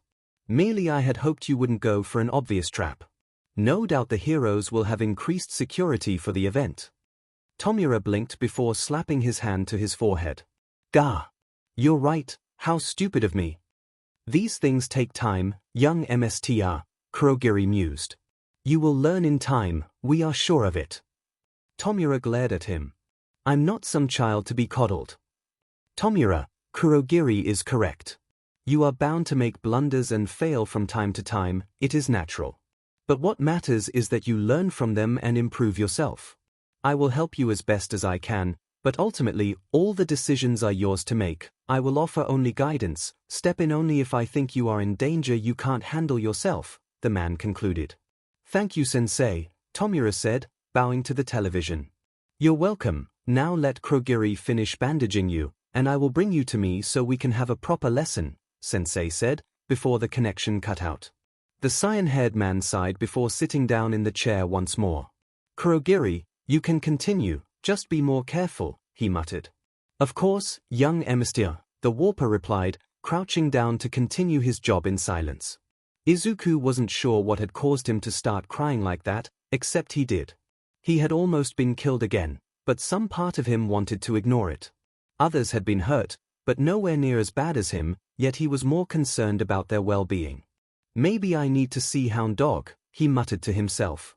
He glanced over at the all-night clock on his desk. It wasn't even past 10 yet, and he hadn't eaten breakfast yet. A gentle knocking sounded from his door. It was too early to be his mother. She had called him after Mitsuki had left, saying she would be there at 12 to get him and Himiko for the night. Izuku. It was Okiko. He didn't say anything, he wasn't sure what to say. I heard you came down, and met Bakugo and his mom, and that you got upset, she said through the door. Of course they found out. I just wanted to say that if you want someone to talk to, the three of us are here for you, his brunette girlfriend stated. Whatever works for you is fine, just let us know so we can help. He sniffed. Izuku. Momo called out. I'm not sure what upset you earlier, but please let us know if it was something one of us did by accident. The last thing we want to do is upset you. Oh, she thought she did something. Aizu baby, Himiko said through the door. If I teased you too much this morning let me know, I wasn't quite in the right state of mind. I'm still upset about what happened to us, to you. His girlfriends were sad and upset, and thought he was bothered by them. Something in him told him to fix it, that his own issues didn't matter. His eyes opened wide at that. He didn't think his issues mattered more than theirs did. His almost dying wasn't as important as them being upset to him. It was just like when Bakugo bullied other kids. Izuku had the need to step in and take it for them even if Bakugo had already hurt him that day, or week even. He would see Hound Dog when he got back to UA. For now he decided comforting the girls was more important. Implications of his mental state be DM'd. We'll be in my room if you want to talk, Aizu, Himiko called out. Wait, he said, hoping they heard him, as he got off of his bed and headed for the door. He opened it to see the girls standing there, with each of them carrying a food tray while Momo had two. What's with the tray? We heard you didn't eat, so we were bringing you breakfast in case you were hungry, the Ravenet explained. His stomach growled. I agree, Himiko giggled, food sounds good. How does breakfast in bed sound? He smiled at them. It sounds lovely if you three are joining me. They smiled at him as he stepped back into the room, holding the door as they entered. The girls climbed onto the bed one at a time while handing off their trays to each other, leaving a spot in the middle between Momo and Okiko, with Himiko on Momo's other side. Momo patted the empty space while smiling at him. He smiled back as he headed for the bed and claimed the spot, smiling as the girls scooted closer to him. Momo sat the tray in his lap and removed the lid, revealing a few bowls and dishes of rice, eggs, and fish, but no chopsticks or other utensils. Girls, I think you forgot to grab. He was cut off as Momo reached over with a pair of chopsticks and proceeded to pinch some egg and rice and slowly move it to his mouth. She looked at him expectantly. He watched as the other two girls watched, their permanent blushes slightly darker than normal. He opened his mouth and let Momo feed him. It was delicious. He chewed and swallowed it carefully, trying to mind his manners. That was delicious, he said, looking at what else was on his tray. I'm glad you enjoyed it, Okiko stated, snatching some fish to hold up for him to eat. The three of us worked on breakfast together. He accepted the fish, nodding to what Okiko had told him. So why are you three feeding me? You mean you don't want three attractive girls feeding you breakfast in bed? Himiko asked, a smug look on her face. I have no problem with it, I just wanted to know why you're doing it, he stated in an attempt to clarify his question. Because we wanted to. Okiko offered with a shrug. We wanted to make sure you ate something before your mother came to the dorms, Momo explained. While Okiko isn't wrong, I felt that making sure you ate would be best to keep up your energy. Momo has a point, the blonde commented. Mama Inko can get worked up when it comes to you. If your stomach growled and you said you skipped breakfast, she would make you a full lunch and make sure you ate it all. Izuku nodded. That did sound like his mom. Well, if you girls are gonna feed me, I want to feed you too. They smiled at that. I'm glad to hear it, the Ravenette mused, removing the cover from her tray, revealing some of the same foods, but also a selection of cheeses, fruits, and what he thought was yogurt. Interesting food choice, he commented as he took her chopsticks and snagged a grape before skimming it across the supposed yogurt before offering it to her. Momo gazed at the grape before moving her sight back to him as she replied, You know I tend to eat foods high in fats, but I try to stick to the healthier fats. With that, she maintained eye contact as she slowly liked the yogurt from the grape. Izuku slowly exhaled as he watched her tongue clean the grape before her lips wrapped around it and tugged it free of the chopsticks. As she swallowed, her face took on a red hue before she suddenly turned away from him. I can't believe I did that, she mumbled aloud to herself. Momo, he called out, placing a hand on her shoulder getting her attention, you don't need to force yourself to do stuff like that. Himiko and I don't expect you and Okiko to suddenly be on the same level of intimacy as the two of us. She nodded before turning back to face him. I know, all of my knowledge comes from romance books, so I guess I have a skewed perception of what normal to do. He and Himiko shared a look. I think this calls for a special lesson with Midnight, Himiko announced. Don't give me that look, Aizu, I know you were thinking it as well. I'm not saying you're wrong, but if Aizawa had to go to the hospital I don't think she will be available for something like that for a while, he reasoned. She huffed. You're not wrong. I hope Shouter is okay. Maybe Inko will be willing to go visit him. Momo shook her head while blinking rapidly. Did you just refer to Mr. Aizawa by his first name? I can explain, the blonde started, but said nothing for a moment before continuing, No, I can't. While we were here for lessons with Nezu, Aizawa would sometimes work with us on sparring, he explained. There's a lot that happened that led up to all of this, but some of it's personal and not mine to talk about. We aren't trying to keep you two in the dark, it's just that we've been included in the secrets of others. Okiko nodded. It makes sense, I guess. You two were trained by heroes before you came here, Izuku apparently by All Might and our homeroom teacher who also taught Himiko. I worked with Vlad King as well, Himiko added, averting her gaze. We both have BLD quirks, so he helped me with getting my longing for BLD under control. Unlike him, I have a stronger need to drink BLD. We think it's due to how my quirk requires more BLD to function. The more I drink from someone, the longer I can transform into them. Momo shrugged. Quirks are weird like that. I mean, I turn body fat into actual objects that are real by rearranging the fat cells at the atomic level. Izuku nodded. And Okiko nullifies gravity on stuff she touches with all 5 fingers. And I punch hard when I break my bones. Himiko promptly bopped him on the head. No more bone breaking, she chided. Now let's get back to eating, she said, offering Momo some rice. As Izuku headed down the stairs carrying the trays from breakfast, he heard what sounded to be multiple people talking in the common area. As he entered the room on his way to the kitchen, he saw most of his classmates there with who he assumed were their parents and Nezu. Ah, Midoriya, the principal called out, I was wondering when you would be heading down. I assume the others will be down shortly. As the principal spoke, his classmates turned to look at him. A few of them appeared to be fighting the urge to rush him, while a few of the girls bore light blushes. He nodded and lifted the trays up. I'll be back. After I put these in the kitchen, he said, looking around the room at his classmates. Not seeing his mother, but Mitsuki was still there. Auntie, have you heard from my mom when she'll be here? She's on her way, she got a call from work, otherwise she would have come with me this morning, the woman replied, as she watched her son fend off Kaminari, Kirishima, and Zero, who were all trying to include him in their conversation. He looked around the room and saw that nearly all of his classmates were there with at least one parent. He waved towards Toru and what he assumed were her parents' floating clothes as well. See, it's like he knows where I am, she said to them, bracelets clacking as she gestured to him and to herself. I mean, it isn't hard to see your clothes just suspended there midair, he offered, ping his head to the side in confusion. Ribbit, it must be because Mina sat on her earlier, Asui stated, her index finger on her chin.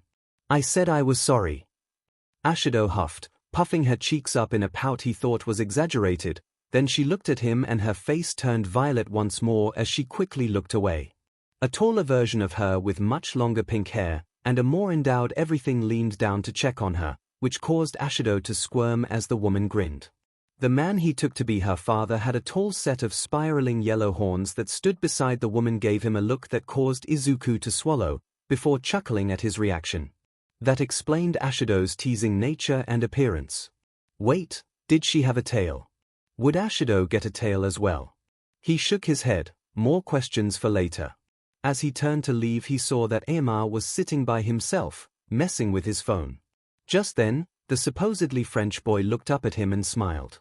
Not to worry, mes parents sont toujours en France, he said, slipping into French as he spoke, causing several sparkles to form around him. As he glimmered, Izuku saw dark shadow creep along the couch before Tokoyami reeled him in. Behave thyself, fiend, lest I cast you into the sun's warmth. But Fumi, the living shadow, whined. Dark shadow, behave please, the boy's mother intoned, her piercing hawk eyes centered on the shadow. It slowly nodded and returned to Tokoyami's side, who nodded to Izuku as he passed. I am pleased to see that thou have risen from thine slumber, we had feared one as bright as you lost. I've recovered now, he replied, noticing how the entire Tokoyami family dressed in a similar style, and while both had avian heads, his mother bore the head of a hawk while his father resembled a crow. He's got his father's coloring, but his mother's beak. He shook his head. He could figure out the boy's sentient quirk later. He quickly entered the kitchen and placed the trays into the sink for later. As he wiped his hands off, he felt something graze the back of his neck. Turning quickly, he was face to face with Himiko, who gave him a peck on the lips. Aizu baby, there's a lot of people in there, she whispered, motioning to the room he had just left. Momo and Okiko got called by their parents, they're both coming as well. And I figured, since 𝐒𝐿 is my guardian, I'd stay by you so it doesn't look as odd that I'm alone. He had forgotten about her parents and that they weren't part of her life anymore. He wasn't sure how to feel about the Togas. They were out of Himiko's life unless she ever decided to reconcile with them, which he didn't think was likely. It wasn't like he was going to go look for Hisoshi anytime soon. Aizu, she asked, poking his chest. Sorry, I was in thought, sure we can sit together, he answered. Plus, my mom is your guardian, so you would be with us anyways. As they left the kitchen he saw their other two girlfriends conversing with their parents. Okiko was in front of a woman who he mistook for an older sister until he overheard her refer to the woman as her mom. Holy SHT, Himiko whispered. If that's what Okiko is gonna look like when we get older, then I am content. He nodded, noting the sandy blonde man smiling at the two women before him. He looked over at them and offered a short wave, which the couple slowly returned. Oh, Momo, we were so worried about you when we were notified about the attack on your school, a blonde woman said as she pulled Momo into a hug, the ravenet flustered as people watched. Sweetheart, are you sure you want to be a hero? I knew you would have to face villains, but never this early, questioned a dark-haired man standing beside the woman. Yes, father, she replied with a light huff. Izuku and Himiko shared a look before smiling. Midoriya, Seitu called out, waving at him. I'm surprised you're walking about. Should you be walking about? The man and woman seated beside him gave him a curious look. The man was just as bulky as his classmate, if not larger, while the boy's assumed mother was on the leaner side and had a matching set of lips. I'm fine, I stayed at UA overnight in case there was an issue and I hadn't properly healed, he answered. Excuse me, his classmate's mother interrupted, but why would there be an issue? We were under the impression that very few of you students were injured. He looked at Nezu, who sighed. 2 students needed emergency medical help, Midoriya was one of them, but I didn't want to reveal personal information, the principal answered the unasked question. It makes sense, Izuku mused, you wouldn't want to cause additional stress to the students and their families, plus, I'm fine now, so it doesn't matter. Nezu's eye twitched. Himiko squeezed his hand. I said something concerning, didn't I? Izuku thought to himself as several of classmates gaped at him. Midoriya, Todoroki monotone, his presence hidden as he sat in a corner, the hulking figure of his father behind him. How had he missed Endeavor standing in the room? Yes, he questioned, you had your chest caved in and then shattered your leg. I don't think fine is how I would describe you, the dual-colored boy said in a dull tone. The room was silent for a few seconds. Excuse me. Momo's father loudly exclaimed, how are you even alive? Recovery girl and medical staff, that's the first thing I saw when I woke up in the clinic yesterday, Izuku answered. They didn't send you to the hospital? Tokoyami's mother questioned. He shook his head. All Might carried me to her once the villains had been dealt with. So that elf did show his face after all, then, Endeavor huffed. Where was he when he couldn't be at the school? He had a personal issue that he couldn't put off, the principal replied. Now, I called you all here today as your children were put in harm's way by my mistake. I would like to apologize to each of you, he stated, bowing low to them. Excuse me, but this boy and girl's parents aren't here yet, Okiko's mother stated. My mother spoke with the principal yesterday, he answered, arm rubbing against Himiko's. And your parents, she asked, looking at Himiko. Aizu's mom is my guardian, so it was handled, she answered. Nezu clapped his paws together, getting everyone's attention once more. Another thing to discuss is UA's annual sports festival. I wished to cancel it, as I deemed it a risk to carry on when we were just invaded. However, the school board and Hero Safety Commission made a huge fuss about how it would make us look weak, or we would lose money, as if those mattered more than the lives of your children. Several of the parents bristled at that. The Yorozu family will stop all donations to the Hero Safety Commission until they figure out their priorities, Momo's father sternly said. Thank you, Mr. Yorozu, Nezu said, bowing once more. I did, however, work out a deal with them to allow the sports festival to continue. Safety will be increased by at least 4 times. Police will barricade the surrounding area from public access if you lack a ticket or student pass, as well as having Japan's top 10 heroes patrolling the stadium and surrounding area. Of course, they will be paying for all of this, not UA. I suggested making it private and open to family only, but they refused that offer and opted to fund the large-scale security option instead. Rest assured that if a villain does try something at the sports festival, they will be quickly and efficiently dealt with. Several of the parents nodded at that. Classes will resume on Monday, so if you would like to bring your children back home with you for the weekend, you are more than welcome to, of course. At that, Endeavor stepped forward. Looking back at his son, he called, Come, Shoto, we have much training to do. The boy lowered his gaze to the floor and nodded before standing and following his father out of the door. With the Todorokis gone, the room's ambient temperature returned to its normal state. So, spoke the rather frog-like man sitting beside Asui, who was staring at Izuku, his eyes not blinking. You're the boy who saved my daughter's life. At that, 2 little children popped up from behind him. You saved Big Sis, the girl questioned, her finger on her chin. You must be really strong, the boy said, his voice curious. And no, I didn't save her, that was our teacher, Mr. Aizawa. I froze up when she got attacked, Izuku admitted. Ribbit, but still you attacked that villain for trying to hurt me, Asui stated. But it's weird though, did you say using too much of your quirk breaks your bones? Why didn't you break your arm when you threw that punch like when you kicked? Izuku suddenly felt many eyes on him. WED don't know why I didn't break my arm. It's possible that my body subconsciously held back since I was throwing a punch at a person. Asui's father mused, mighty humble aren't you? Still, my daughter is safe due to your actions, so you have my thanks. Izuku nodded. I mean, we're here to be heroes, so saving people should be what is expected of us, right?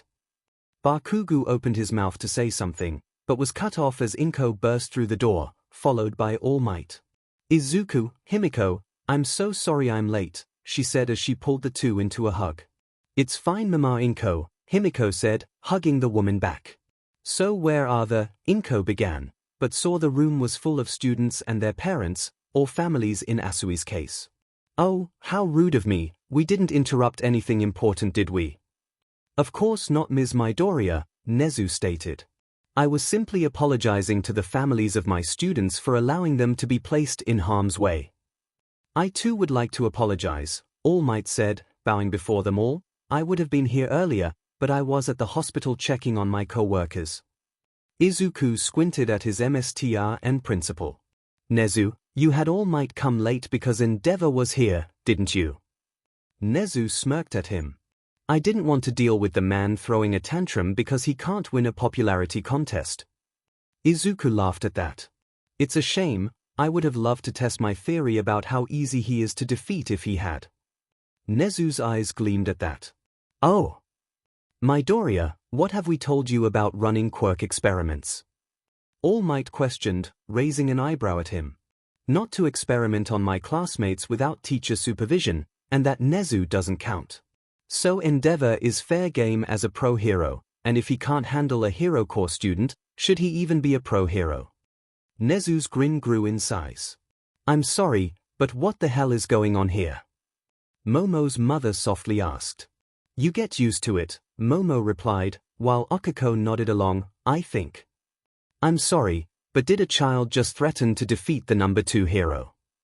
The man beside Jiru asked. Jiru was busy avoiding Izuku and the others. Obviously she was still embarrassed by what happened this morning in his bedroom, but now that her dad was speaking up she was trying to get him to be quiet. You're just hearing things, old man. I like his spunk, a tall black-haired man said who was seated beside Kirishima. So do I, Himiko blurted out. Izuku felt his face rapidly heat up as everyone stared at the two of them. Himiko, he groaned out as he covered his face. Sorry, I didn't mean like that, she said, giggling. I died yesterday and this is hell, he muttered. That wasn't funny, Green. Jiru shouted across the room. Sorry, he quickly apologized. Green? Jiru's mother asked, her own ear-jacks tilting to the side. She quickly blushed and looked away from Izuku, only to be looking at Momo, causing her to blush and look away again. Just what is your relationship with our daughter? The punk girl's father asked. Classmate, he quickly answered, not liking being put on the spot. The man squinted at him. Dad, leave him alone, Jiru said, stabbing him with her ear-jacks. He's had enough to deal with, without having to deal with your macho nonsense. Several people in the room laughed at the antics of the daughter and father bickering. Izuku watched as his classmates and parents talked before he realized something. Wait, where's Ida at? Your classmate is at home recuperating still, Nezu answered. He overclocked his engines in his legs, and his parents have him on strict bed rest while they heal. He will be back here on Monday. With that, you are free to go, or mingle amongst yourselves, but All Might and I have a meeting to plan for. Have a good day. Principal Nezu. Himiko called out. Yes, Toga. Do I have to participate in the sports festival? She questioned. You do for the first event, but after that you can drop out as you see fit, he answered. Why would you want to drop out? Kirishima questioned. Not everyone is as accepting of my quirk as you guys have been, she answered. Plus, I'm aiming to be an underground hero, so letting people see how I work would hinder me. But aren't these how we get scouted for internships? Okiko questioned. Aizawa will probably have me intern with him or another underground hero, she explained with a shrug, and Izuku already has his internship planned out for him. What? Bakugo screeched. How the F do you have one already? Because I signed him up for it, All Might answered, glaring at the boy. He will be with an older pro hero who has helped train those with quirks similar to young Midoriya's. We believe he will be able to get him to better MSTR his quirk. Several of the parents muttered amongst themselves at that, while Izuku noted that the girl's parents all sent him appraising looks. Young man, you must have quite the heroic spirit if All Might himself is recommending you to other heroes, Momo's father stated. Izuku flustered at that, unsure of what to say. Deku. Bakugo screeched, jumping up from his seat, hands crackling. Bakugo, sit down and behave or leave, All Might ordered, stepping in front of him. We are not going to deal with your issues with Midoriya today. Bakugo continued to glare at the hero before growling and stomping out of the dorms. Mitsuki sighed. I am so sorry about Katsuki, we have been trying to work on his temper. It is fine, Mrs. Bakugo, Nezu said, go find your son before he tries to fight his reflection. Again. How did you?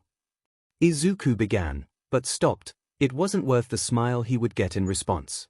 With most of his classmates and their parents gone, Izuku sighed as he saw it was just Momo and Okiko's families left. He watched his mother look at the two girls and realized that she may make a comment about their relationship. "Mom," he whispered, getting her attention, "I don't know if Momo and Okiko have talked to their parents about how our friendship has changed. So for now, we are just friends, okay?" His mother nodded, smiling at him. "I understand," she replied. "So I know we met yesterday, but it was rather hectic.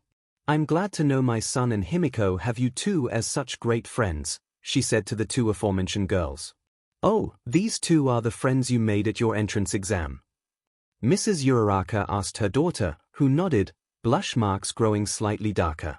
"Yeah, I met Himiko and Izuku at the entrance exams before they started," she explained, a small smile on her lips. "Then I met him again at the end when he saved me from the 0-pointer. "Izuku," her mother asked, a smile creeping across her face. Okiko's blush marks grew larger as she promptly floated to the ceiling. "Man, she's been doing that a lot recently," Himiko mused. "I know," Momo chimed in, watching Okiko fondly. "Still, Izuku, you didn't have to defeat a robot larger than the dorm and break your legs and arm." "He did what?" his mother asked, her voice raised. "Oh, here's Izuku to you," Momo's father asked, causing the Ravenet to flush and turn away from the man. "Izuku, why didn't you tell me you got hurt in the entrance exams?" his mother questioned, looking him over as if he was still injured from it. "I don't know, plus I saw her," he gestured to the girl on the ceiling, "in trouble and I acted." "Regardless, you saved our daughter," Okiko's father spoke, watching his daughter float across the ceiling. "Are you gonna come down, or is that your new home?" She let out a small squeak before pushing herself down to the floor before releasing her quirk's effects on herself. "Sorry," she muttered. "Is everyone picking up your muttering, Izuku?" his mother asked, one of her eyebrows raised in curiosity. "Maybe due to our close relationship the four of us have started to pick up on each other's small habits, which would be weird. The girls have picked up my muttering, but none of us have picked Himiko's habit of biting or threatening to stab people," he muttered to himself, curious as to what habits he could have gotten from the girls. "I don't bite that much," Himiko declared. Izuku gave her a look. "She bites people?" Momo's father questioned, giving her an apprehensive look. "It's part of her quirk, father," Momo suddenly said. "If you have an issue with my friend's quirk, you and mother can head home." The man quickly backpedaled. "I have no issue with a quirk I know nothing about, I just thought biting people was weird and unsanitary." "Oh," Himiko cut in, "quirks like mine kill pathogens that we could possibly ingest so we can't get sick or pass it to someone else." "Marvelous. If we could replicate that, think of the medicines that could be made," the man mused, looking at Himiko then to his wife. They're children, not money-making ventures," she chided, patting his back. "Her saliva is also an anesthetic," Izuku said, watching the man's eyes widen. "Izuku, don't encourage my father," Momo sighed. "I never thought of that," the blonde vampire muttered. "If it could be copied, I wouldn't mind. It would in a way make up for all of the BLD banks I broke into." "BLD banks?" Okiko's mother questioned. Inko placed a hand on Himiko's shoulder. "I have a BLD quirk like Vlad King, one of the teachers here, that requires I ingest it," she explained, grabbing Inko's hand, her grip tight on it. "What can you do with your quirk?" the dark-haired man inquired, the other adults patiently watching. Himiko sighed before her skin bubbled, her features distorting as blonde hair morphed into green and her skin's pale tone darkened, revealing Izuku in her clothes. "Himiko," he quickly chastised. "What have I said about turning into me when wearing a skirt?" The doppelganger smirked, hands running up the bare thighs. "That you have thighs that could crush melons and that you want them flaunted?" she asked in his voice, the husky tone familiar from when they were NTMT, as she ran her hands over the transformed legs. He blushed at his doppelganger's words. "Plus, who else would fit in my clothes? If I turned into someone else, I would break my clothes and be naked as them. I mean, Aizawa could maybe fit, but we don't want to see that." He shuddered at the idea of Aizawa dressed in his girlfriend's clothes. He glanced at his other two girlfriends and saw them both blushing, their faces red while their mothers did their best to hide their laughter. The two fathers sent Izuku a look that made him sit up straight. Himiko noticed and released her quirk, the gray sludge falling away from her, revealing a glare. Do you two have a problem with my Aizu? The men shared a look before Okuko's father spoke first. He and my daughter seem to be close. Of course I would be wary of anyone I didn't know who is close to my daughter. Exactly, not every boy or man is raised with the knowledge of how to treat women properly, Mr. Yorozu stated. Himiko rolled her eyes at that. I was living on the streets for 2 years. I think women can handle themselves if they set their mind to it. The man startled at that. Homeless. Yeah, ran away from home. After all, who would want a freak like me? She spat at the man. Father, mother, thank you two for coming, Momo interjected, but you two can return home. I will not let you, she glared at her father, upset my friends with your higher than you nonsense. Himiko, Izuku whispered, trying to calm her down. I meant no disrespect to you, young lady, the man said, bowing to her. Allow me to explain. We have had several men approach us wishing to court our daughter, but all have failed. When I say no one can respect our daughter, I mean to say no man has been fit to even try to court her. When was this? Momo asked, surprised by his words. We've been approached by several various families at events. You've met some of the men yourself, and you always complained about them on the ride home, her mother supplied. Momo scrunched her face at that. Oh, them. I can assure you Izuku is nothing like those men. Our first day here, when we moved in, he dealt with a pervert within the class that had hid in our changing room. I forgot about that guy, Okuko chimed in. Nasty little pervert, we heard him talking about us through the walls, then Izuku, she blushed as she almost said what Izuku had done. What did Midoriya correct? She asked, looking at him, to which he nodded. What did Midoriya do? He punched a hole through the wall when the pervert tried to use a peephole, Himiko answered. Oh, we were all dressed by then of course, so when he pulled his arm back the wall collapsed. Izuku blushed at her retelling. I didn't mean to do it, I just meant to hit the wall and startle him, he muttered. You punched through a wall trying to stop a pervert from looking at our daughter? Okuko's father asked, his eyes wide. Well yeah, I didn't like what he said about Himiko, Momo, Okuko, or the other girls, Izuku answered. His mother gave him a soft pat on the back. Okuko, you've picked a great guy, her mother said. What do you mean, Mom? The brunette asked, starting to float once more as her arms waved back and forth. Oh, Momo's mother said, a small smile on her face. Momo is she. Izuku then realized that he had used their first names when talking to their parents. He swallowed as he watched the mother smirk, while the fathers had different looks on their faces. I can explain, he softly said. The room was silent before Izuku's phone rang. He blinked. For the love of all might please be something to get me out of this mess, he thought as he felt Himiko grab it from his pocket. She answered the call, and set it to the speakerphone function. Young Midoriya, it is I, All Might. Came All Might's boisterous voice. I was wondering if you could come to Training Field Delta. Our meeting was pushed back and I would like to see how you may have used your quirk without injuring yourself. Yes. Izuku quickly answered, grabbing the phone. Excellent, and if things go well we will have a spa, his MSTR added, chuckling through the phone, and this time I won't send you through a wall. With that All Might ended the call. I'll take it. Sorry I need to go, bone-breaking quirk to solve, Izuku called out to the room, not looking at anyone as he rose from the couch and hurried up the stairs to change into workout clothes. All Might watched as his disciple jogged up to him, dressed and ready to train. All Might, Izuku called out, waving at the man. Hello, Midoriya. I hope I didn't pull you from anything too important, he called back, offering a simple wave. Oh no, you called at the right time, the boy responded, catching his breath. The man smirked at him as he silently mused to himself. That message from Himiko was unexpected. I don't know what Izuku needed saving from, but I do want to figure out why he didn't hurt himself with that punch. Glad to hear it. Now, before we get started, I wanted to ask you something, and by all means feel free to refuse. Izuku nodded, looking at him with those big green eyes of his. Do you know what you felt when you threw that punch? All Might questioned, but held his hand up when Izuku went to answer. Think about it if you want to, but do you remember the feeling in your mind, your heart, not just your body as you felt the quirk surge forth? Izuku held his chin in thought as he muttered about fear and being frozen, followed by seeing an opening. I was angry. I think.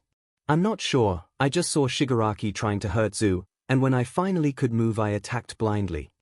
All Might nodded. That's what I had thought. It may not be possible to recreate the moment in your head and repeat the action. After all, you broke your leg when you kicked with the quirk only moments later. But, Midoriya stated, looking at his hand, I need to get better.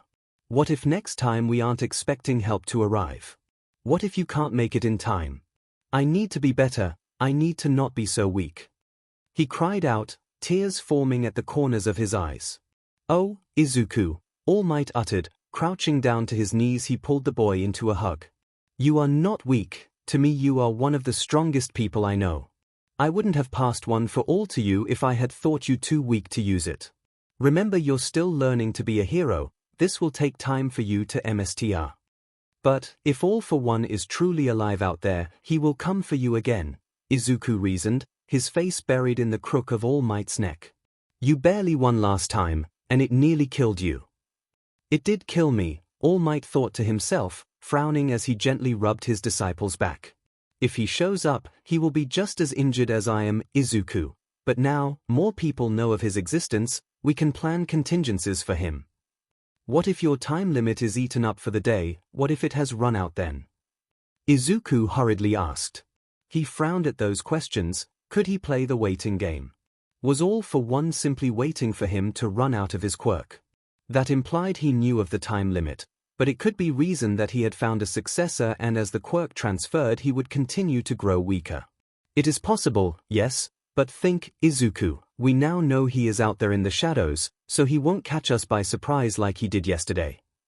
Izuku looked up at him for the first time since he had broken down, tears streaked his face. Toshi, he squeaked out, and it hurt him to hear the boy say his name in such a vulnerable way. I don't think I'm ready to face him. I don't know if I'll ever be ready to face him, he confessed, tears flowing once more. I promise as All Might, as the eighth bearer of One for All, that I will not let him harm you, that I will face him in battle before you ever have to, he whispered into the boy's ear, holding him close. But between you and me, Izuku, I think once you've mastered One for All that you will be stronger than I could ever hope to be. Thank you, Toshi, the boy whispered. Izuku wasn't sure how long he was held by All Might, but it wasn't long enough when the man relaxed his hold on him. Izuku, there is something I would like to ask you, not as All Might, but as Yagi Toshinori, the hero stated. Izuku stared up at the man. There were several things he could think of that he would have to phrase that way. He knew of one though that he figured would eventually come up. Principal Nezu wants me to start living on campus in the teacher dormitories to prevent another USJ incident. Your mother was given her own ID card so she could visit me instead of me leaving UA, the man began speaking slowly. Izuku nodded, understanding that his mother would be around UA's campus meant many things. Some of those things better left unthought of. When I retire as All Might and become a civilian once more, I will hopefully fade into obscurity as Yagi Toshinori. He held up a hand to stop the boy's protest, no doubt wanting to say that he could never fade. When that happens, I would like to marry your mother. But I want your permission. He was cut off as Izuku suddenly hugged him. Yes, you can marry my mother, Toshi, Izuku answered, smiling as this time tears of joy fell upon his cheeks. Thank you, Izuku, he replied, hugging the boy once more. So why did Himiko text me that you needed an emergency evacuation? Izuku blushed as he remembered what had happened and released his hold on the man. Izuku began retelling what had happened after nearly everyone had left the room. The misconceptions, the accidents, and finally Izuku calling the girls by their first name. I'm sorry to say you have had quite the eventful day, All Might mused as he took it all in. Now, correct me if I'm wrong, but you and Himiko are now dating Uraraka and Yorozu. He nodded, his cheeks warm from the continuous blushing. We confessed to them yesterday morning before the USJ. I see, what all have you told them? You and Himiko have several large secrets. We haven't talked about our true relationship or how you gave me your quirk, or how Himiko follows the beliefs of Stain, Izuku offered, scratching his cheek. We want to wait before we trust them more with something like that. All Might nodded. But know this, Izuku, one for all is your quirk now, it's no longer mine. One for all is now your secret. I can no longer pass it on, its future and knowledge is now yours to safeguard. It is now your secret that I keep, not mine that you keep. My quirk, Izuku breathed out. Yes, your quirk. I've passed the torch to you, and now you carry one for all. I can no longer pass it on, it is now yours to pass on when you choose to, All Might explained to him. I tried to give it to Himiko, at least that's what she told me, Izuku confided to the man. I don't remember it, but she said I offered her my quirk. All Might let out a sigh at that. I'm sorry that you two were put into that situation. For what it's worth, I think Himiko would be a great choice for a successor. I think so too, Izuku murmured. Izuku, a voice called out. He looked up, there shouldn't be anyone else here currently. Aizu, another voice called out. Wait, is that Himiko? He thought as he listened once more. Aizu, where are you? His girlfriend called out. He looked back to his MSTR, smiling at the man. Should we go see what they want? All Might nodded, bearing his own smile. They headed towards the direction they had last heard Himiko. Before long the blonde vampire rounded the corner in front of them. She stared at him for a few seconds before pouncing, a battle cry on her lips, 𝐒𝐬𝐽𝐫. He caught the girl as she collided with him, her arms and legs promptly wrapped around him, she fit perfectly. Hey, Himiko, are you feeling better? She nodded, nuzzling into his neck. You didn't do anything after I left, right? He questioned. I really wanted to stab them, just a little, but it would have upset everyone if I started stabbing them all, she murmured, digging her nails into his back. I want to make you bleed, Aizu baby, she whispered into his ear, nibbling on it. His breaths tightened faster than he thought they could at that phrase. I want you inside of me, she growled out, still nibbling his ear. He glanced over at All Might, who was walking towards his mother quicker than normal. I guess Himiko wasn't that quiet. Had they been alone, he would have considered ducking into one of the empty buildings and got down to it. He wasn't sure, but he felt that he needed to have secretary. Was that common for near-death experiences? I want to bleed for you, he whispered back, enjoying the little she released at his words. You look appealing when your lips are stained with my BLD. But we have to wait, she whined. We're going home tonight, I can't cut you up if we aren't alone. Also, when did you start enjoying the BLD play as much as I do? I just want to connect to you, he answered, kissing her. I've wanted to ever since I woke up, he confessed. You have? She peered at him, surprised. You haven't been as handsy when we're in the mood. Well, we haven't been alone, and before I woke up, I was dreaming about the four of us having sex, he confided. Her eyes widened at that, a dark blush growing on her far before she grinned. So that's why you were aming Momo's name while Mina was playing with your PP. He nodded, cheeks red from his own blush. Yeah, the dream ended before I finished in it. If she hadn't stopped, you would have blown your load for all the girls to see, Himiko mused. Why, I'm glad she was stopped. I don't think I could have shown my face if that had happened, he muttered. And then what you said this morning when it was the four of us about having sex, I was so turned on, he whispered in her ear, before giving it a nibble. Please tell me All Might and your mom aren't watching, Himiko huffed. He had forgotten they were there. He looked and saw the two standing just out of earshot, talking to each other. They are too far away to hear, but I see them, he stated. She groaned. Momo watched her father squirm in front of him. Sweetheart, I really didn't mean to offend your friends, he started, hands spread open before him. She squinted at him. He swallowed, before continuing, it's just you are our only child, and you are too precious for us, I'm not some item you can put on display. Momo retorted, glaring at the man. Momo dear, what you father means is you are our only child, her mother offered. She pet her head in confusion. I am an only child, they never had any more, her eyes widened at that. Momo, it took us years just to have you, her mother began. And when we did, the doctors said you would be the only child I could ever carry. Giving BH to you nearly killed me, another child and I wouldn't survive long enough. So please don't be harsh on your father, to us you are the most important thing in our lives, and all we want is your happiness. Yes, the money is nice, but it can't buy your smile when you learn to create a new object. Momo wasn't sure what to say. They had never mentioned this before. She remembered the time she had said she wanted a sibling and the looks her parents shared afterwards, and now she realized that she had been hurting them every time she asked. I didn't know. We asked the staff to never mention it to you, her father began. We weren't sure when we would tell you, but now that you're older and training to be a hero and had your first villain encounter, we felt it was time. Next time I see your friends, I will apologize to them wholeheartedly. That brings up something I wanted to discuss, her mother began, a small smile on her face. Momo did not like that smile. She had seen it on Himiko's face that morning. There is, her father asked. She nodded. Momo, I've recognized some of the books you have been reading at home lately and the ones you brought here with you. Her encyclopedias, her dad asked, obviously out of the loop. No dear, romance novels, the woman answered, particularly ones featuring relationships of more than two people. Momo felt her cheeks get hot. Clearly she hadn't hid those books as well as she had thought. Momo, I noticed the way you four kept looking at each other throughout all of that earlier, her mother began. This was not good. Do they make you happy? She blanched at that. Do they make me happy? Do they make you happy? Her mother repeated, waiting for an answer.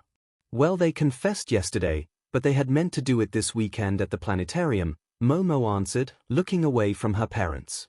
But the time I've spent with the three of them has been the best so far. They don't care what my last name is, and when we've gone out together they don't expect me to pay for it all. I'm treated as an equal, as if I'm normal, she confessed, eyes tearing up. Wait a moment, confess, her father asked them, but was summarily hushed by his wife. And yes, I don't know everything about them, and they are keeping secrets, but they've both had painful lives from what they have talked about, Momo uttered. Unsure of why she was saying this, I'm sure one day they will open up to 𝐒𝐿𝐼 and I. As long as you're happy, your father and I will support you, her mother said, pulling her into a hug. Indeed, her father tacked on, now, why does that boy have All Might's attention? I'm not fully sure, but I do know that Izuku was at UA for nearly a year before classes started. He's been taught by Principal Nezu and trained by All Might and our homeroom teacher Mr. Aizawa, she answered. He seems quite the catch, her mother mused. What about the others? Well, Himiko was taught by the principal as well, I think, but was trained under Vlad King and Mr. Aizawa, she offered. 𝐒𝐿𝐼 was saved by Izuku in the entrance exams, but the two of us quickly developed crushes on the other two, and each other, she admitted, cheeks burning from her blush. Well, I would love to meet them as your boyfriend and girlfriends in the future, she said, a soft smile on her lips, maybe at the sports festival. Originally, we were going to watch it from home, but now we will be coming here to watch it.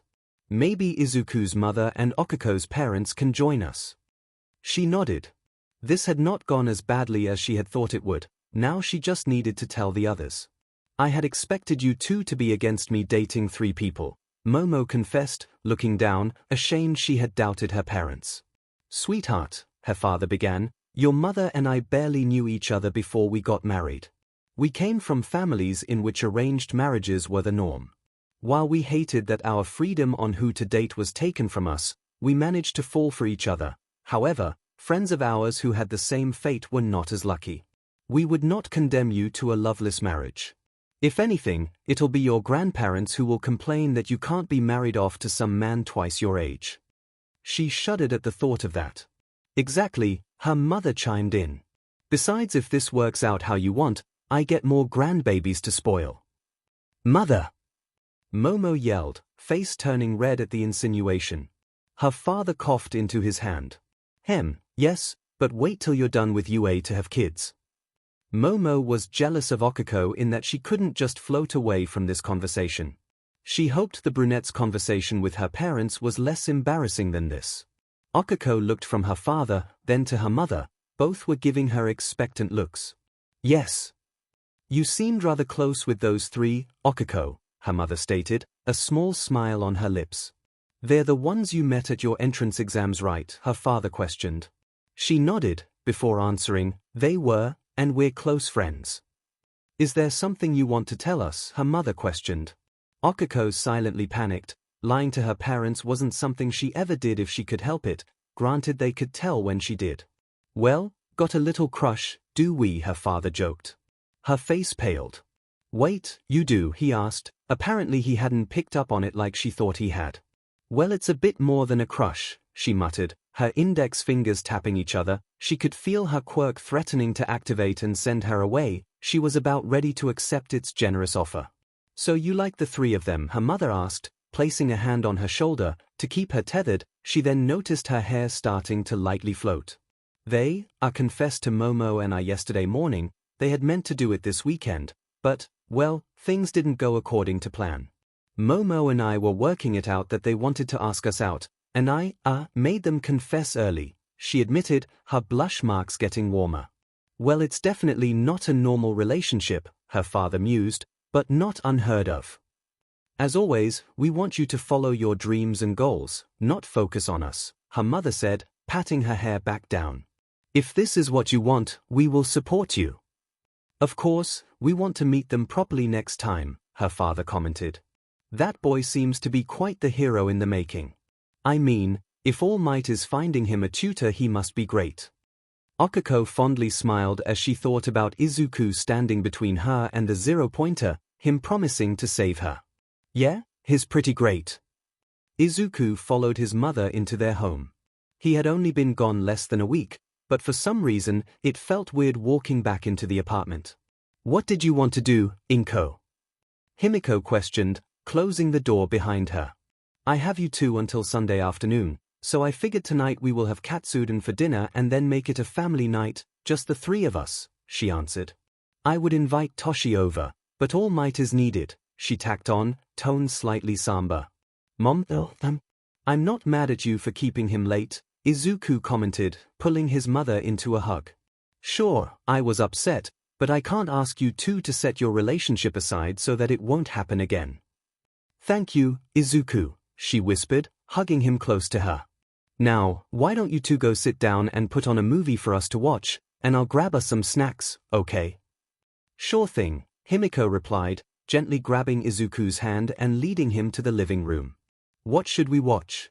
I think a hero movie or even horror would be in bad taste, with all that happened, she mused, sounding sad. He planted a kiss to her temple, earning him a small smile. Maybe one of those westerns Toshi brought over. Sure, let's see what we've got, she answered, walking over to the television stand to see what options there were. Izuku glanced to see if his mother had walked back in and, not seeing her, he looked back to Himiko, who was now on her hands and knees, her butt shaking side to side as she looked through the movies. God, I cannot wait to destroy that butt tonight. He blinked. Where had that thought come from? He shook his head and crouched down beside her. Find anything? She looked at him, a small pout on her face. Izuku, would I normally look for stuff in this pose? Yes, 'cause you know I like it, he answered, giving her a quick kiss. She squinted her eyes at him before speaking once more. I was hoping you would get a little handsy. I am not getting frisky with my mom about to walk into the room, or while the three of us watch a movie, he bluntly stated. He leaned in closer, whispering in her ear, you'll just have to wait until we go to bed tonight. Himiko let out a whine at that. Have you two found a movie yet? 𝐒𝐭 asked, entering the room, a tray of food floating before her. Izuku grabbed a movie and read it aloud, Butch Cassidy and the Sundance Kid. Oh, a western, his mother commented, grabbing the tray and setting it down on the table. I wasn't sure if I would like them, but they have been rather nice. Yeah, let's see how it goes, Himiko chirped, getting up from beside him. He nodded and began turning everything on while Himiko moved to the couch. Hey 𝐒𝐭, the blonde muttered, getting the woman's attention. Yes dear. She softly replied, Nezu told you what I did, right, she whispered. What are they talking about? Izuku thought to himself, while trying to get the DVD player to work. Are you upset with me? His girlfriend questioned.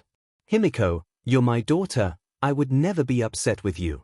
You were in a stressful situation and, his mother began, but stopped, before continuing softer than before, I would have done the same. Have you told Izuku yet? Told me what? He thought as he finally got the machine to work. I'll tell him tonight, she cryptically answered. He turned the television on, getting the attention of both of the women in the room. There, it should be ready now. Come here, Izuku, his girlfriend called out, patting the couch seat between her and his mother. With a small smile he rose from his spot on the floor and claimed the seat. He was promptly pulled into his mother's side while Himiko snuggled into his side before claiming his shoulder as her headrest. He felt content and settled into the sensation of his mother and girlfriend embracing him as he clicked play on the remote. Toshi followed behind 𝐸mentos as they walked into the teacher dorms. He had seen the building before, both as a student and as a teacher, but this was his first time inside of the building. So we have you in a room facing the school grounds to prevent reporters with high-powered cameras or photography quirks from taking any illicit photos of you in your own room, the cement molding hero stated as they pressed a button to call an elevator to their current floor. That is rather nice to hear, Toshi stated. I wouldn't want 𝐭𝐽 to feel scared to look out of the window, or Izuku or Himiko if they came by. They can come by right. The hero lightly chuckled at that. Nezu granted their ID cards access to the teacher dorms a long time ago, he informed the thin man. Just how far ahead does he plan for? The thin man asked.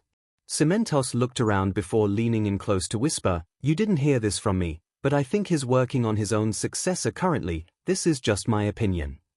He coughed at that, swallowing the BLD back down. That is quite far ahead. The gray-skinned hero nodded as the elevator arrived, its doors opening to reveal Vlad King, who was currently enjoying a BLD pack. Gentlemen, he greeted, stepping out. The two heroes greeted him as they stepped to the side, allowing him to get by. So what floor will you be on? The BLD hero asked. Nezu has assigned him to the 3rd floor, his guide answered. Vlad chuckled at that. Good luck, he said before walking off to the building's entrance. What does that mean? Toshi asked, slightly worried. Your floormates are Aizawa, Kiyoma, and Yamada, don't expect quiet nights from them, 𝐸mentos answered, his tone flat. I see, the number 1 hero mused. I hope the sound doesn't bother 𝐭𝐽 too much. No offense, but I don't think that woman fears anything, the other man offered. Only something bad happening to Izuku, Himiko, or me, he corrected. If for some reason 𝐭𝐽 had been there and seen Izuku's broken body, he shuddered at the thought. It would have been worse than what Toga did. 𝐸mentos questioned. Himiko killed 5 villains in her grief, thinking Izuku had been killed. 𝐭𝐽 would have killed every villain in the USJ, Toshi stated. A mother's fury, the other man stated, pressing the button for the 4th once they were both inside. Indeed, the blonde said, wincing at the jolt of the elevator, he wasn't too fond of the machines as they always hit his injuries just right. Problem? His companion asked, his tone worried. Elevators tend to always upset my injury for some reason, I think it's that jolt at the beginning of their moving that does it, he explained. I'll talk to Majima and see what we can do, maybe we have students with similar issues, the man said, as they watched the floor indicator rise in number. So, will you face any repercussions for the villains you killed at the USJ? Toshi shook his head. No, Naomasa took care of that for me. I just wish that the students hadn't seen it happen, but, you, just as Himiko did, thought that the boy was dead, the cement hero reasoned. Given how close you are to him, I think the villains got off easy for the most part. True. Stain killed the most there. I did not expect the man to care that much about Himiko and Izuku, he mused. It's troubling, a serial killer did my job for me in keeping my students safe. As he spoke, he tightened his hand into a fist, he could feel his quirk wanting to surge forth, but he kept it in check. He had known something had happened to Izuku when he was running to the USJ.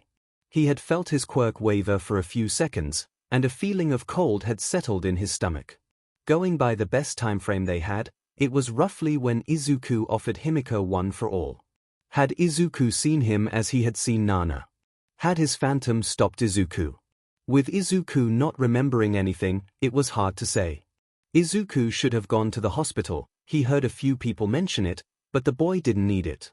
Recovery girl wasn't sure why, but it looked as if he had already started healing and that one for all was surging through the boy's body when they began healing him. Had the quirk saved Izuku? We're here, 𝐸mentos said as the elevator came to a halt, pulling him from his thoughts. Stepping out into the hallway, he saw that it was brightly lit, with doors going down either side of it. He followed 𝐒𝐿𝐼𝐼, who took the lead. As he walked he saw names on plaques next to each door. The man ahead was serious. It was just Aizawa, Koyama, and Yamada on this floor, and now he was here too. As the other hero approached the last door, he stopped. "This is it," the man intoned, pulling a set of keys from his pocket and opening the door. He followed in after and took in the size of the room. It was far more spacious than he was expecting, and it was just the main room so far. He looked around and noticed that it seemed larger than 𝐭𝐻𝐿's apartment, but granted, this was meant for a pro hero to live in. They were bound to have case files as well as student files on hand. One bedroom, a full bathroom setup, a small kitchenette, but there is a full kitchen on the ground floor as well, Ishiyama explained as Toshi explored the main room. "I like it," the withered hero exclaimed. "It's smaller than my own home, but I'm sure 𝐭𝐻𝐿 will love it nonetheless." "I'll leave your keys on the counter for you to grab," the other man announced. "Once Ms. Midoriya comes too, let me know. Most of the room is drywall over concrete. I can make alterations if structurally feasible." As Izuku walked towards Himiko's room, he thought of the conversation that he had overheard earlier in the day. It was strange. Himiko had kept something from him, but his mother knew. Granted, Himiko said she planned to tell him, but was waiting for the right time. He stopped. "Oh my god, she's PNT," he said to himself in shock before hurrying to her door and knocking on it. "Come in," his girlfriend called out, tone sounding soft, sad. It plucked at his heart as he opened the door and saw her sitting on the bed, her hair down for once, still damp from her own shower. "Hey," he said, sitting beside her, wrapping an arm around her. She didn't move for several seconds before leaning into his side. "Izuku, there's something I need to tell you." "Okay," he said, facing her, "I'm ready." She turned to face him, tears welling up in her eyes. It hurt him to see her cry like that. When you were passed out I thought you had died, Izuku." He nodded. He knew that, but what did this have to do with a secret? "Well, it did something to me. In my rage I screamed and yelled, mad at Stain. He had saved me and Tokoyami, but he hadn't saved you. I was hurt and afraid. My quirk activated and I turned into Stain," she explained, tears starting to fall. She turned into Stain. But it's been months since she had his BLD. Could that have been her quirk growing in response to her grief? What happened after that? He questioned. This was not going how he expected it to go. "In my rage, I killed several villains," she admitted, pulling away from him. "I became a monster, just like my parents said I would." She was cut off as Izuku pulled her into a hug, arms tight around her body. "You aren't a monster," he told her, voice stern. "Never say that about yourself, please." "Aizu," she whimpered, "I killed them. After we saw that villain I was scared, we all were. Shouldn't you be scared of me as well?" "I don't care," he exclaimed, pulling back to look her in the eyes. "Himiko, do you think I would be in the right state of mind if I thought you had died in my arms?" Her eyes widened at that. "I probably would have done the same, or tried to use my quirk past my limits and gotten myself killed," he confessed. "As for being scared of you, I know you would never hurt me. But him, I know he would hurt me and wouldn't be bothered by it. That scared me." "Aizu," she whimpered, slightly shaking in his hold. "Himiko, I love you," Izuku slowly stated. "I promised you last year that I would make you mine when we were out of UA. And I knew that as an underground hero you were bound to kill at some point. Nezu and I have talked about the justifications for taking a life when in the field. Remember our battle trials from earlier in the week? Hisashi said that sometimes heroes kill. If killing villains while thinking I was dead made you a monster, then all heroes are monsters by that logic." She started, but stopped as his words seemed to slowly seep into her mind. "I'm not a monster, no, and you never will be," Izuku whispered, pulling her into a kiss, his arms holding her tight against his chest. Her hands crept up his chest until they settled on his shoulders. "Thank you, Aizu. I love you," she said once she had pulled back from the kiss. "If you want, I think seeing Hound Dog would be helpful. I'm planning on seeing him Monday when we go back to UA. I've come to the realization that I don't have a healthy mindset when it comes to my well-being," he admitted to her. She sat there in silence, seemingly waiting for him to continue. I was more concerned about you, Momo, Okiko, our classmates. Hell, I was even more worried about Bakugo than I was that I had almost died. He took a shaky breath at that last admission, and I realized today before we had breakfast that it wasn't healthy for me to think that my life didn't matter as much as yours did. That as long as only I suffered, everything would be okay, he confessed to her, his eyes warm with unshed tears. Oh, Aizu, she said, placing a kiss on his cheek. I think deep down we both knew we were damaged in our own ways. He hummed in agreement, gently rubbing her back. So what do we do now, she questioned, leaning into him. We get better, he supplied. I told All Might I would get better if I were to fail, that I would not give up, that next time I would be better than I was than before. Heroes don't quit, they persist, just like All Might has. Thank you, Aizu. Of course, Himiko. What kind of boyfriend would I be if I didn't cheer my girlfriend up? He asked, kissing the top of her head. Now, do you need any BLD? Her answer was to climb into his lap while wrapping her arms and legs around his body as she began kissing his neck. He released a soft mmm as he felt her nibble on his neck before sinking her fangs into him. As she drank, he moved his hands to her hair. How long had it been since he combed through her hair as they were connected? Too long, he figured, as he began running his fingers through the hair, quickly locating any knots she may have missed. She hummed, showcasing her approval of his actions. Momo laid back on her bed, her blue nightgown splayed out over her legs, and was ready to get comfortable in her bed. She had spent the rest of her day with her parents, telling them about the battle trial from earlier in the week. Sure, she had mentioned it briefly on the phone, but this time she was able to add flourishes. They had been entranced in her story and were surprised at how quickly it had ended. She had admitted that it was all Izuku's plan, and that he was even surprised by how flawlessly it had gone. But now, she needed to tell her boyfriend and girlfriends that her parents knew she was dating. A text message seems impersonal, she thought as she unlocked her phone, and debated who to call first. After silently debating it, she chose the name and dialed, and listened as it rang. Momo. Okiko's voice rang out through the phone speaker. Is something wrong? Did your dad say something that upset you?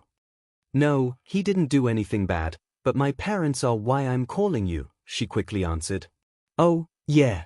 I was needing to talk to you three as well about mine, her girlfriend stated, tone sounding oddly worried. How convenient that I called then, Momo quipped, lightly chuckling, earning a small giggle from the other girl. I'll be quick about it. My parents know I'm dating you, Himiko, and Izuku. Okiko gasped. Mine too. And they support it. Oh, thank the gods, Momo sighed in relief. My parents support it as well. Their marriage was arranged for them, so they are happy I'm making my own choices in life, even if my dad gets a little upset about some of them, such as my hero costume design. Oh, the girl uttered, sounding flustered. Momo felt something stir deep in her at that. I see you like my costume design, she teased, a small smile forming on her lips. Okiko promptly squeaked out a rebuke, but all it did was cause the Ravenet to giggle. That's just mean, Momo, the other girl said, her pout almost audible. I like yours too, Momo admitted, a light blush dusting her face. Thank you, her girlfriend admitted. I think Izuku likes ours as well, but he can't seem to handle seeing girls dressed in tight-fitting clothing, Momo mused, a worried tone evident in her voice. I really am afraid that a villainess is gonna use that as weakness to escape, or worse, hurt him. Then we need to get Izuku used to seeing us that way so other women don't affect him, Okiko stated. Oh my, Momo chuckled, getting bold are we? She chuckled as she heard the girl sputter before trying to deny it. But it is a serious issue we need to bring up with him. I know, Okiko commented, I just don't want to rush things, is all. I understand, Momo murmured into the phone, brushing hair out of her face, we can find our own pace and go along with it. Sure, Izuku and Himiko have had sex, but as they said, they don't expect us to start having sex with them right away. I know, and I'm glad. I don't think I'm ready to go all the way just yet, Okiko softly admitted. I feel the same way, Momo agreed, but briefly paused before continuing, wait, all the way. Okiko released a strangled noise from her end of the phone. wouldn't be opposed to doing some stuff, the brunette stuttered out, with them, and you. Momo felt her heart flutter at that. I would be lying if I said I didn't have similar thoughts about the three of you as well, Momo whispered, her face growing warmer as her blush threatened to do her in. Well, 𝐒𝐿𝐵 said, sounding more sure of herself, maybe Sunday when we get back, we can do more than kiss. Momo was speechless. A faint, I can't believe I said that, was heard through the phone. The girl had possibly floated herself, her phone, or even both of them after her nerves ran out. 𝐒𝐿𝐵? She asked, raising her voice, hoping the girl would hear her. I'm here, her girlfriend answered after a few seconds of silence. About what you said, I would like that, very much, she admitted, holding her breath as she heard 𝐒𝐿𝐵 gasp. Oh okay. 𝐒𝐿𝐵 replied. Momo was sure the girl had to be on her ceiling now, but she wouldn't embarrass the girl any further than she already was. A buzzing came from her phone. Looking at it, she saw it was a message from Himiko. She smiled. Of course she would message her when they were talking about her. 𝐒𝐿𝐵, I just got a message from Himiko. I did too. The other girl chirped, hints of her embarrassment evident in her voice. Well, let's see what she sent us, Momo said, opening the message to see it was a photo. A photo of Himiko and Izuku in bed, smiling into the camera. Izuku was shirtless, a bandage applied to his neck, while Himiko's lips had a slight red stain to them. His chest was on full display, even his abs, with the faint scarring from their girlfriend apparently, and something else that reminded her of burn scars.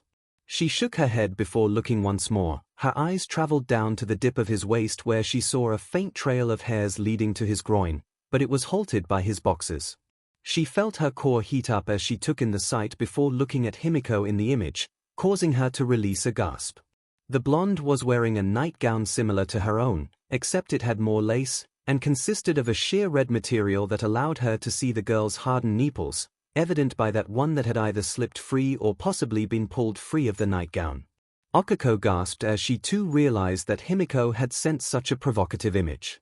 Her phone buzzed once more, this time a simple message. 𝐼𝐿𝐵 baby and I are getting all comfy for bed. Feels lonely without you two joining us. Her phone buzzed once more, revealing a message from 𝐒𝐿𝐵, Himiko. Did you see what you sent us?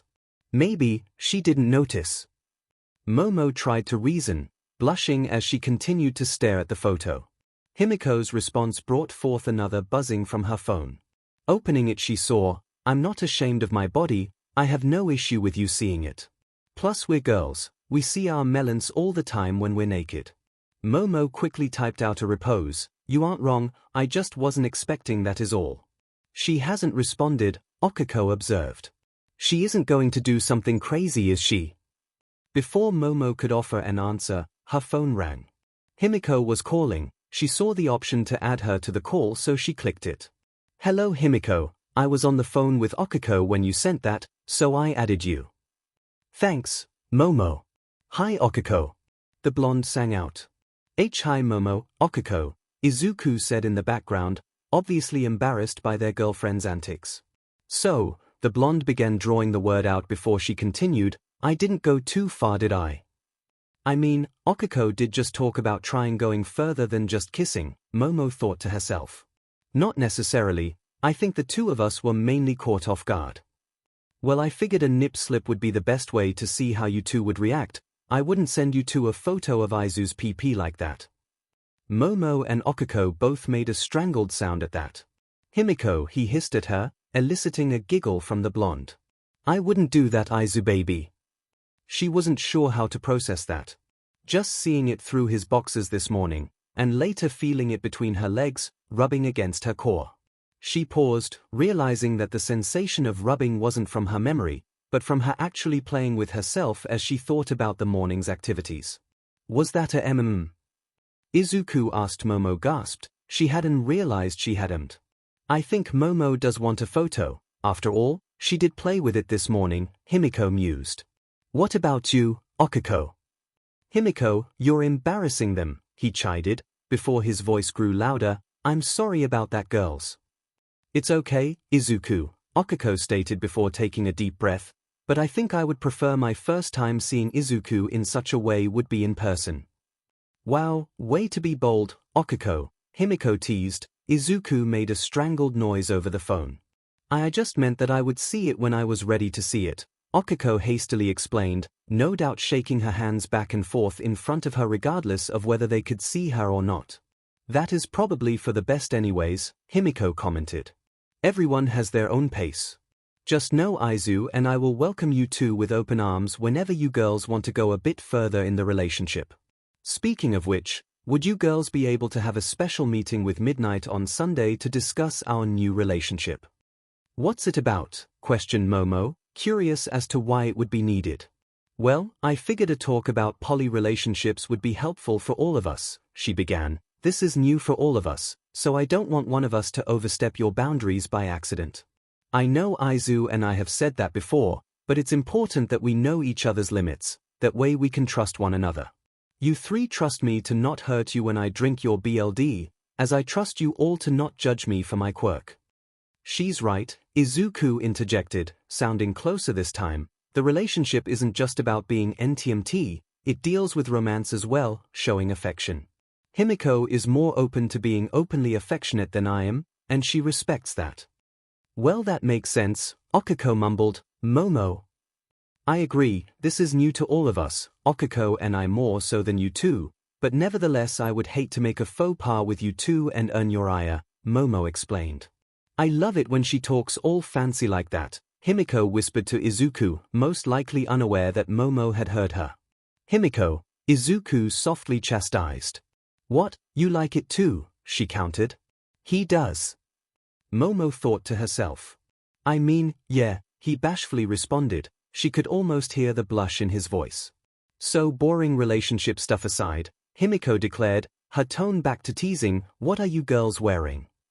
𝐒𝐿𝐴 released a small squeak of surprise at the question, while Momo disguised hers as a small coughing fit. Well, 𝐒𝐿𝐴 slowly uttered, a shirt. No, Himiko cut in, show, don't tell. You mean? 𝐒𝐿𝐴 questioned, sounding concerned. Send us a photo. Himiko cheered, her enthusiasm bleeding through the phone. Momo noticed that Izuku did not chastise the blonde this time. He wants to see us too, Momo thought to herself as she blushed, looking down at her nightgown in an attempt to make sure she wasn't too indecent. A buzz was heard coming from her phone. Checking it, she saw there was a message from the brunette. Opening the message, she was greeted by the photo of her girlfriend standing before a mirror, wearing a pair of pink pajama briefs, and a familiar white shirt that read shirt. Is that where my shirt went? Izuku asked after several seconds. Sorry, I picked it up thinking it was mine for some reason, 𝐒𝐿𝐴 hastily explained. I'll bring it back Monday. No, you can keep it, 𝐒𝐿𝐴, he softly answered. You look cute in it. He's right, she said, looking back at the image, smiling as she saw the girl's blush marks practically glowing. Then, she saw it, a flip phone. 𝐒𝐿𝐴, you use a flip phone? I do, the girl hesitantly answered. My dad has a smartphone for work, but I'm fine with this. She pouted, this would not do. Over the weekend I am buying you a new phone, 𝐒𝐿𝐴. No, you don't need to do that, Momo. 𝐒𝐿𝐴 swiftly countered. I don't want people thinking I'm with you for your money. Nonsense, it is a gift, plus a reliable phone is bound to be needed in our future at UA, Momo rebuked. I won't get you a top-of-the-line one if it makes you feel better, though. 𝐒𝐿𝐴 sighed, all right, thank you, Momo. You're quite welcome, she responded, smiling at the warm feeling growing in her chest. Your turn, Momo, Himiko chimed in. Her smile fell. Just one moment, she replied. Opening her camera, she looked at herself, noting that her hair was untied and spread about her in a crawling sea of black. Next, she checked that her photo wouldn't copy Himiko's in that her BRSTS was securely covered by the nightgown and nothing was poking through. Snapping the photo, she sent it off. There, I sent mine to you three, she announced, waiting to hear their replies. Oh my, 𝐒𝐿𝐴 exclaimed. Too much, she questioned. I don't think so, Izuku offered. I think you look appealing. Me too, Himiko stated. I like that we both have matching nightgowns too. Momo blushed at that. It wasn't something she had worn to bed with them yet, she had stayed with simple pajamas the previous nights. If that's what you like to wear to bed, you can wear it with us, Izuku offered. I may just do that, she admitted. Nightgown buddies. Himiko cheered. She smiled at that, it sounded rather lovely. Well, it was nice talking with you too, but I need to get up early, she said, stifling a yawn. True, it is rather late, he said. I'm getting tired too, Okiko said through a yawn. Alright, well, good night, we'll see you girls Sunday when we return to the dorms, Himiko announced.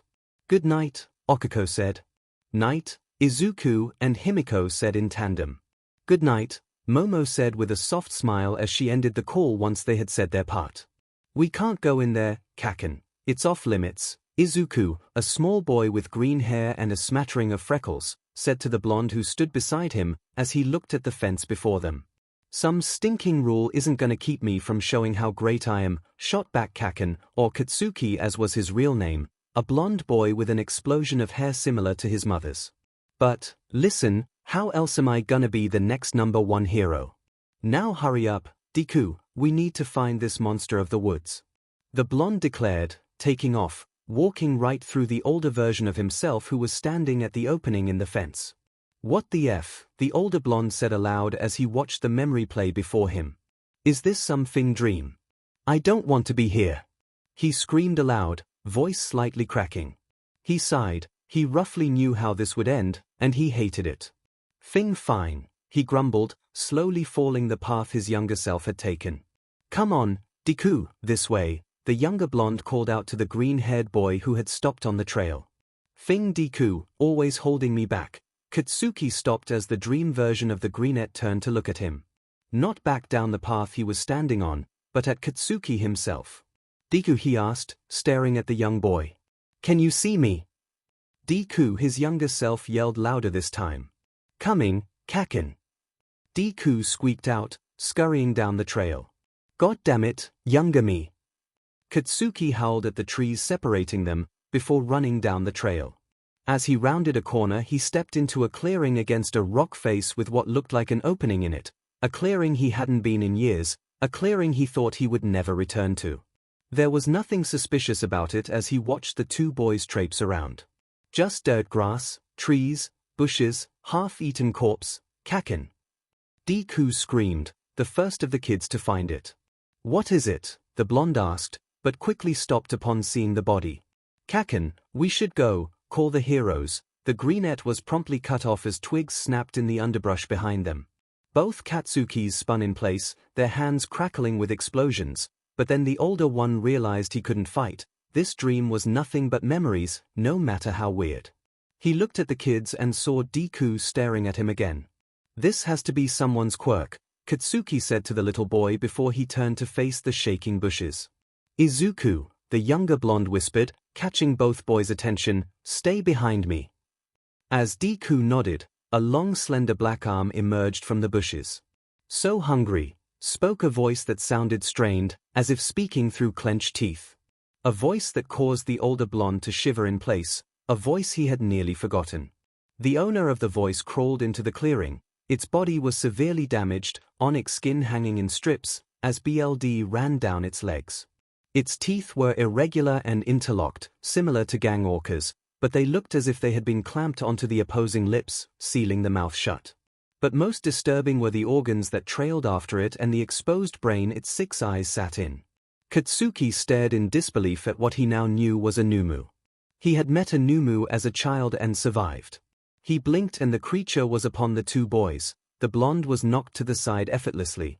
The sight of him lying there enraged him, but he couldn't do anything. 𝐭𝐴. Izuku stammered out as the Numu loomed over him, then it stopped as it sniffed him. The Numu began to talk but Katsuki couldn't make it out, something about quirks, how Izuku could have a quirk. I can smell his quirk, but you lack the smell of one, the creature hissed, its 6 eyes all trained on the green-haired boy before it, causing Izuku to stumble backwards and trip. Join us, and be great. The creature's head was engulfed in fire as the younger Katsuki fired 2 explosions against the creature's exposed brains, knocking it to the ground. Stay the F away from him, you freak. the boy screamed, his voice so shrill it was nearly a screech. The creature hissed as it shakily got up from its fallen position. "Think of my offer, little one," it said as it slowly stepped back into shadows of the opening in the rock face, as they seemed to fuse back together, leaving a small gap where he could see the eyes trained on the two boys who hurried off. As Izuku ran by the older Katsuki, he noticed how glazed the boy's eyes were, how vacant they were. "Does Deku even remember this?" he asked aloud to himself, before he jolted awake in his bed, room reeking of burnt sugar from his quirk. He pulled the soaked sheets from his body before he tentatively stepped out of bed. "I need to call the thing rat," he said aloud as he stared at his hands. "What the F is wrong with me that I would consider that as a normal course of action?" Izuku awoke from his sleep with a sneeze. "Aizu?" Himiko sleeping asked, having been jolted awake from her sleep by his chest shaking her head. "Sorry, I sneezed in my sleep," he whispered to her as he ran his hands through her hair, earning him a soft purr from the girl. "Well, I was having a nice dream about you," she started, tracing a fingernail across his chest, causing his skin to goosebump in its wake. "You and shitfuck were fighting in the sports festival, you were all bloody." Her face took on a blush and wide smile at the mention of him blooded. "You looked so delicious, and you were yelling at him about what a true hero is, then you broke his nose and he cried and left you. Then we got married to Momo and Okiko." He blinked a few times as he took her dream in. "That is quite a dream. Seems normal compared to mine." "Oh," she questioned, looking at him as she fluttered her eyelashes at him. "I F it. There was this empty field except there was this floating shark. But it had a cow's head and fur instead of scales, and it said we must save the child before the next BLD moon, and I have no idea who it meant." "Izuku, are you taking drags?" she calmly asked. He sputtered at that, and no. "I wouldn't do drags, it was just a weird dream is all." She slowly nodded her head. "Well, I'm going back to sleep," she muttered before giving his cheek a kiss. "You better go save that kid, while you're at it, and remind me to look up what a BLD moon is in the morning." Sounds appealing. "It's a lunar eclipse," he explained through a yawn. "Let's watch the next one together," she muttered, falling back asleep mid-sentence. "So cute," he thought as he felt his eyes grow heavy and visions of the cow shark entered his mind once more. Katsuki huffed as he watched the plain police detective pull up in front of his home in a car. In it, he saw the rat in the front, with Deku in the back looking like his old anxious self. As he stepped forward, he asked, "Where's All Might?" "I said he should come as well, damn it." "Unfortunately, All Might draws too much attention," answered the cop, "so once we get to where you wanted us to go, he will meet us there." "Teach," he scoffed at the man. "Fine, let's go already, the less time I have to spend with you all the better." "Kak, Baku." Deku began hearing him start to use his old nickname for him felt weird to hear. "Why did you insist I come along for whatever this is?" He looked at him, stared into the same green eyes he had watched stare into the 6 eyes of the Numu in his weird but memory, eyes that showed confusion, and God was that thing trust. Wait, the 6-eyed Numu had made an offer of a quirk. Katsuki did his best to keep his cool. There's no way Deku was given a quirk that doesn't work. But that Numu at the USJ had for the shitty leader boasted about. "Bakugu. Get in the car already, you've been spaced out for like 2 minutes glaring at Midoriya." He huffed once more as he got into the car and began to direct the man on where to go. "So what is important about this place?" questioned their principal. "No, I'm not answering it until we're there and All Might is there, I'm not wasting my breath twice," he curtly replied. "Fine, fine," the little white creature replied with a wave of his hand. As they pulled up to the edge of the city limits, Bakugu called out, "Park up ahead on the side, we're walking from here." The cop nodded, while his principal pulled out a phone and sent a message off before looking to the back once more while speaking. "I sent our coordinates to All Might, he is en route now." He got out of the car, and surprisingly, even to himself, he didn't slam the car door. "What?" he asked as they looked at him. "I'm not going to damage police property like some dumbass villain." He noticed the twinkle in the rat's eyes and did his best to ignore it. Bullshit all-knowing school leaders and their enigmatic eye twinkles, he growled in his own mind. Before Deku could even get his dumb question or comment out of his mouth, All Might landed before them dressed in his hero suit. Greetings to all of you, he boisterously said in greeting them. Great you're here, let's go already, Katsuki said, turning as he spoke and heading for the tree line. Young Baku, just where are you taking us? All Might questioned him. Somewhere important, now let's go, he retorted. Where are we?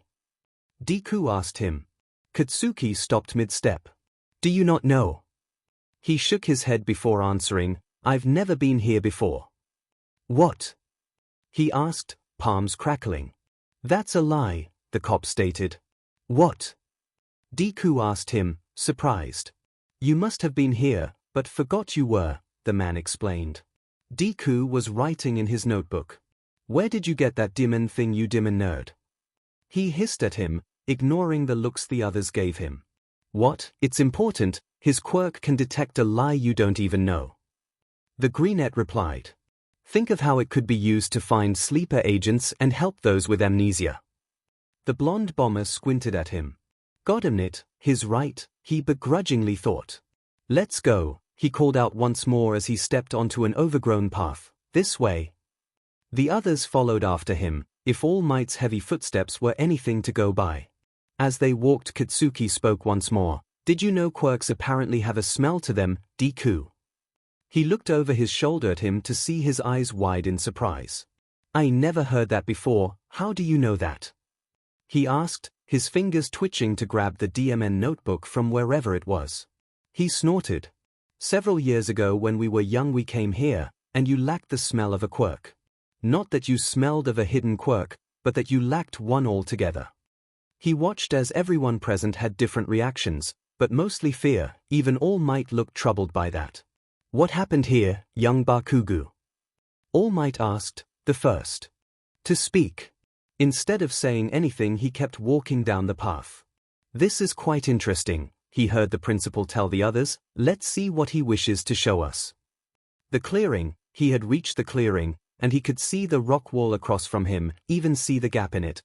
But no eyes stared back at him, for now. Once the others entered, he looked at the rather plain cop and spoke. We found a corpse here, or what was left of it. The man blinked several times before he nodded. When was this? I don't remember, I was maybe 10 or so, he answered. I don't remember any of this, Kaken, Deku muttered, looking worried. Why don't I remember this place? Kaken, gods, how long has it been since he's called me that? I thought I would hate hearing that DMN name, but I missed it. He shook his head, clearing the useless thoughts from it. I don't know, nerd, I thought you did after all. We met what killed the guy. You what? All Might bellowed out, stepping forward. What happened? Were you too hurt? That thing you thought at the USJ, it was called Numu, right? It could heal pretty quick, plus it didn't seem bothered by my quirk, thing dumbass absorption quirk, he growled out. Yes, that is what the villain Shigaraki called it, All Might answered, a look of worry on his face. The one we saw here was injured and dragging its guts behind it, he bluntly stated, as he watched each of the others react to his words. Nezu's fur stood up on end at that. True, the cop muttered out, you saw a different Numu here when you were kids, he nodded. It came through the bushes of there, he waved at the area, and spoke to Deku about how he couldn't smell a quirk on him, it could talk. Nezu interjected, looking around the clearing, but always glancing back at him and Deku. It was broken and garbled as if its throat was damaged, which it probably was given the injuries it had. It said it smelled mine, but couldn't smell one from Deku. After that, it was hard to hear, but then it asked Deku to join them and be great, he explained. What happened? The cop asked, his hand drifting to his waist where he could see a gun holstered.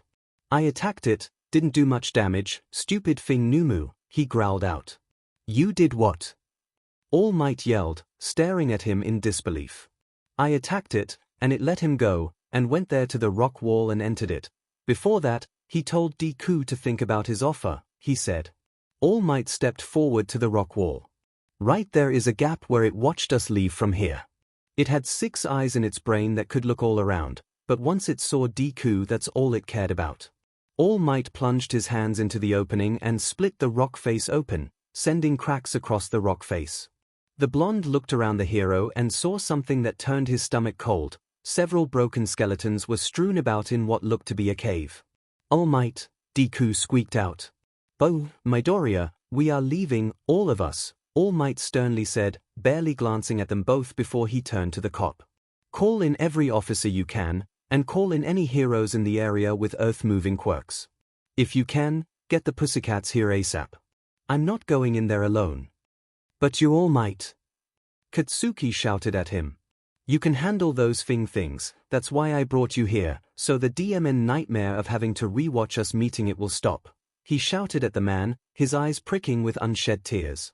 "I thought it was going to kill Izuku, but instead it offered him a quirk, and now he comes to UA with a thing quirk he can't handle. You can't give people quirks, but those things had quirks, plural. I want thing answers." All Might stepped forward and kneeled down before him. "Bakugo, I understand that reliving this must be upsetting for you, so I will be as honest as I can with you. One of Japan's last supervillains held the strongest quirk in the world, stronger than mine. We think these Numu are living weapons he made with it that have been found or, in this case, escaped. Discretion is highly needed. Yes, bringing in cops and heroes may hinder that, but this is a serious issue that threatens the nation, not just your city or neighborhood like the usual villain does." "Was he one of the elemental lords?" Bakugo softly asked, his eyes wide. "No," Nezu answered, "he was stronger than them combined." Katsuki sighed. This was not how he expected this to go today. As for Deku, when we ran away, he had this vacant look in his eyes. They were dull compared to what they normally look like. I think it used a memory quirk on him or whatever he told him traumatized him. I remember around when we were that age the greenette started, but stopped. What, Deku, he growled. "You became more aggressive towards me," he admitted. "You used your quirk on me more," he admitted, sounding distant. "You didn't hold back as much." Deku touched his chest, where Katsuki knew several hand-shaped burns were, burns that he had put there. "Monday, after classes are over, you two will go to Recovery Girl, where she will run a check for memory quirks on you two," Nezu stated as he approached the cave mouth. "Bakugo, I want you to give a detailed description of this Numu to Midoriya so he can create a sketch of it." Bakugo growled at the idea of having to spend more time with the nerd. "Fine, we'll do it on the ride back, and maybe drawing it might jog his thing memory of the DMN thing." Izuku stumbled through the front door of his apartment to see Himiko lounging on the couch in one his shirts and a pair of what she called but shorts. "Izu, how was your day with Bakugo?" she asked, curious about what happened. "Kachan and I were attacked by a Numu when we were 10, but I forgot it all," he bluntly replied, still coming to terms with it all. "What?" she yelled, running to him. "I don't remember it at all, but he does. He took us to where it happened," he explained. "He said it talked to me, and offered me a quirk, that it could tell I was quirkless." She was silent at that. "Izu, what have you gotten yourself messed up in?" "You mean besides the 200-year-old fight between brothers?" he asked, trying to gain some sense of normalcy. She sighed. "I know what you were trying there, but this is serious." "I know," he muttered. "It's just, Bakugo was so weird while we were there, he called me by name. He said he thought I was going to be killed by it." "Oh, Izu," she quietly said, pulling him into a hug. "Come, I know exactly what you need, baby," she said gently, taking his hand in hers as she led him to her room. "Himiko," he questioned, unsure of her plan for him. "After a stressful day like this you need cuddles," she explained, giving him a little smile, "which means we're spending the rest of the day in bed cuddling." That actually sounded rather nice to him. "Okay," he commented, pulling her back into a hug. "Good. Now STRP, she commanded. "What?" he asked, surprised by her statement. "You heard me," she countered, squirming out of his hug as she shed her shirt and shorts, before waltzing to the bed, purposely shaking her but as she walked. He swallowed. "We haven't done any skinship in a while and I want to be close to you, Izu baby." He nodded as he pulled his clothes off, leaving him in his boxers before her as she sat on the bed, patting the space beside her. She liked her lips. "You look so yummy, Izu baby," she hummed, her thighs rubbing together as he approached her. "You look wonderful yourself," he marveled, taking in the sight of her biastas supported by the purple BR she wore. "Want me to go topless as well?" she suggested, eyes glinting with mischief as she smirked up at him. I thought we were cuddling, he wondered aloud, but not telling her no. We are, but if you feel like getting a little handsy I won't mind, she commented, her usual blush darkening as her eyes traveled down to his waist. Feeling like prey standing in a clearing while a predator was watching at its leisure, Izuku hurried to the bed. As he climbed onto it, Himiko latched onto him, causing him to collapse on top of her. Hi, he squeaked out as he lay there, her arms snugly wrapped around him. He knew her legs were imminent if prior experience was anything to go by. Hi yourself, she giggled before sealing his lips in a kiss. She loosened her hold on him, allowing him to roll to the side where she was promptly pulled into his arms. Comfy, she noted, cuddling into his arms, pressing her bras up against his chest. He took a deep breath as he pushed his urges to the side. They could fool around later when he was in a calmer state of mind. Himiko, he began, speaking slowly and evenly, I just want to cuddle for right now. Maybe later, when I'm calmer, we can enjoy one another more intimately. Of course, she replied, placing a kiss on his neck. He hummed as her kiss slowly turned into a nibble. Do you need Bildy? Not right now, she informed him, I just wanted to give you a love bite is all. He sighed, knowing it should have been expected. As she bit and sked at his neck, he worked her hair out of the hair buns and began cording his hands through it. She purred at his ministrations as she released his neck with a wet smacking sound. Did you enjoy yourself? He questioned as he placed a kiss on her cheek. I did, she supplied, kissing him as he pulled back from his kiss. He smiled at that, slowly dragging a finger across her back, idly tracing a design across her skin. She shuddered as he continued down to her lower back. Aizu, she whined out, but never asked him to stop. He felt her skin goosepimple as he drew his finger back up along her side. I've missed this, he softly murmured, taking his time to explore her body once more. I have too, she shuddered, arching her back as he swirled his finger between her shoulder blades. I love you, Himiko. I love you too, Izuku, she replied, looking up at him. Is something wrong? He sighed as he stopped his ministrations so she could focus on him. With everything that happened today, I'm not sure what's going to happen in the future. Toshi all but told Bakugo about All for One, and that the Numu are his creation. Well no he did, he said they were made by his quirk. The villain who nearly killed All Might, she muttered, looking back down at his chest. Will you have to fight him, she questioned, her voice wobbling. No, he quickly replied. Toshi promised me that he would do everything in his power to deal with him so I never have to. She placed a hand on his cheek, gently rubbing it. I know you're strong already, but please don't ever fight him. I don't, she took a breath, I don't think you're ready to face someone like that just yet. I agree, he murmured, wrapping his arms around her as he felt sleep start to overtake him. Izuku woke up to an empty bed, something that was weird when the past few days he woke up with between 4 and 7 girls in his bed. His face burned as the thought of waking up with all of his female classmates entered his mind. While trying to empty his head of those thoughts, he noticed a folded piece of paper where Himiko had been sleeping. Picking it up he began to slowly read it aloud. I had to get a few things, check your phone when you wake up, Aizu baby. Picking it up, he saw he had a message from Himiko. Opening it, he saw that she had sent him a video. Shrugging, he pressed play and promptly dropped the phone in his surprise. Picking it up, he saw his girlfriend slowly using a DLD in her but while umming his name. Ah, Aizu, you feel so good, she ummed out in the video, her eyes rolling in her head as pushed the toy further into herself.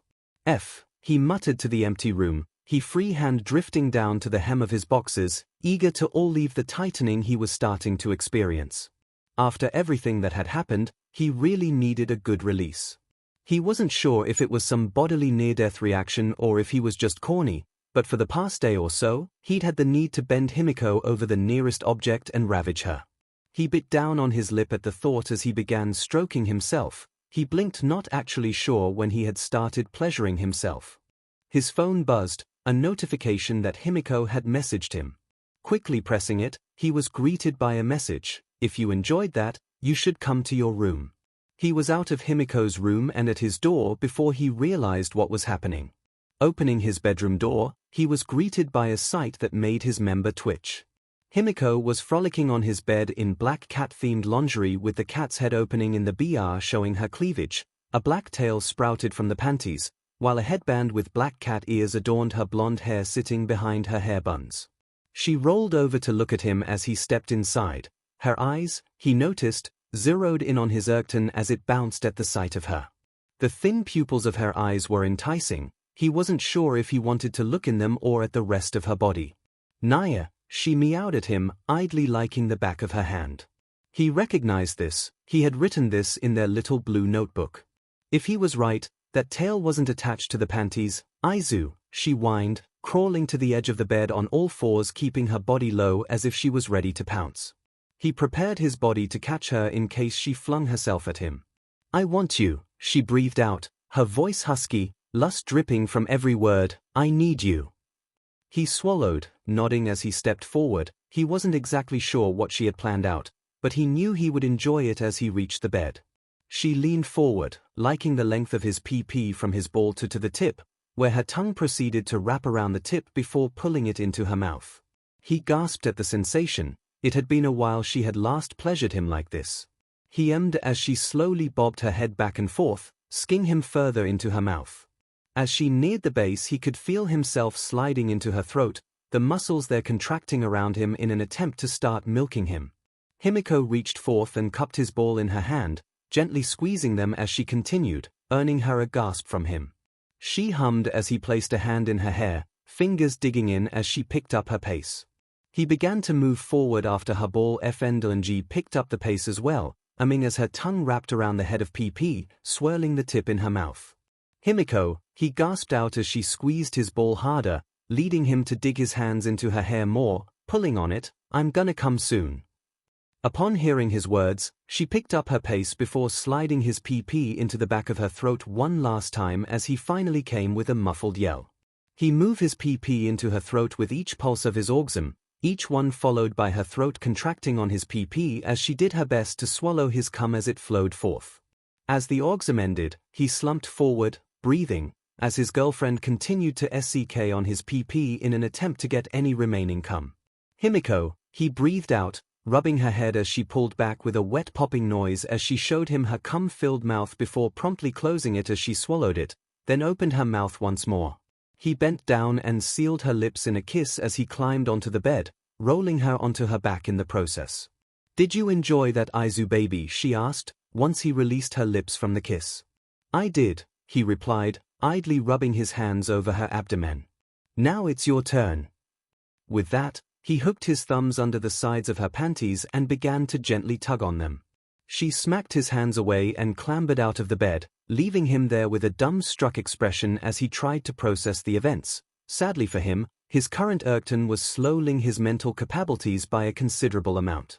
As he watched her, she faced away from him and hooked her thumbs into the panties before slowly pulling them down as she bent over, mooning him in the process. His eyes widened as he saw he was correct in that her tail was attached to a toy in her butt. He liked his lips as he watched her hands trail up between her legs before they met the lips between her legs, slowly rubbing them, allowing him to see the succulent pink of her PP when she parted them. She looked over her shoulder at him, a smirk set on her face as she watched him nearly drool at the sight. Get on your back, this kitty wants to go for a ride.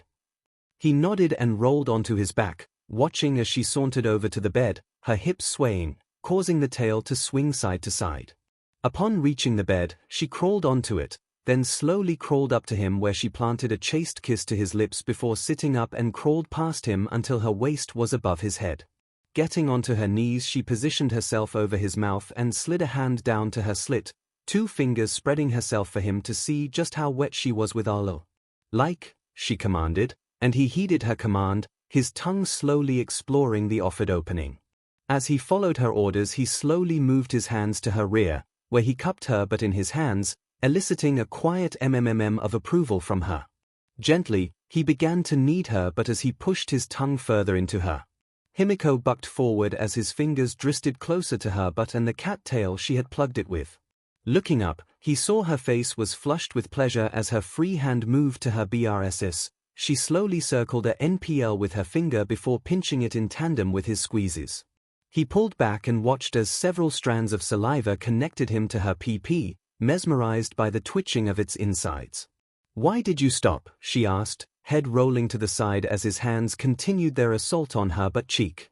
"Last time you kept laughing when I exhaled through my nose because it tickled your ceiling," he answered, giving the offending nub of flesh a quick like. Her thighs tightened around his head at that. "Then don't breathe on my 𝐂𝐿𝐷," she retorted, lightly smacking his head. Letting out a fake gasp of shock, Izuku retaliated by grabbing the cattail and giving it a light tug. Himiko buckled on top of him, her PP squirting a small amount of its juices onto his face as she leaned forward. "Breathing. Aizu," she whined out as she tried to regain her composure, but given that her eyes were still rolling in her head as her tongue lolled out of her mouth, it would be a while. Did you just come from me tugging on this?" he asked, hands still gripping the tail. He glimpsed her face turning red before she managed to look away from him before answering, "Weiss," in a squeaky voice. "It was hot," he earnestly stated as he watched her take a peek at him. "But I came all over your face," she whispered, her voice wobbly. "And?" he questioned, not seeing the issue. "How often do you SQR in my mouth and I drink it down?" "It's you, I don't mind," he explained, placing a kiss on her thigh. She smiled at that. "Maybe next time you can come on my face, like they did in that porno." His eyes widened at that. He didn't know why, but those scenes always interested him. "Yes." She giggled at his eagerness. "We should move on to the main event. Gods, this is not how I thought this would happen." "Himiko," he said from under her still, eyeing her PP, "I'm pretty sure most sec is natural and rather unplanned heat of the moment skin-on-skin horniness." She slowly nodded before rolling off of him and onto her stomach beside him. "Now what?" he asked, placing a kiss to her cheek. "Now, I want you to very carefully pull this cat tail out of my butt," she answered, her blush growing in size as she wiggled her butt side to side. He got behind her, straddling her legs as he spread her cheeks, allowing him to see where the tail and the plug met. He ran his finger along the edge of her butt, watching as it twitched from the contact.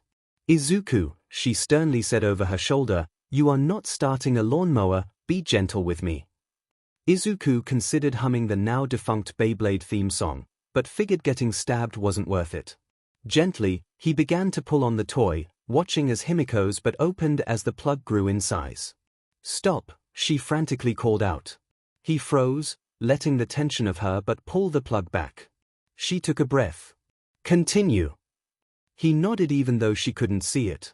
Once more, he began the process of extracting the tail and its plug. This time he got it further than last time before he paused, allowing her to catch her breath. "You're almost there, I think," he commented, gently rubbing her butt with his free hand, hoping to soothe it. Instead, it tightened and pulled the toy back in. Himiko 𝐿𝐷. Aizu, if I knew letting you play with my butt would feel this great, I would have done this earlier. Would it help if I was inside of you?" he questioned, unsure. "No," she gasped out as he tugged back on the tail, "I would tighten up more."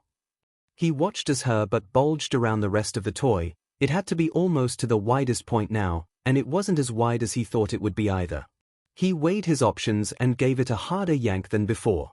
Himiko screamed out as a ball was pulled free of her but with a weird sound he couldn't quite place. Izuku stared as the ball hung at the end of the tail, but was connected to a cord that went inside her butt. "Wait, these are anal beads," she finished, gasping for breath. That both hurt and felt good. He watched as her butt twitched around the cord in her butt. Enraptured by the sight, he leaned in and pressed his lips to the hole, gently kissing it. "Aizu," she 𝐿𝐷 out, "you can eat my butt after you pull the rest of the beads out." He blushed at the fact that he got carried away. "Of course," he said as he began pulling on the beads, the next one coming into sight. Himiko 𝐿𝐷 as the bead pulled free easier than the last one had. "How many are there?" he questioned, feeling his PP bounce at the sight of his girlfriend's but puckering with longing. "3 more," she 𝐿𝐷, fingers slowly attacking her PP. "Keep going, baby." He nodded once more, this time pulling at a quicker rate, but she never complained as he pulled the next ball free of her butt. 2 to go, he gave a yank on the tail to see how she would respond. Himiko 𝐵'd in pleasure as her fingers delved inside of herself. F, bully my butt Izu. He watched as the ball was halfway out, her butt gripping onto it instead of pushing it out of her. He took his finger and pushed the ball back in, earning a groan from his girlfriend. He smirked, then tugged on the tail, pulling the ball free of her but in one movement. Himiko released a warbled scream as she came from him, pulling not just the ball but the last ball free as well by accident. I didn't mean to pull both out in one go, he exclaimed, dropping the toy. My poor butt, she meekly whined. I'm so sorry, please don't stab me. She looked over her shoulder at him, tears welling in her eyes. Then kiss my butt better. He froze as he saw the ghost of a smile dance across her face. Well, okay then, he thought as he spread her butt cheeks apart to see her butt twitching, a small gape present from the two ball being pulled out in quick succession. Himiko let out a relieved sigh as she felt him begin to kiss her butt better. While she was upset that he had pulled the last two out harder than she wanted him to, it had felt good. She gasped as she felt his tongue prod at her hole, trying to get inside. She smiled, he really wanted to please her. She gasped as she felt him use two fingers to spread her butt open, allowing him to slide his tongue into her butt where he began to move it in and out. Izuku's hands gripped her cheeks, firmly kneading them as he made out with her butt. A wet smacking sound is heard as he kissed the hole, having pulled his tongue free. How was that? Keep fing my tight little butt with your tongue, she cried out as she began playing with herself. He answered by spreading her butt once more and sliding his tongue in further than before, pumping it faster, trying to keep in rhythm with her fingers as she pumped her pee-pee. She bit on her lip as she felt his tongue retract, and the liking resumed. His tongue swirled around her butt several times before he jabbed it forward, spreading her hole without assistance. Her eyes rolled once more in her head as she felt her butt clamp on his tongue as she felt a small orgasm rack her body. He pulled back after several more kisses and likes. Your butt tastes amazing, Himiko, he breathed out, plastering kisses across her butt cheeks. She brought her legs up under as she got onto her hands and knees. Himiko. I think I'm ready, Izuku, she murmured, slightly shaking her hips. You can put it in. Slowly. She felt the bed jostle as he got onto his knees behind her, his pee-pee rubbing across her body as he positioned it. The tip was hot as usual, but damp and pre-cum was smeared across her skin. Okay, he murmured, pressing the tip against her butt. I'm putting it in. The head of his pee-pee pushed into her butt, causing her gasp at the size. Now. She took a breath as she felt his pee-pee twitch inside of her. Are you good? He asked, leaning forward, causing his member to move deeper into her a bit. Yeah, she gasped out, getting used to the sensation. It wasn't like when they normally had sex. Even the DLD she had been using paled in comparison to the real thing. Just go slow. Of course, he replied, gently running his hand up her side in an attempt to caress her and calm her. It worked, for the most part. She 𝐵'd as she felt him slowly push forward, more of his pee-pee entering her but as time passed. She let out a gasp of surprise as she felt his ball lightly smack against her pee-pee. Gods, you're so thick, she 𝐵'd as she reached behind her to rub her but where he met it. You're so tight, I don't think I can move too much, he muttered between breaths, idly 𝐔𝐬𝐽 her butt. Just let me adjust before you start fing my butt to death, she quipped, clenching her butt, causing him to gasp at the sensation. Did you like that? I almost came, he huffed, his fingers digging into her soft butt. She liked her lips at the thought of all the cum he still had in his ball. He pulled his hips back at that. She 𝐵'd, unable to get a word out as the sensation of him getting ready for a small move left her speechless. He gently moved forward, his pee-pee rubbing along the walls of her butt, making him grunt as he reached the base once more. She was nearly ready for him to start fing her, once he could move. That was. Izuku was in bliss. He was ball deep in his first girlfriend's butt, and it felt as if it was trying to milk his pee-pee already. He pulled back further this time and moved harder. Himiko 𝐵'd in pleasure. Like that, Izu. He had barely done anything and she was already on the edge of being fed silly. He was going to enjoy every minute of fing her but until she was a bubbling mess, with his cum pouring out of every hole. Himiko 𝐵'd louder this time, her butt squeezing him mid-move. He had gotten lost in his mind and started moving, but the happy dazed look on Himiko's face showed him that she was enjoying every bit of it. The sight of his girlfriend enjoying herself was turning him on more somehow. His PP was throbbing inside of her, and he knew he wanted to come just to relieve the pressure alone. He took a risk and smacked her butt. The resounding clap jolted her, causing her butt to clamp down on him mid-slide, nearly making him come. 𝐼𝐳, she groaned as he moved once more, nearly making her fall forward onto her face.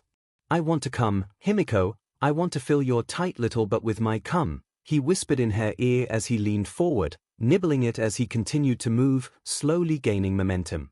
Do it, she ummed out, her face flushed as her eyes rolled in her head, a lovesick look dominating her appearance. Mark me as yours, breed my butt. Himiko, he called out as he moved once more before smacking her butt harder than before. The effect was instantaneous.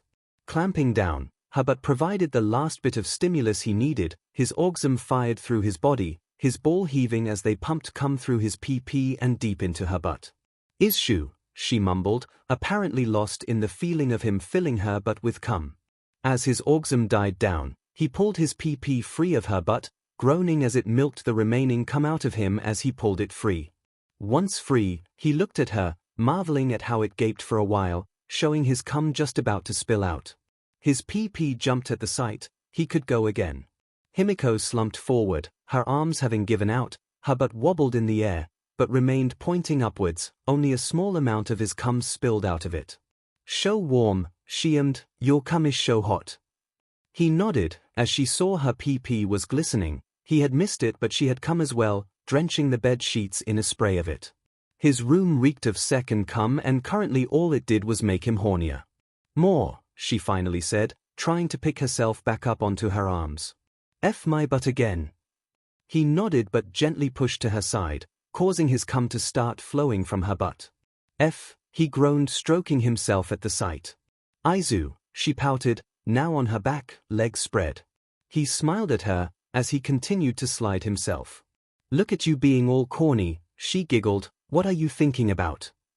Maybe next time I F your butt, Momo or Okako can join in and eat your PP, he whispered as he climbed on top of her, PP prodding her butt once more as her legs were bent up to lift her butt for easier access. F, she hummed as she began playing with herself as he slid his PP inside once more, the cum working as lube to ease him in faster this time as he moved. I miss them, I can't wait to see them again and kiss their cute faces. I do too, he agreed, breathing as he picked up his pace, able to start off faster this time. She pulled down to a kiss as she pinched his NPL with her free hand. F me until your ball are empty. As you wish, he quipped, moving forward until he was all the way inside her once more, earning him a squeal of pleasure. Izuku let out a sigh of contentment as he lounged in the bath. Himiko and himself would be returning to UA later in the day. No doubt their classmates would still be curious about all that happened at the USJ. He could hear the questions already. What happened to you? Who was that man carrying Himiko? Questions he didn't really want to answer, now or never, but he knew that answers would be needed at some point. His mood was slowly turning sour as these thoughts progressed, something his bathing partner picked up on. What's wrong, 𝐼𝐳 baby? Himiko asked from her spot between his legs, lounging on his chest. He wrapped an arm around her chest, her breasts rubbing against it. I was thinking of the possible questions our classmates are bound to ask when we return, and those our girlfriends may ask as well in private. He mused, idly messing with her hair with his free arm. She rested her hands upon the arm around her body, holding on to it, as she leaned her head back to look up at him. I hadn't thought of that, she commented, slightly frowning. You're gonna get asked about Stain, I feel, he further explained, noting her grip tightening on his arm. That was Stendhal, a vigilante I met before you, she slowly explained. He took a step back from vigilantism over the years. She wasn't wrong, as Stendhal morphed into Stain. The vigilante was seen less frequently until he disappeared, but they knew the truth. He simply changed his targets from villains to heroes. He nodded. It was an overall excellent answer. Momo mentioned that the warper, Kurogiri, mentioned you turned into Stain. She and Okako know how your quirk works. What are we going to tell them?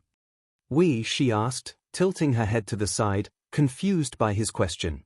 I plan on being there with you, he commented, kissing her forehead, earning himself a soft smile. We tell them nothing for now, that I don't feel comfortable talking about it currently. After all, I kept it from you for a while as well. That should work for now, but eventually, Himiko, we need to tell them everything. She sighed, but nodded. Momo was doing her best to not bounce too much, the key word being too. Today, she would be able to see her boyfriend and girlfriends in person again. Sadly, the limo was stuck in traffic, and some villain decided that fighting on the expressway today of all days was the best idea of the century. Her phone buzzed, alerting her to a message. She hoped it was one of them. It was not, but it was a classmate, or, well, classmates. Mina had over the weekend made a group chat for the class, but she'd secretly made one for the girls as well. Momo was sure the girl was still embarrassed about what she had done to Izuku and the events after it that kept her from adding the green-haired honorary girl to the chat. Mina, listen up girls. Toru, yeah, listen up. Mina, tonight we are having a slumber party. Girls only. Zu, wait, what about Midoriya? We made him an honorary girl. Toru, gotta have ovaries to attend. Zu, ribbit. Momo cooed at the fact that Zu's ribbits carried over to her texting. Okiko, that's adorable how you ribbit over text too. Kyuka, slow down there Okiko, you already have 2 girlfriends. Momo blushed at that, but Zu was rather cute. She shook her head, 3 partners was enough. For now. Okiko, Arost, Osidf, a ODJ Sipdifej Toru, you killed her. Momo, Okiko sweetie, get off of the ceiling. Himiko, DMN, called out by our girlfriend. Also I'm fine with the sleepover. Aizu will just have to sleep alone, in the cold dorm rooms by himself. Mina, fine Midoriya can come, but no funny business. Kyuka, says the girl who tried to get him off in his sleep. Mina, I said that was an accident. Momo, Kyuka, don't be mean. Kyuka, sorry Mina. Himiko, after dinner I guess. The 4 of us have a meeting with Midnight to attend today. Mina, oh. Okiko, it's about being in a poly relationship and setting boundaries. Zu, smart, ribbit. Momo smiled as the conversation steered away from the night's plans, the girls bringing up their homework assignments they had to do over the weekend. Hopefully Izuku would be fine with the sleepover. Izuku sighed. When he saw the message about the girls having a slumber party, he'd figured he would work on his notebooks overnight. Now, his night was going to be rom-coms and chocolate, not too bad, he guessed. And maybe he was thinking about cuddling with Momo and Okiko as well, and possibly doing a bit more if they are comfortable with it. Even with all the sec they had yesterday, Izuku's sec drive seemed stronger, not that Himiko was complaining. Izuku, Himiko, his mother called from the front room, we need to leave soon if you 2 want to get to UA in time. He grabbed the notebook from his desk and slid it into his backpack, checking his room for anything he hadn't packed or pocketed yet. Seeing nothing that needed to go to UA, he left the room. As he entered the front room, he saw his mom fussing over Himiko's clothes. What's going on? He questioned, unsure if he actually wanted an answer. Inko's trying to get my clothes to sit right on me, his girlfriend explained. She attempted to shrug, but the woman put a stop to that. Okay, he responded. That answer hadn't answered anything, only built more questions. Her shirt has a wrinkle and every time I think I've smoothed it out, a new one appears, his mother huffed, not even turning back to face him as her hands chased a wrinkle across Himiko's shoulders. He sighed, this might take a while. Finished with putting her travel bag away, Okiko flopped onto her bed, staring up at the ceiling. Of the 4 of them, she was the first to return. She had thought that, since Himiko and Izuku lived close by, they would be the first there, but it seemed that was not the case. Momo had told her about the expressway issues she was experiencing. She huffed. The other 2 hadn't returned her messages, but they were probably with Izuku's mother, so she couldn't fault them for not checking their phones every 5 seconds. Deciding that getting ready for tonight would be the best way to spend her time, she went about pulling out her nightly ensemble of sleepwear. She pulled out a pair of light green shorts that seemed shorter than before and another of Izuku's shirts. She wasn't sure where it had come from, but she had learned that it smelled just like him. She found it weird. That she liked the fact that it smelled like him, but she shrugged as she placed the shirt in her overnight bag, followed by her sleep mittens so she didn't send anyone to the ceiling in her sleep. A knock came from her door, startling her into dropping her mittens into the bag haphazardly. She slightly blushed at the response. She was training to be a hero. Someone knocking on her door shouldn't make her so jumpy. A flash of Izuku punching the USJ doors to let Ida escape, his fists thudding against the metal, caving it in with thunderous thuds, swam before her eyes. Ida was out and running. Izuku yelled after him, then was swallowed up before her. Okiko shook her head. The USJ was over. They had survived their first villain encounter. She took a calming breath and called out, "Be right there." No response. She slowly walked to the door, curious if the knocker had left because she didn't respond immediately or was patiently waiting for her to answer. Opening the door, she was met by the sight of her girlfriend, Momo, smiling at her. "Okiko," Momo greeted her, stepping forward to hug her. "Momo," she exclaimed in joy at seeing the girl. It had only been a few days since they last saw each other in person, but still she missed the girl. She went to speak once more, but her words were halted as the Ravenette's lips crashed into hers as she pushed back into her room, the door closing after them. She emmed into the kiss, enjoying the taste of the other girl's lips as the taller girl tightened her grip on her, their BRSTs mashing together. Momo pulled apart from the kiss, her face flushed. "How was that?" She breathed, catching her breath as she saw a string of saliva connecting their lips break. "Not that I'm complaining, but what brought this on?" The taller girl leaned in, placing a quick kiss on her lips. "I remembered your words from the other night about wanting to do more, and I figured, why do we have to follow Izuku and Himiko's example of how to do things? We can set our own pace and do things with just the two of us as well. We are dating each other now, after all," Momo stated, pulling Okiko in for another kiss. "If she's willing, can't I make out with my girlfriend?" She questioned, smiling down at her, black eyes swimming with emotion. Okiko swallowed. "Did I go too far?" Momo hesitantly asked, her grip relaxing on the brunette. She then promptly squealed in surprise when Okiko's hands groped her BRSTS. "Not at all," she replied, giving the BRSTS a firm squeeze. "This isn't exactly what I meant the other night, it's better," she thought as she took in the sight of Momo's face morphing in pleasure as she massaged the heavy BRSS. "Two can play at that game," Momo rebuked, her own hands grabbing a hold of Okiko's more moderate chest. She looked up at her girlfriend in time to be kissed once more. This time, the taller girl nibbled on her lip, causing her to gasp. The gasp deepened as the girl's tongue made its way inside her mouth. "Bed, now," she thought as she pulled Momo back towards her bed, her legs finding it. She gave a pull and both girls were on the bed. In the fall, their lips had separated, and Momo slid up Okiko's body. Momo pushed up from the girl, freeing her from her spot between her BRSTS. "Momo," she breathed out, missing the feel of the girl's hands on her BRSTS. "Can I?" she asked, plucking at the end of the shirt. Momo nodded as she sat up in the girl's lap, holding onto her shoulders for support. "Can I remove yours as well?" "Please," the brunette answered, resisting the urge to rub her thighs together. Momo grabbed the hem of her shirt as she grabbed the others. "Together," the Ravenette asked, her voice slightly rising. "Together," Okiko replied with a nod. As one they pulled each other's shirts up and over their heads, they clumped together between them on their arms. Okiko stared in wonder at the sight of Momo's much larger BRSTS in their black lace BR, decorated with red fringe. The skin looked smooth and was almost as pale as Himiko's skin, with the exception of visible tan lines. Okiko resisted the urge to trace the lines. "Maybe I can do that with the others."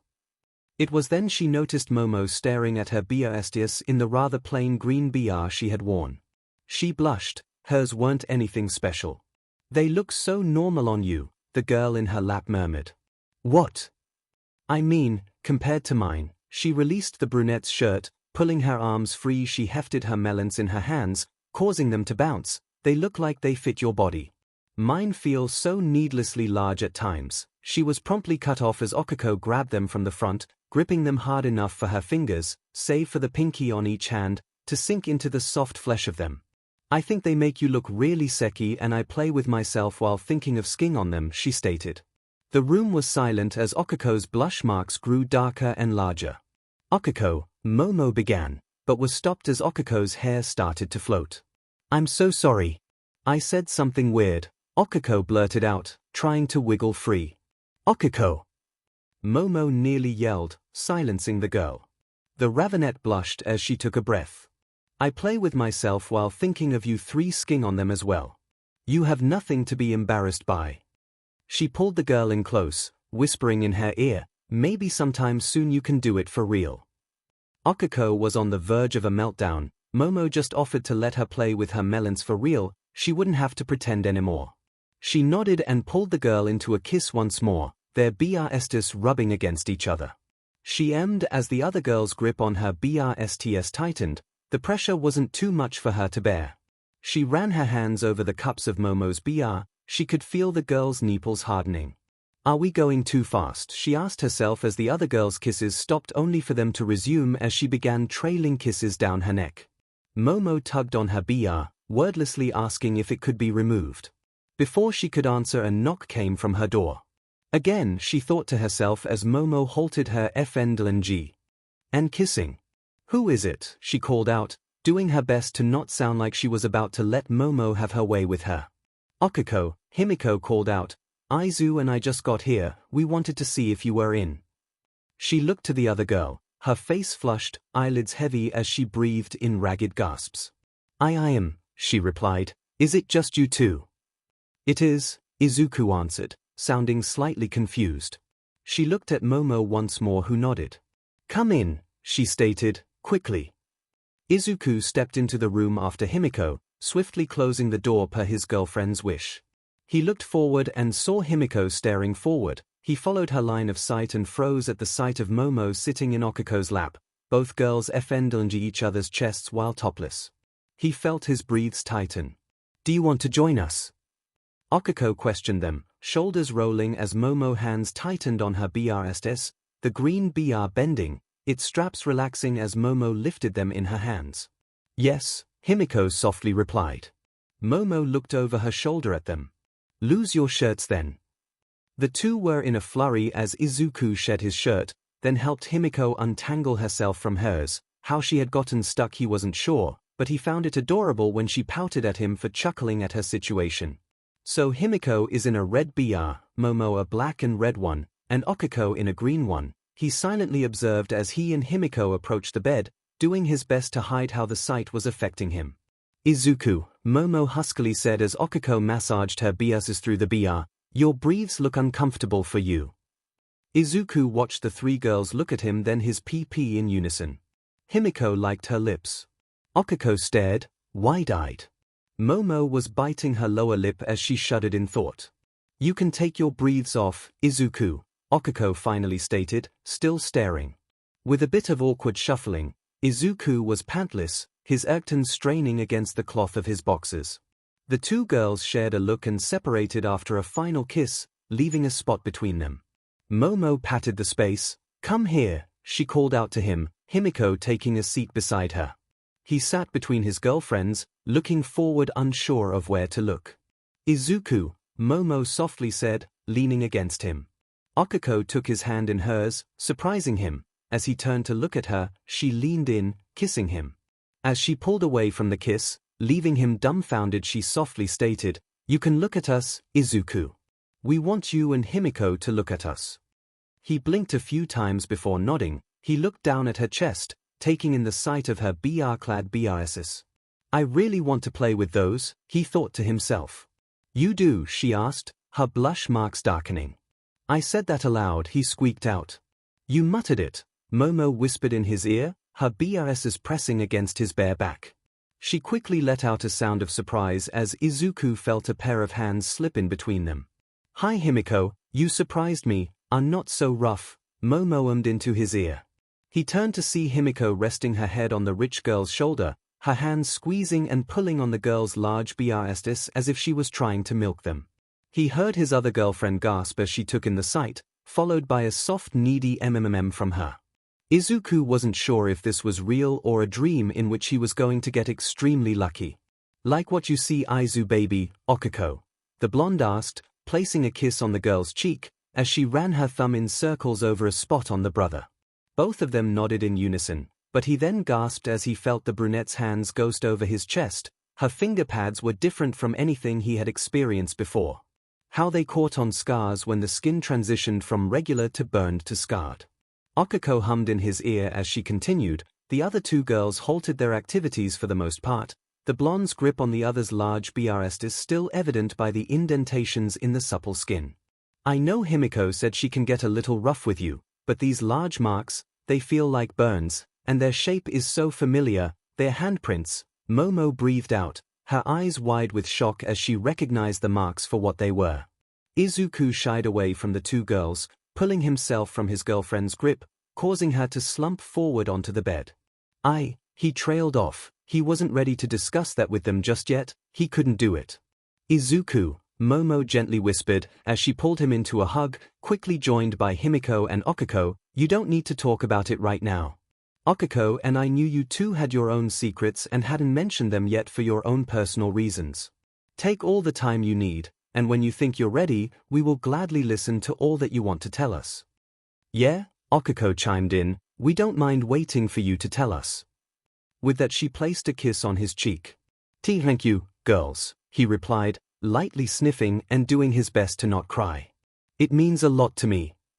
Of course, Momo responded, giving him a chaste kiss. You would do the same for us.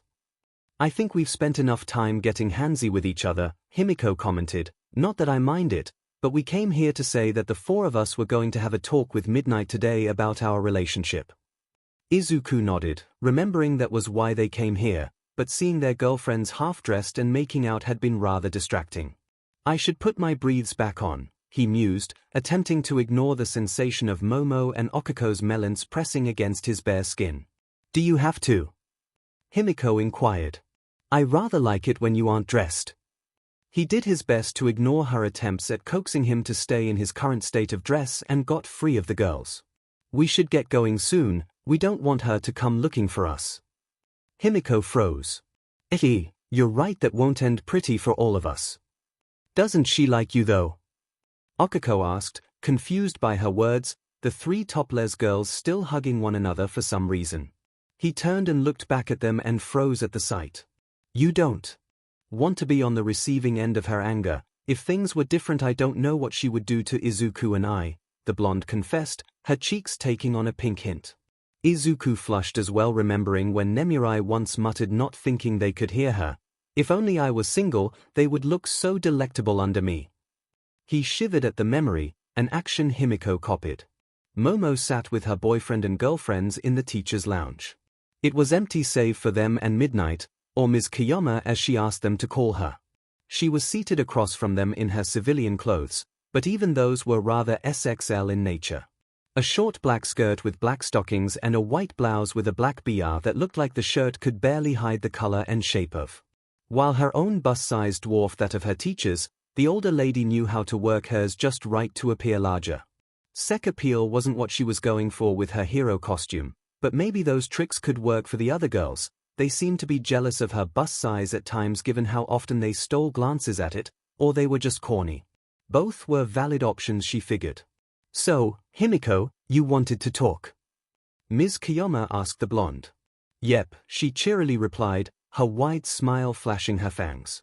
As of last Thursday, the four of us are now dating. Momo flinched at the squeal of joy that their teacher emanated as she surged forth, pulling the four of them into a tight hug. I'm so happy for you four, the lady merrily chirped as her hug tightened. Izuku looked resigned to his fate, while Himiko attempted to hug back, and 𝐒𝐿 looked as surprised as she probably did. So, are you two understanding what this entails? The woman asked the two girls. Momo nodded before answering, 𝐒𝐿 and I are dating Himiko and Izuku, who are dating us. And you understand their relationship is more developed than yours with them is. Yeah, 𝐒𝐿 confirmed, we know they have sex, and they have told us that they will not rush us to join them in that. They want us to naturally progress to that level of intimacy with them, she concluded, blush marks darker than when she began. Very good, she paused, releasing them. You said this occurred Thursday? That was the day of your USJ trip. It was in the morning before classes that we confessed, Izuku uttered, looking downcast about the day's events. Midoriya, she muttered, looking at him softly, I know you all went through so much that day, and I'm glad you four are able to help one another get through all of this. So far it seems you have the ideas of boundaries and limits set with what your Araka stated. As all relationships go, you will hit bumps and snags along the way, but don't lose what brought you four together. Endure and it will blossom into something appealing that you will all cherish. Thank you, Nemuri, Izuku uttered. Looking to the three of them he smiled. How about after the sports festival is over, the four of us go on a proper date? Yes, the girls ecstatically replied in unison. Midnight's phone beeped, alerting the woman to a message she had received. She glanced at the phone then back to them. Sorry, but I need to head to the hospital. When I get there I'll tell 𝐬𝐸 you all said hello. Do you know when he'll be back? The blonde questioned, sounding concerned. The heroine frowned. I'm not sure, but knowing him, he will be trying to walk out on his own as we speak. Hisashi huffed as he pushed his boyfriend back onto his bed. Normally, he was all about pushing 𝐬𝐸 onto a bed, but when he had a multitude of wires running out of him, and his eyes still covered, he didn't like it at all. You need your rest, 𝐬𝐸. Classes resume tomorrow, I need to be there, the underground hero rebuked. 𝐬𝐸, he nearly whispered, you nearly died protecting them, you need to recover. Nemuri and I know your lesson plans, we can cover for you. Take some time off, sleep for once in your life, drown yourself in the fluff of your cats. Just don't make your injuries worse. He was sure the man was scowling at him given how his face was turned to him. 13 is gonna take, 13 is not a combat hero, she doesn't teach regular classes I do, the man retorted. Hisashi huffed, time to use his trump card. I am your boyfriend, and you will do as I and Nemuri tell you because you love us and we love you. If the positions were swayed, you would be making us every meal in bed. Besides, if you aggravate your injuries and can't return to hero work, how are we going to raise 2 kids once she retires and we put a couple of babies in her after we get married? 𝐬𝐸 was silent as he slumped back in bed. You're in butt. Yes, I am, and you love me regardless of it, he replied, throwing finger guns at the currently blind man, earning him several minutes of awkward silence. Fine, but I want to see my class tomorrow to alleviate their concerns, 𝐬𝐸 finally said. Of course, dear, Nemuri said as she stepped inside. With luck, we will have you back at UA tonight, and 𝐬𝐸 can take care of you. 𝐬𝐸, I'm gonna look like a mummy. A seki mummy, Hisashi shot back, earning him a soft smack from their girlfriend, who did her best to not laugh at the mental image. Tenya looked up at UA as he walked back onto the school grounds, dressed in his uniform. He looked the part of a UA student, except there were no classes today. A few students were walking around, or enjoying the nice weather. As he walked by he overheard hushed whispers. That's him, the one who ran for help. That had to be rough to leave your classmates to the hands of villains. Maybe he abandoned them to their fate. No way. He ran to UA and yelled about the villain attack, he totally saved his classmates' lives. He made no sign that he heard them, stiffly walking to his dorm. Leaving my class behind to fight those villains. I feel so disgraced. I came here to be a hero, and instead I'm told to run and get help. I know it saved them, but it feels so hollow, he mused to himself, walking into the dorms, a shadow hanging over him. I need to get better, he thought, looking down at his legs, the skin still tender from her overheating his engines. The doctors told his parents it was primarily first-degree burns with a few areas bordering second degree. I'll make you proud, Dad, Mom, and you too, Tensai. I'll earn the name Ingenium. As Izuku and his girlfriends entered the dorms, they were met by the sight of Todoroki standing in the kitchen alone, a bowl in hand. He watched transfixed as whatever it was quickly yet silently devoured. Todoroki! Momo called out, equally confused by the sight. The monochromatic boy swiveled on the spot, expressionless eyes locked onto the four of them, noodles hung from his mouth, but were quickly scared into his mouth. Welcome back, he softly offered, before pinching another bite of noodles with his chopsticks before slurping them into his mouth, audibly this time. What are you eating? Himiko asked, equally surprised to see him eating for once.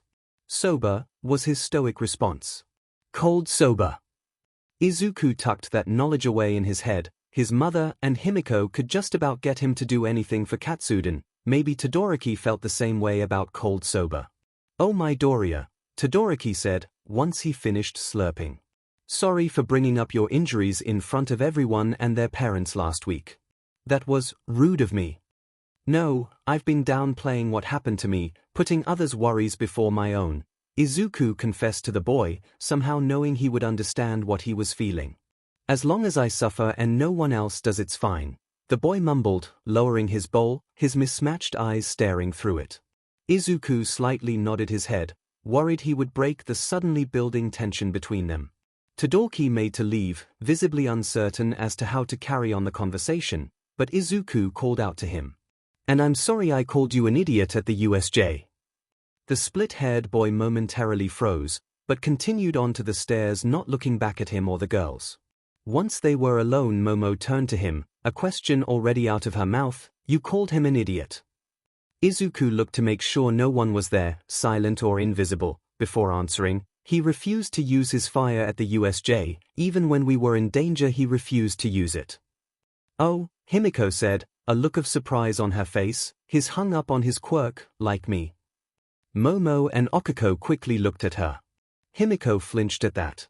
I still get worried people will dislike me due to the BLD aspect, she softly confessed. Their girlfriends responded by pulling the blonde into a hug. Are such actions fit to be on display? A loud monotonous voice suddenly declared behind them. Izuku spun in place. Their missing classmate from last week was here. Ida! Izuku called out, hurrying to the taller boy, whose arm was currently chopping the air in the directions of the girls. Midoriya! Ida suddenly said, his eyes going wide at the sight of him. I had heard you'd been injured, that I hadn't been quick. Thank you, Ida, for going to get help. Izuku said, bowing to his classmate. You got to the heroes right in time. You really saved us. He looked up to see his classmate's eyes tearing up. But you were injured, you and Bakugo. I wasn't quick, you were quick enough, Izuku countered. All Might got to us in time, and defeated the villains. You saved us. I ran from you, the taller one confessed. You ran to get help, you didn't abandon us, and if anyone says I will break my arm in their face. You're a hero, our hero. Behind him Himiko muttered, Gods, that's hot. At his mention of breaking his arm to defend Ida's reputation, he did his best to ignore it. Ida stammered at that, visibly shaken by the Greeneat's dedication. Thank you, he said, bowing to him. If you want Ida, you can talk with Hound Dog tomorrow after classes are over. He's helped me with several things, Izuku offered. He won't tell anyone what you tell him unless he thinks it prudent. I was planning on going to the support lab tomorrow to get my costume modified. The USJ pointed out a flaw in my design, the brunette replied. Izuku was curious now. What was it? He questioned, notebook in hand. When I ran back to UA, I pushed my quirk to its limits and burned myself from overheating my engines. The high heat warped the finer pieces, but as everyone in my family has an engine quirk somewhere in our body, we can fix it. Where did that notebook come from? Ida asked, pausing his explanation. I brought it with me, Izuku answered as he always did. Ida sighed but continued as Izuku continued to write in his notebook. I need to get a coolant system installed in the legs of my suit, so I can run for longer without risk of burns or damage to my quirk. Izuku quickly wrote his classmates' plans down in his notebook, excited that he had thought of the idea. Hero support gear was extremely fascinating in how it worked with quirks. Maybe I should take the girls to the support lab sometime this week to get our hero suits altered, he asked himself, thinking of Ashido's and how it seemingly hindered her, and how rather tight it was. He bit his tongue as the thought entered his mind. I'm not a pervert. I'm not gonna ogle my classmates, except my girlfriends. If they're okay with it. Midoriya! Ida exclaimed. Hey! Izuku asked, shaking his head. I said, I need to get to my room, but we can finish this later, the brunette explained. Oh, yeah, sure, Izuku muttered, stepping to the side. He watched his classmate head to the elevator. So, Himiko said, drawing the word out, as she draped her arms over Momo and Okiko's shoulders, do we want to continue from where we left off? Momo, she kissed the girl's cheek, setting it aflame with her blush. Okiko, she repeated the gesture, causing the brunette's blush marks to darken. Aizu baby, she asked, blowing him a kiss. He knew his answer, and he knew Himiko's answer. They were the same answer after all. Both Momo and 𝐒𝐿𝐼 blushed at the idea of continuing. "I'd be okay with it," 𝐒𝐿𝐼 mumbled out, looking away from them. "Yes," Momo breathed out, her face taking on a pink hint.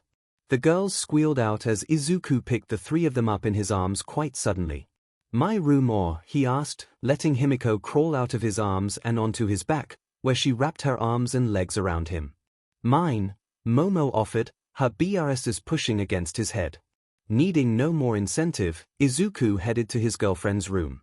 "Ribbit," Zu croaked, staring at the form of Himiko, Izuku, Momo, and 𝐒𝐿𝐼 as they headed to the elevators.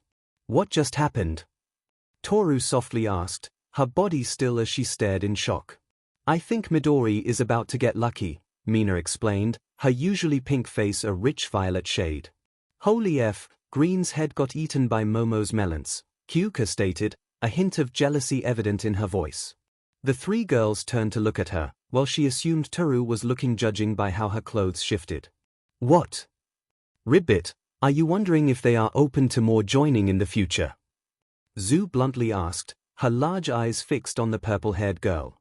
Kyuka's jacks went haywire at that, swaying back and forth in sync with her hands as she tried to form a response. "No. Oh, of course not," she stammered out. "Didn't you ask my Doria if Himiko was single on our first day here?" the invisible girl asked. Kyuka's face turned red. "You heard that?" "I mean, what?" "Himiko is rather pretty," Zu chimed in, "they all are really." "What are we then?" Mina asked, her face slowly turning back to its normal pink hue. The greenette stared at her before answering, "I think pink and green go well with one another, Ribbit." Mina was once more a deep purple at that, and Kyuka was sure she could smell something melting. Oh, Mina was shrinking. Correction, Mina was melting through the floor in a poor attempt to escape having the tables turned on her, it seemed. Toru sighed, "I'll call a teacher and tell them Mina accidentally melted a hole in the dorm." Once inside Momo's room, he let the two girls down first while Himiko let go and slid down his back. He went to speak, but was promptly cut off by 𝐒𝐿𝐼 kissing him. Mentally shrugging, he wrapped his arms around her, pulling his girlfriend close as he deepened the kiss, nibbling on her lower lip. 𝐒𝐿𝐼 opened her mouth, her tongue meeting his, sending shivers through their body. Meanwhile, Himiko reached around him and groped her chest, causing her to into his mouth. 𝐒𝐿𝐼, Momo whispered in the brunette's ear as she walked up behind her, "Can I take your shirt off?" Her response was to simply lift her arms. While he pulled back from the kiss, a strand of saliva connected them before the shirt broke it. Momo then joined Himiko in assaulting the girl's BRSs through her BR, squeezing and rubbing as they went. "No fair," the topless girl uttered, a whine clear in her voice. She gasped as Izuku's hands found her sides, his hands trailed over her skin, before coming to a rest on top of her hips, his thumbs splayed across her stomach as he sealed her lips in another kiss. "Should we strp down again?" Himiko asked, placing a kiss on the back of his neck, as she and Momo continued to fondle the brunette's BRSTs. "I'm fine with it," the ravenette replied, holding her girlfriend against her chest as she watched the blonde plant kiss along their boyfriend's neck. "Izuku, you don't have to if you don't feel comfortable with it." He broke free of his kiss with the brunette, nodding as he did so. "But I think I'll keep my breathes on this time," he admitted with a blush. At that, he felt Himiko grab the hem of his shirt. He lifted his arms, allowing her to free him of it, before she tossed it onto the nearby chair, followed by her shirt, then Momo's. Momo's arms went around 𝐒𝐿𝐼 once more, but this time her hands landed upon his chest, gently running across the skin. "Izuku," she softly said. "Yes," he replied, suppressing a shiver at the sensation. "Can you lay down on my bed?" she asked, pulling her hands back. He nodded, and stepped from between Himiko and 𝐒𝐿𝐼. As he approached her bed, he sat down on it. Before she herself joined him, however, she sat up on her side as he leaned back, slightly unsure of what she would do. She smiled down at him, her deep black eyes watching him as she slowly placed a hand upon his chest and gingerly began tracing a scar from Himiko with her finger. His skin prickled and goose-pimpled at the sensation, but he didn't object, enjoying the sensation of someone else touching him in a tender and intimate way. The bed sagged on the other side as 𝐒𝐿𝐼 joined them, her own hand reaching for his chest. Her finger pads felt different from Momo's or even Himiko's, but it wasn't unpleasant. He closed his eyes in bliss as two of his girlfriends slowly explored his chest, sending little sparks of content through his body. He felt the bed shift once more as Himiko got on it, but crawled over to his head, where she lifted it and placed it on her lap, before slowly running her hands through her hair just as he did with hers. He let out a sigh as he bathed in the feeling. Momo softly ran her finger along a scar, taking her time to explore his body. He peeked at her, and was enthralled by the sight of her smiling down at him. At some point she had taken her hair of the usual ponytail and the obsidian hair was cascading down upon her, framing her face. She noticed him peeking at her and her smile grew in size as her finger was joined by the rest of her hand as she rubbed it across his chest. Her smooth hand gliding over his own marred skin was a feeling that he knew he could get addicted to. With a shudder he peeped at 𝐒𝐿 and saw her blush marks were darker, as she ran her hand, a pink raised he felt, over his chest. The finger pads would occasionally catch on a scar, but they were flexible enough that they would simply fold over the raised scar. She met his gaze, her smile growing fonder as she absent-mindedly continued to explore his chest. Then her finger pad caught his NPL and he let out a Izuku felt his face heat up as the three girls halted their ministrations. He looked up and saw Himiko smiling down at him. It was not a smile of mercy, but the look of a cat who was toying with its prey. He felt both corny and scared simultaneously, as the few times she gave him that look it led to them passed out on one of their beds blooded and in post-sex orgasmic bliss. He gulped. Her smile grew wider, her fangs glinting in the lights. There's a good chance Himiko is going to F me right here and now, remove her panties and sit on my face, or tell the girls some of my weak spots, he silently considered to himself, biting his tongue to keep from muttering his feasible fates aloud. Girls, Himiko finally said, her voice taking on a stuck tone, Aizu baby really enjoys it when I play with his nipples. Rubbing, pinching, liking, biting, or sking each one excites him when I do it. Safe, he thought, until 𝐒𝐿 hesitantly moved her paused finger in a circle over his NPL, the finger pad catching on the hardened skin. He tried to hold the gasp back, but failed as 𝐒𝐿 applied more pressure. It's so different from mine, the brunette softly whispered aloud to herself, unaware that the rest of them had heard her speak. Izuku was curious, but both girls had kept their bras on before and now, he would learn the difference in due time he figured. Momo shifted then laying down beside him, but her head by his chest instead. Momo, he asked but halted any further words as she rested her head on his chest, as she moved her hand to his NPL, gently pinching it before rolling it between her fingers. He gasped as she tweaked and pulled it, her brow furrowed in concentration as she continued to tease the sensitive flesh. With one final pinch she tugged it before letting it slip free of her fingers, causing him to release a gasp of pleasure, as 𝐒𝐿 continued to idly swirl the other with her finger, occasionally rolling it between her finger pads. His NPL was extremely sensitive, if she did more he would have to ask her to stop. She leaned in and gently kissed it.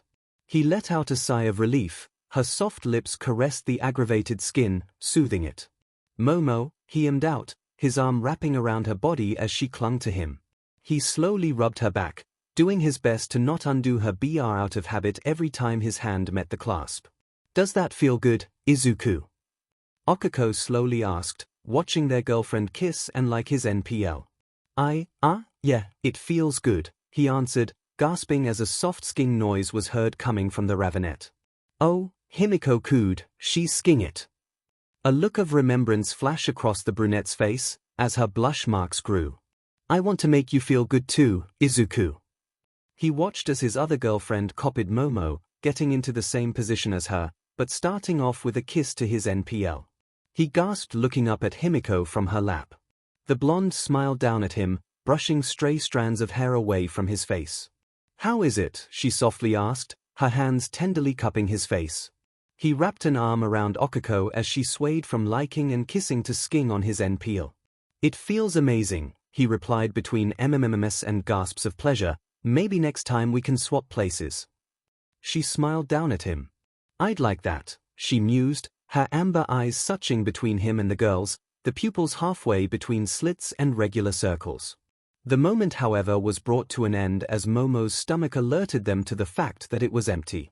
Izuku felt his girlfriend quickly detach herself from his side as she rolled away, hunching in on herself. "I'm so sorry," she whimpered, clearly embarrassed. "It's okay, Momo," he called out, lifting himself from Himiko's lap. "It's embarrassing," she whined, not looking back at him.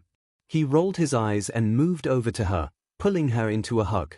"It's fine," he repeated once more, "besides we were gonna have to stop soon anyways for dinner, and you girls have that slumber party to get ready for," he said, trying to get out of it. "Wait, are you not coming after all?"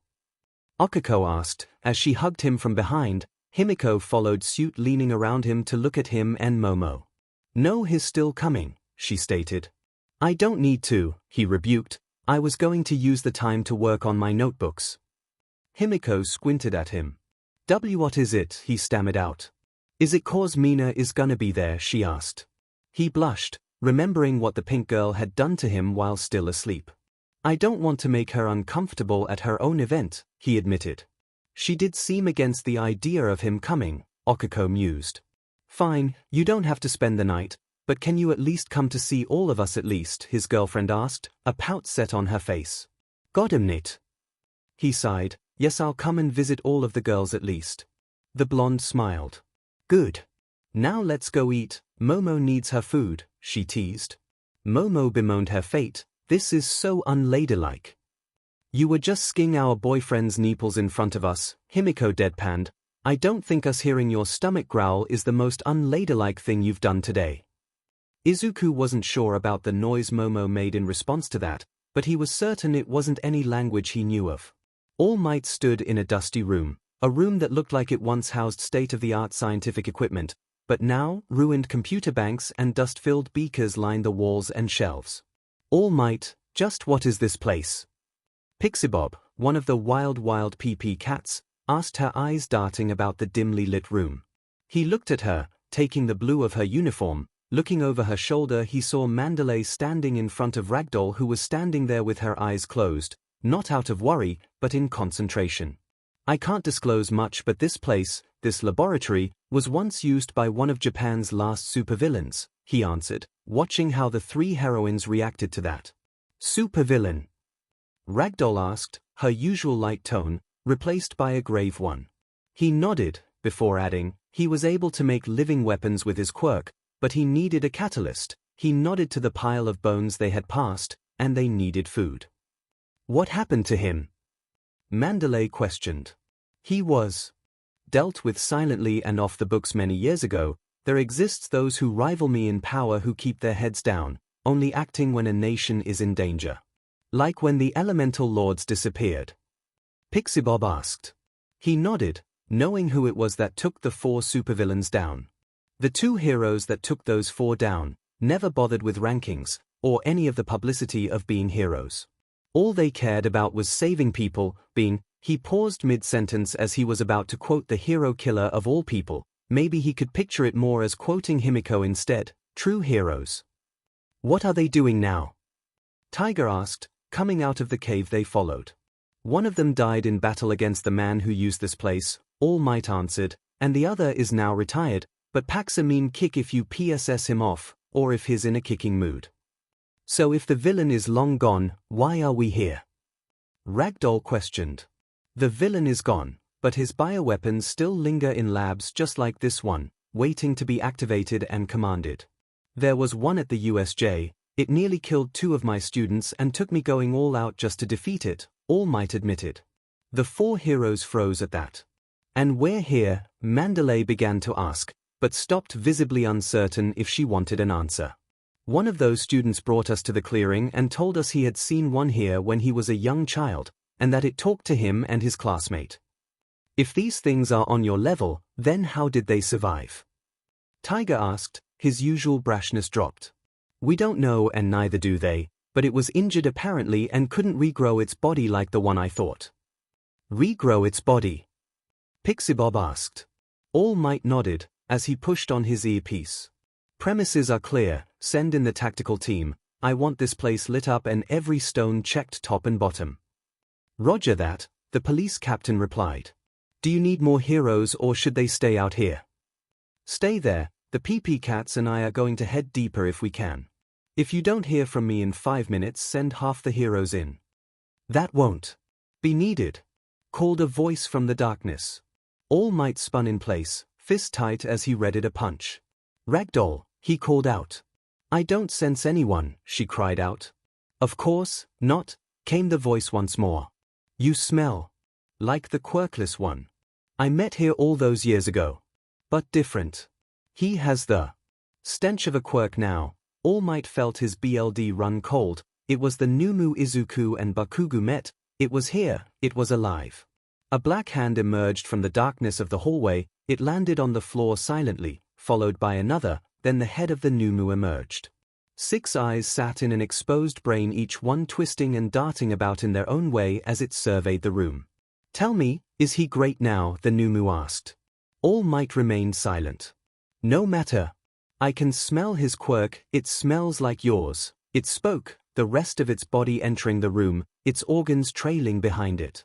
The idea of Izuku, even Bakugo seeing this thing as a child, he couldn't fault Izuku for blocking it out, or Bakugo for being terrorized by the sight of it in his dreams. The worst part was that the sketch Izuku had made with Bakugo's input was correct, and that terrified him. Izuku had been terrified too, as some of the details Bakugo hadn't said aloud ended up in the sketch and were present in the original as well. If you have nothing to say, you can leave me be, the 𝐻𝐻𝐻 said between haggard breaths. All Might was surprised by that. It didn't seem interested in killing him. I'm afraid I can't do that. You've committed several crimes if these remains have anything to say about it, plus your creator may have used you in various other plans of villainy. No, you are coming with us, 𝐻𝐻𝐻. The creature's 6 eyes focused on him, each of the 6 a different color. All Might readied himself for a fight. He wasn't sure what quirks this one had, and he wasn't about to let it get the first punch. Find possible subjects, protect the lab. I cannot leave, it calmly stated. He raised an eyebrow at that. Lab broken, subjects all dead, quirkless child now quirked, sleep now. With that the 𝐻𝐻𝐻 collapsed, its body deteriorating. What the F? Pixie Bob uttered. My thoughts exactly, he thought to himself. With dinner done, Izuku was back in his own room with Himiko. I did not expect our return to UA to be so exciting, he said, finally deciding how to word their previous activities. I know, Himiko murmured, hugging his arm to her chest. Is something wrong? He asked, looking at her. She stared back, amber eyes brighter, her pupils thin slits. Watching them tease and play with you was so hot. I really wanted to slip my panties off and sit on your face as they continued to tease you, she admitted, her natural blush growing in size. He felt his breaths harden.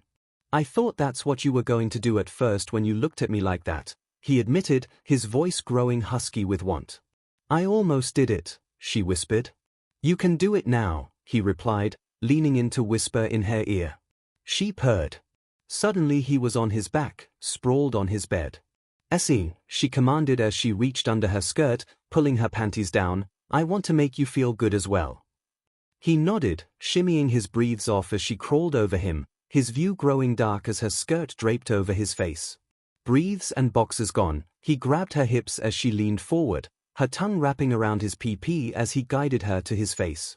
Once he kissed her lips, she let plopped down, her pee-pee pressed against his face as he began to like and tease her folds.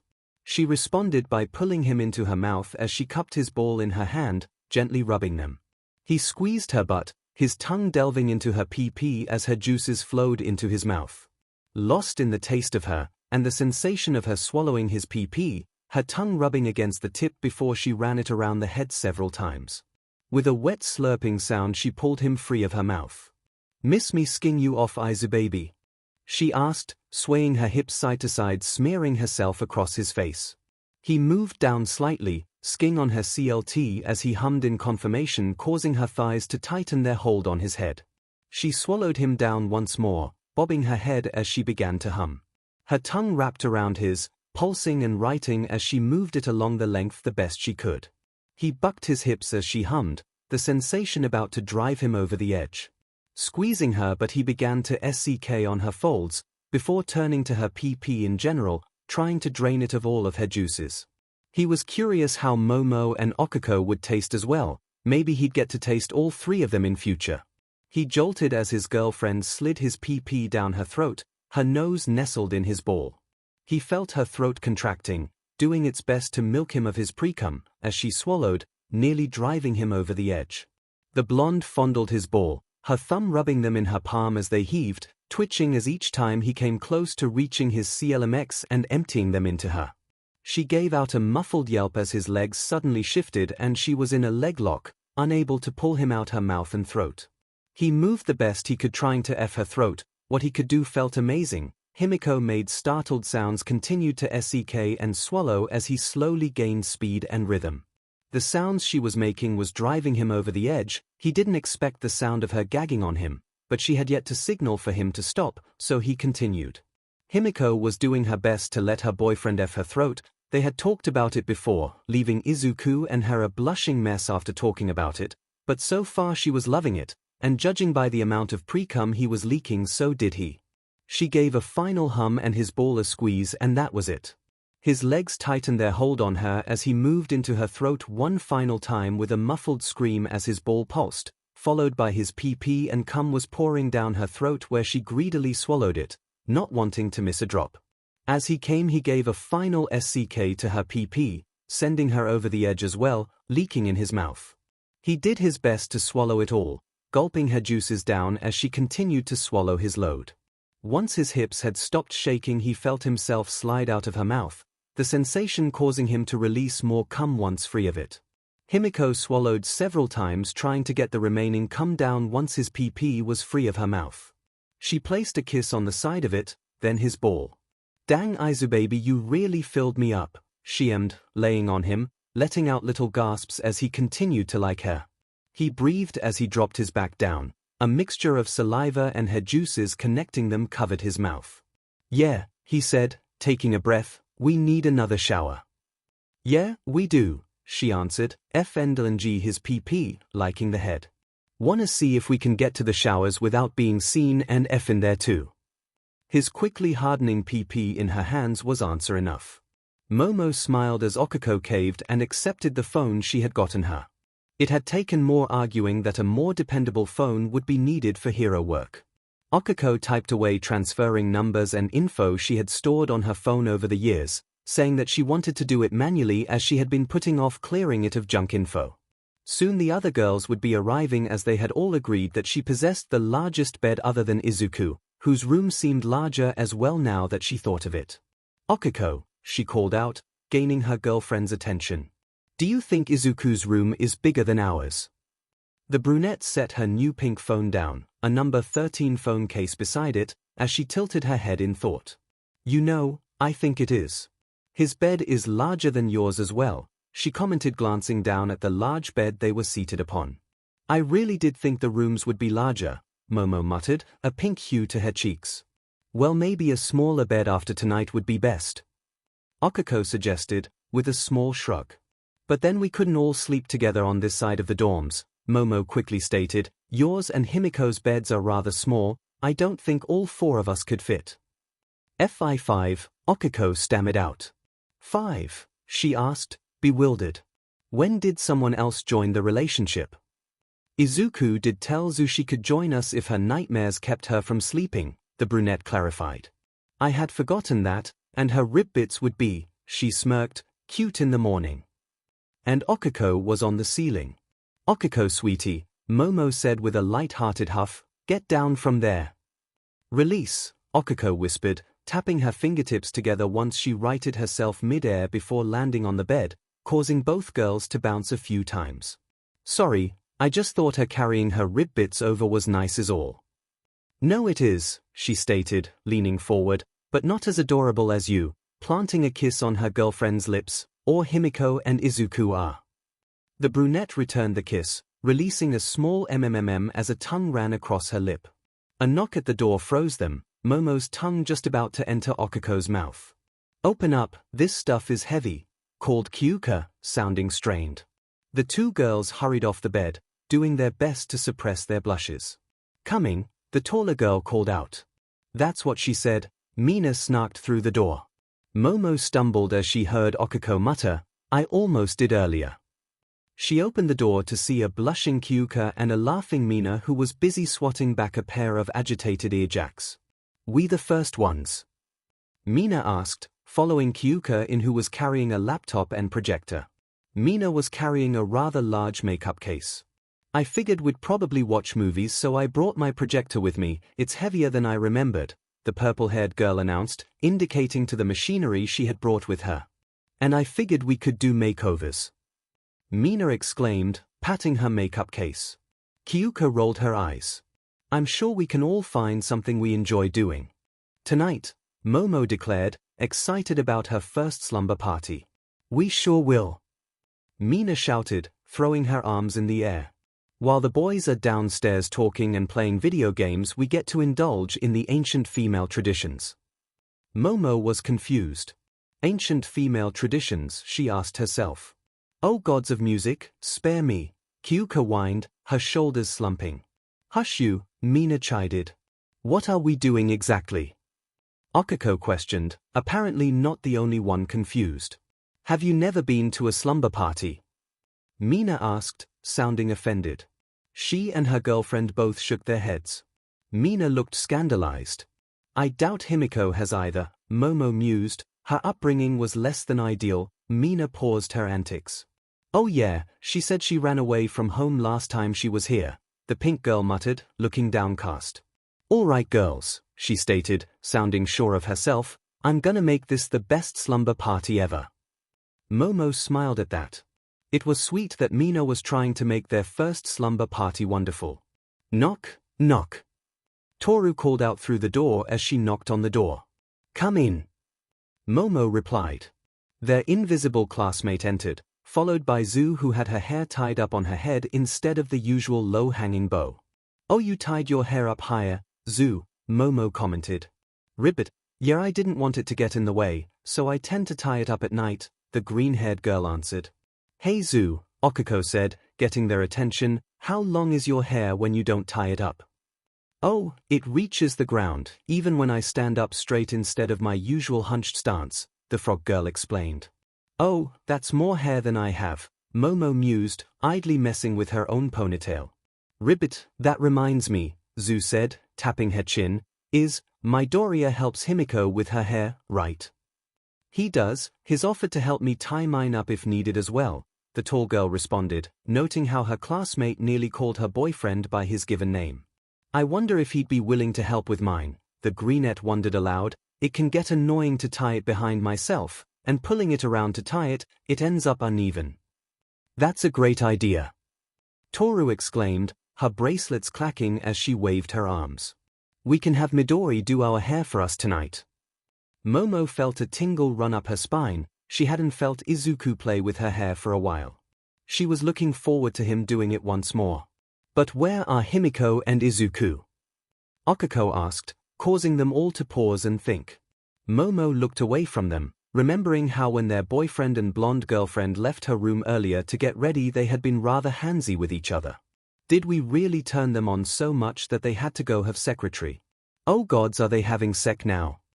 A knock at the door interrupted her thoughts, startling her. "Sorry we're late," Himiko said, opening the door. "Aizu baby was trying to get out of spending time with us." Momo noted that both had damp hair, and what looked like a bruise on Himiko's neck near her shirt collar, as well as a slight limp. "Midori, you don't want to spend time with us pretty girls?" Mina chided, pouting at him. "But you didn't want me to come, I thought," he asked, clearly confused. The pink girl's face took on a purple hue. "It's fine, besides I already apologized for grabbing your pee-pee," she loudly stated. Everyone froze at that, except Izuku, who promptly covered his face with his arms as it turned red from his blush, a small sound escaping his lips. "Mina," Himiko whined, "quit breaking my boyfriend, that's our job." Mina was preoccupied with her current crouching on the floor, her face now a deep purple in her own embarrassment. "Is that what every day is going to be like?" 𝐭𝐽𝐾 muttered aloud. Mina teasing us all, then breaking down when someone mentions her playing with Green's PP. "𝐔𝐬𝐽𝐫," Izuku sputtered out. "I mean we all saw it happen, Ribbit," Zu bluntly said, "plus with midnight sec ed class we all saw a PP there, but Mina playing with Midoriya's was different." The room was silent. "I should go," Izuku muttered. "No," the frog girl said.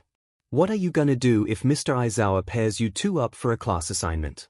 Tell him you can't work together because she accidentally grabbed your PP." Izuku hesitated, but lowered his arms, and looked at Mina, who was staring back at him. "Can we just not bring it up anymore?" "That works for me," the acidic girl said from her spot on the floor. "And it goes for the rest of you girls as well." They all nodded. "So, what now?" the sole guy in the room asked. Toru ran over to Mina and grabbed the makeup case, lifting it above her head as she shouted, "It's makeover time." Shouter groaned as he entered the teacher's dorm, Hisashi and Nemurai on either side of him. "I can walk just fine, you know," he muttered, tired of being coddled. "We know, Shouter baby," Nemurai said, staying close to him, "but this is the most you've walked since you went to the hospital. I just don't want you to overextend yourself and get hurt is all." "Yeah, Shouter," Hisashi chimed in. "We know how tough you are, but this is just us worrying about you. Besides, once we get to your room your little furball will be all over you, and then you'll be stuck." He smiled at that. He had missed having Chunchumaru curled up on his lap at night. Granted, he would only stay there if Hisashi wasn't being loud, and if Nemurai wasn't trying to play with his stomach. "Elevator is here," his boyfriend called out, as it opened before them. Stepping in, he pressed the button for their floor, and was surprised by how smoothly the elevator moved. He hadn't realized it had stopped either until it announced they had reached their floor, and the doors opened. He stepped out and saw his new floormate and his girlfriend. "Oh. Hello, Aizawa," Midoriya Inko called out, bowing towards him. "I wanted to thank you for keeping my children safe the other day. And to apologize for keeping Toshi from being there when he should have been." "Inko," the thin man said, reaching out to the woman who was still bowed. "Lo. Ms. Midoriya, you don't need to apologize," he began, but she cut him off. "But because I was selfish and kept him from leaving, you were injured. My babies were injured. If Toshi hadn't shown up when he did, my Izuku would be dead, and Himiko may have killed more of those villains than she already had. And those that weren't killed, I would have hunted them down and ripped them apart." She cried out, breaking down in a fit of tears, as Yagi pulled her into a hug. "Inko," the hero said, doing his best to console her. "That didn't happen though, Ms. Midoriya," he softly said. "Izuku and Himiko are fine. They're safe in the dorms, not in harm's way, unless Himiko is in dire need of BLD." She let out a small laugh at that. "Thank you, Aizawa." "No need to thank me, we're heroes," he said as he approached her. "Comforting civilians is what we do." She wiped her tears away. "No wonder you're one of Izuku and Himiko's favorite heroes." He did his best to hide his smile, but Nemurai cooed at the sight of it. Himiko smirked as she watched Momo shudder as Izuku ran his hands through her hair, looking for any knots to remove. His hands running through her hair, occasionally stopping as they snagged. He moved to her scalp, his fingers digging in as he worked from the back of her head to the front. Momo did her best to keep her composure, but the face she made as he finished was one she wanted to see Momo make again, preferably underneath her. Luckily, Okiko and herself were the only ones to witness their girlfriend's eyes roll in her head as her tongue fell out of her mouth. A face Himiko had been making earlier herself. "Is it really that good?" Okiko muttered to herself, a hand in her hair as she watched him begin to brush their girlfriend's hair. She hummed. "Yeah, especially when we bathe together and he washes my hair for me, I'm like putty in his hands." Okiko released a strangled noise that sounded like longing. She smirked as she leaned over to her girlfriend. "You know, with the sports festival coming up, we will be training every day, I feel. What better way than for all of us to have a nice relaxing bath?" she whispered in Okiko's ear, kissing it, together. Okiko squirmed, her legs rubbing together. She grinned. "Imagine the three of us, all naked in a tub trying to sit on Aizu's lap while his big hard." She was promptly stopped by an audio jack stabbing her in the ear. "Oh! Himiko!" Izuku nearly yelled, snapping to look at them. "Be quiet." Kyuka fumed, her face a deep red. "Oh," Himiko mumbled, "you heard all of that." "Heard what?" her boyfriend asked, confused. "Nothing." Okiko quickly answered, her blush marks darker. She saw something click in their Izuku and Momo's eyes, both blushing as they realized that she had been teasing 𝐭𝐼𝐼 about something SXL. Is Himiko saying dirty things to her girlfriend? Toru asked, Zu's foot floating in the air alongside a jar of green nail polish. Himiko, the sole boy in the room, deadpanned. Fine, she huffed, when you're done with Momo's, come work on 𝐭𝐼𝐼's hair. He nodded, pulling the Ravenette's hair back and letting it cascade down her back. Do you want it up, or do you want to leave it down? What do you prefer? She asked, looking over her shoulder at him. Himiko felt her heart jump as she caught the profile of Momo's face looking up at their boyfriend. Why is she so adorable? His face gained a pink hue as he averted his eyes. Well, I'm fine with either, but you look more appealing with it down, he confessed. The girl smiled at that. Thank you, Izuku, she replied, planting a swift kiss on his lips. Ah, Mina crooned, watching them. The two promptly blushed. The pink girl grinned. Got him. It's still so weird to see how Midoriya can blush at being caught showing signs of affection, when it's obvious he and Himiko have sex a lot, ribbit, Zu stated, wiggling her toes to dry the nail polish as Toru moved to the next foot. It's just between us, Izuku mumbled. I can handle it when it's just her, but anyone watching and I get self-conscious. Ribbit, I didn't mean it was bad, the frog girl quickly said, looking at him. I was just making an observation. We're gonna be living together for a few years, so eventually you'll be used to being open with her and your other girlfriends around the rest of the class. He nodded. But for right now, seeing the four of you get flustered is kinda cute, she tacked on. The effect was immediate. 𝐭𝐼𝐼 went airborne, Himiko's pupils went wide, Izuku covered his face, and Momo created several matryoshka dolls. Everyone turned to look at her, as 4 dolls resembling her and her 3 partners clattered onto the floor. Her face turned redder than Izuku's as another set was created. Did you just create while panicking? Kyuka asked, picking up one of the dolls. Please don't tell anyone, the dark-haired girl asked, her voice small as she hunched in on herself. Izuku pulled her into a hug. Aizu, she asked, visibly startled by his actions. It's nothing to be ashamed about, he whispered in her ear. Besides, he picked up one of the dolls. I think it's rather cute. Where can I get a boyfriend like that? Toru asked. I found mine on a beach bleeding out, Himiko muttered. I'm sorry, what? Mina asked, incredulous at that admission. Did you two ever tell us about that in full? 𝐭𝐼𝐼 questioned, finally letting gravity take hold of her again as she landed on the bed with a soft bounce. I feel like you were going to, but other stuff came up. She looked to her boyfriend, who nodded as he pulled a squirming Momo into his lap, who sighed as she leaned back onto his chest. So as I said last week, she began, her hands in her lap, I was homeless for a while, and due to my quirk I was breaking into BLD banks to get BLD to stay sane. Well, as I was walking by Dagobah Beach, mourning the fact that some of the BLD banks had upped their security when I smelled BLD. It had been a few days since I last had any BLD and it was starting to affect me. 𝐭𝐼𝐼 pulled her into a hug, kissing her forehead. Thank you, 𝐭𝐼𝐼.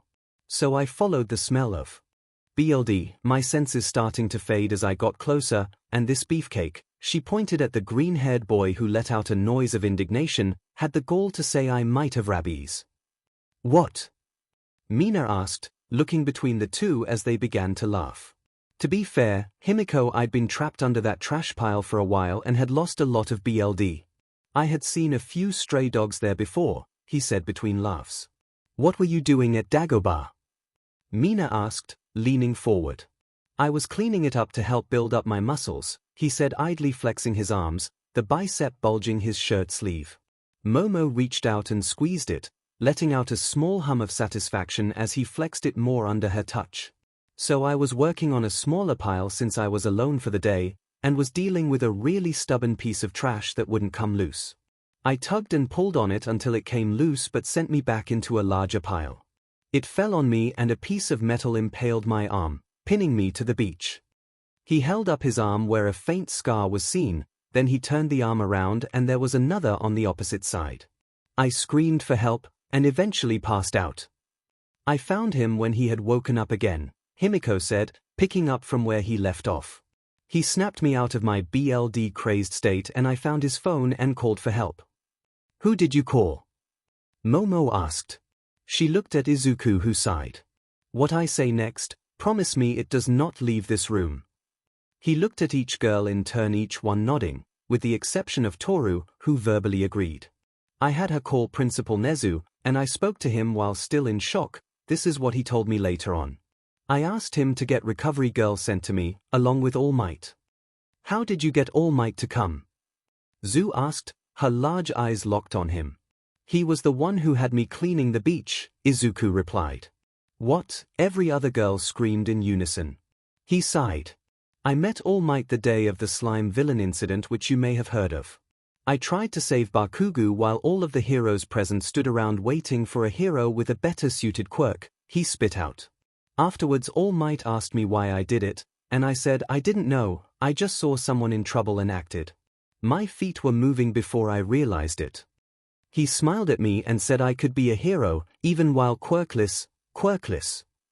Toru asked, but you're super strong. He flinched. I manifested my quirk a month before the recommended exams, he confessed. What? Momo asked, spinning in his lap. You went from quirkless to that in a month. Well, it was a very hard month, and I spent every day here at UA with Aizawa trying to not break my bones. I have to limit how much energy I use. By default it wanted to go at full energy, which shatters my bones. It took weeks to get me used to limiting the output, not to mention trying to move with it. So how did you know Nezu? Okiko asked. Well, Izuku said, scratching his cheek, All Might saw my notebooks on quirks and told him. Nezu saw potential in me and pulled me from my school, Aldera. He rubbed the back of his head. They did a quirk test when I mentioned that my doctor said I was quirkless just because of my toe joint. Turned out that I had a dormant quirk that hadn't activated yet. And along the way we met, Himiko chimed in. Nezu got me into joint custody with UA and Mama Inko, and my parents were punished for what they had done. Meeting Izuku changed my life around. I was on the verge of giving in and becoming a villain in order to survive. I spent a lot of time with Vlad King here working on my BLD quirk. As all BLD quirk users have a tendency to drink BLD, I just need more since my quirk functions on how much I drink. The more I drink, the longer I can be that person. What made you decide that you want to become an underground hero? Kyuka asked, fiddling with an earjack. Well, I made a friend before I met Aizu. You all saw him at the USJ, she said, shoulders slumping. That vigilante? Mina asked. She nodded. That's the one. He pushed me towards the light as well, as I call it. Momo squinted at her, but said nothing. Himiko froze. Momo's smart, she might be trying to figure out how I have a connection to Stain. Can we not talk about that place, please? Zu asked, slightly shaking as she took a few deep breaths. Oh Zu, she softly called out. Getting up she moved to the greenette and pulled her into a hug, who quickly returned it. Hug pile on Zu. Mina called out, quickly joining in, earning a few surprised rib bits as Toru's clothes joined the growing pile. Izuku smiled as he watched some of the girls swarm Asui, or Zu as she liked to be called. Izuku, Momo softly whispered, gaining his attention. Where does Star? He quickly covered her mouth with his hand. Not right now. That's not something we can openly talk about, he whispered, indicating Kyuka, who was watching Zu get cuddled by the girls as Okiko joined in. Sorry, the punk girl said over shoulder. I try not to overhear secrets, but it's hard. Momo nodded, appreciating that the girl didn't want to hear them. So you brought a projector with you, she asked, obviously changing the subject, much to his relief. Yeah, the other girl replied. I figured watching a movie would be fine.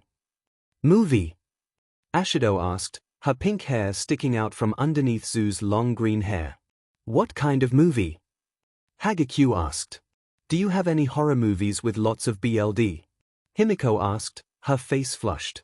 Ribbit, is she always thinking about BLD? Zu questioned from under her. He smirked, nodding as his girlfriend pouted. She likes horror movies. Jiru asked him. Yeah, for her birthday we marathoned a lot of classic pre-quirk vampire movies, he explained. Like Twilight? Toru asked. Himiko hissed at her. Toru recoiled from the blonde, nearly falling off of her and the pile of girls.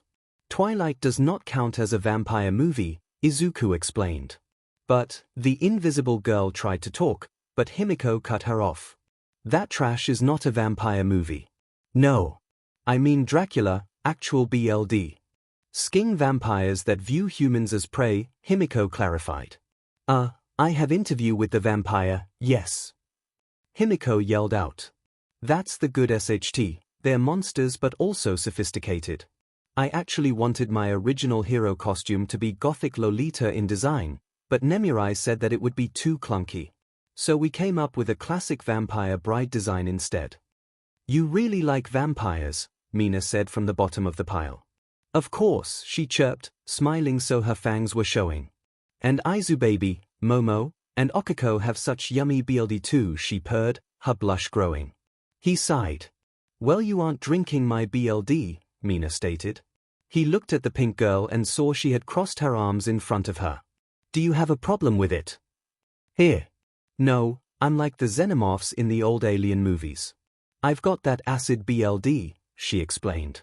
Oh, well, I guess having two Ashidos running around causing havoc would be an issue, he mused. He did his best to ignore how the pink girl's eyes seemed to sparkle at that idea. Well, Himiko said, getting their attention, my quirk does keep me from getting or spreading BLD-borne pathogens, so maybe it would neutralize your acidic BLD. Let's try it, the pinkette shouted, trying to shove the girls off of her. No! Izuku firmly shouted, surprising himself. The girls all turned to look at him. Sorry, but I'm not letting Himiko possibly drink acid, he stated, with a level voice. Oh, he cares about your well-being, 𝐔𝐬𝐽. You need to talk to recovery girl first in case it hurts her, he explained. Well, it's not that acidic, the acid girl claimed, but it does burn skin if you get any on you. Yeah, Himiko muttered, let's talk to recovery girl first, I don't want to melt my mouth and throat. The blonde rubbed her throat several times, pushing her shirt collar down, showing the purple mark on her neck. He blushed seeing it, as he had just it there while they were in the shower together, when he had her up against the wall. Is that a hickey? 𝐔𝐬𝐽 called out, invisible hand showing on Himiko's shirt as she pulled it away from the bruise. He froze as the girls looked from her to him. I can explain. You two were late cause you were having sex again, Zhu bluntly stated. Zhu! Momo shouted. You can't just say things like that. Being blunt is in my nature, the greenette countered, ribbit. As the room fell silent once more, Okiko chose that time to mutter, did we really turn them on that much? I'm sorry, what? Ashido asked from the bottom of the pile. Also, can you girls get off of me? My melons are getting smashed into Momo's bed and it's starting to hurt. The girls proceeded to remove themselves from the pile, allowing the pinkette to roll over onto her back as she gently rubbed her chest. Much better. Now, back to the topic at hand. What's this about you getting Midori and Himiko turned on? That's private, Momo cut in, you don't need to know about that. The rebuked girl sighed, fine, no juicy gossip. Who would you even gossip with? Jiru asked, Jack wagging side to side as she talked. All of the girls in our class are here. Maybe we'll meet the 1B girls and they'll want to trade gossip. Other girls here at UA. The pink-haired girl explained from her spot on the bed. Izuku had a distinct feeling of déjà vu with this and rumors of a now third-year girl who was quite talkative. Aizawa had done his absolute best at keeping him and Himiko away from this mysterious girl. He shook his head, problems for later. At the moment, I think most gossip will be about all of 1A and the USJ, not mine and Himiko's sex life, he spoke, doing his best to not blush up a storm. You think so? Zhu questioned, looking slightly worried. He nodded, frowning as he did so. But I think the teachers will deal with it tomorrow at the beginning of classes. The frog girl nodded. Thank you. He smiled at her. You're my classmates, of course I'm going to do my best to look after all of you. Jiru did her best to hide a small blush, clearing her throat she spoke up, okay, so movie time. Yes. Himiko cheered. I want to see my Louis and Lestat, it's been so long. It's been 3 weeks, he counted. His girlfriend responded by sticking her tongue out at him. He rolled his eyes at her antics while the others giggled. So where are we watching it?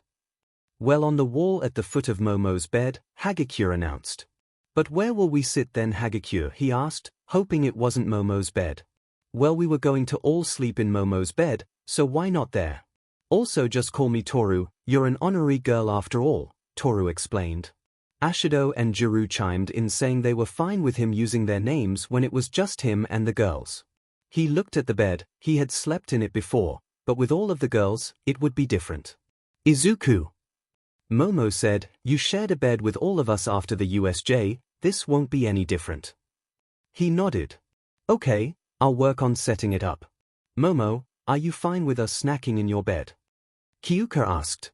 It's fine, the room's owner stated. I can always change the bed sheets tomorrow if we make a mess. Okay, cool. Green, can you head down to the kitchen and get some popcorn and drinks for us then?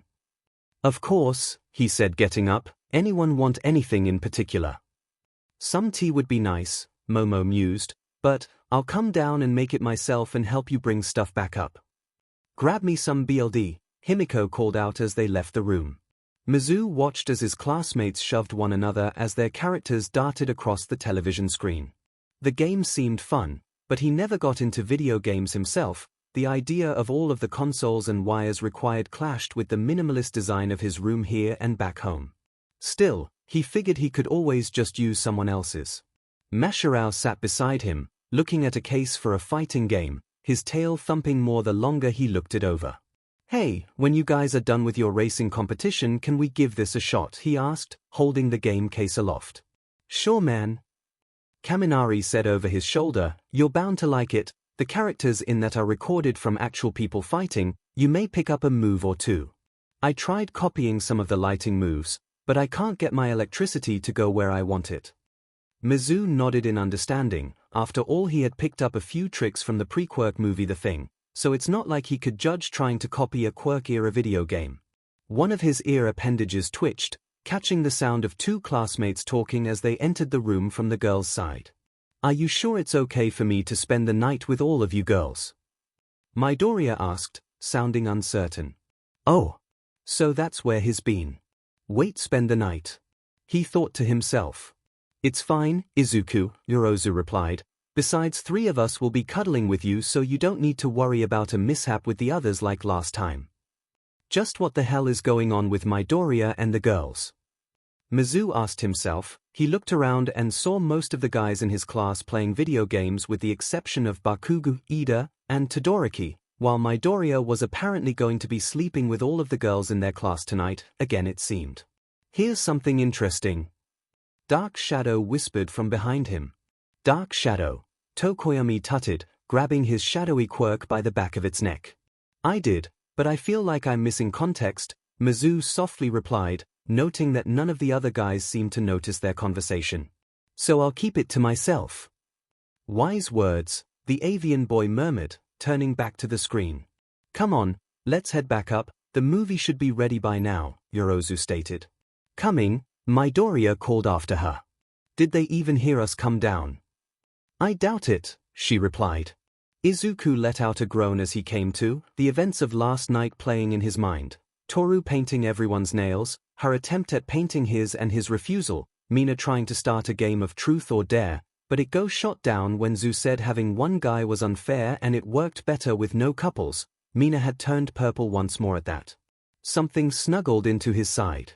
He cracked an eye open and was greeted by a swarm of pink on his left side. Mina, he asked himself, concerned why they were cuddling, and not him and one of his girlfriends. He looked past her and saw Himiko was spooning her from the back, with Toru's form showing in the bed sheets.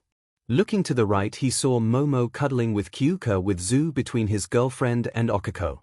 Last I remember I was cuddling Himiko and Okiko against me, and Momo was behind Himiko. What the hell happened? Ashido stirred, her arm wrapping around his chest as she rubbed her face against him. He sharply inhaled as her horn scratched his chest. She froze. Oh no, she meekly whispered. She looked up at him, black and gold eyes wide in trepidation. Good morning, Mina, he quietly said. How did I end up here? I don't know, he softly answered, looking for a clock. Shouldn't you be trying to get me off of you? The pink girl questioned. He sighed. I don't know why this happened, but nothing bad happened so I don't see an issue, plus my girlfriends are here so it isn't like we can be accused of anything bad. Oh, okay, she murmured, laying her head back down on his chest. She let out a soft sound of contentment. You're rather warm, you know that.